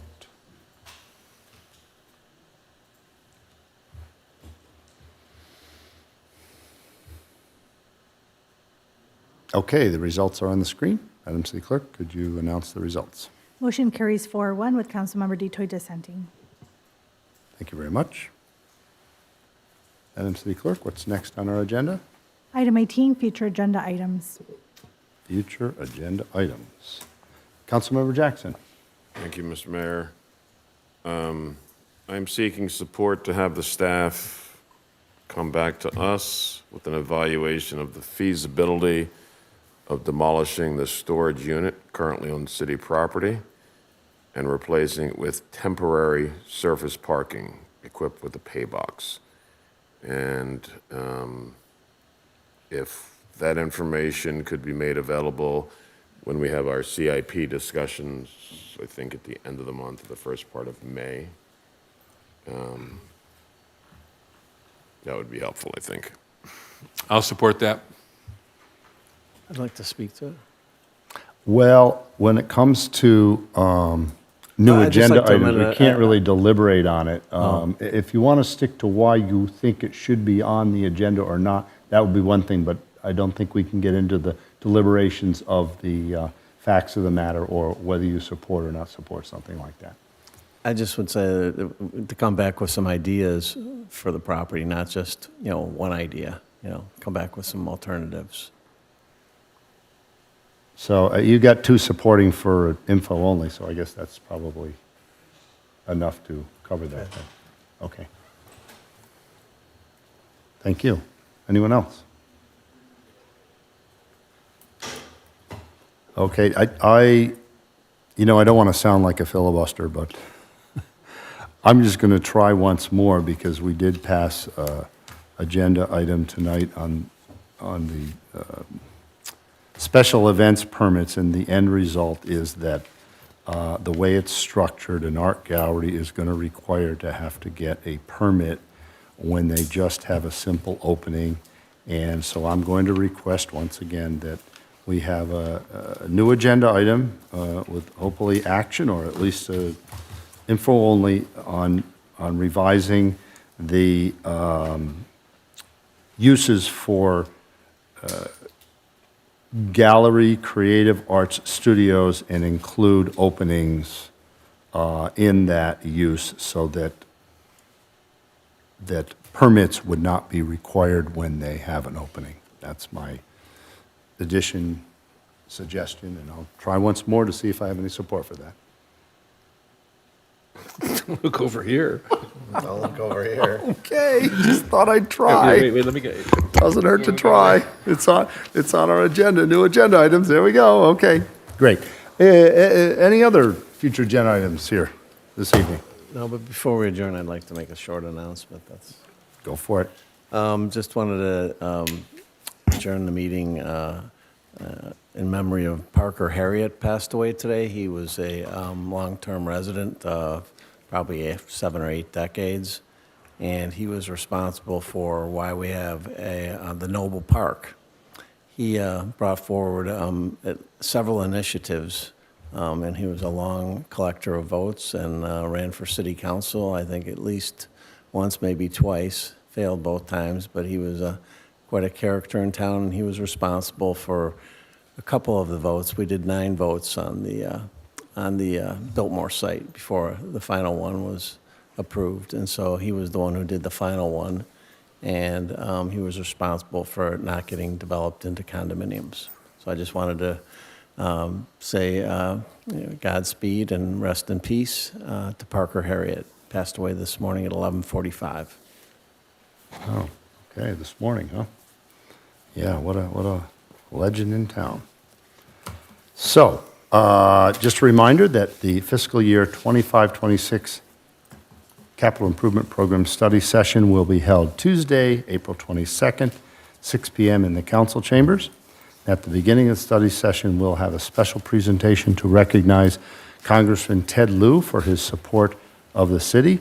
And of course, this Thursday evening at 5:30, we will have the State of the City address in the Community Center building. 5:30 is the reception, and 6:45 is the presentation. Thank you very much. This meeting is now adjourned at 11:01 p.m.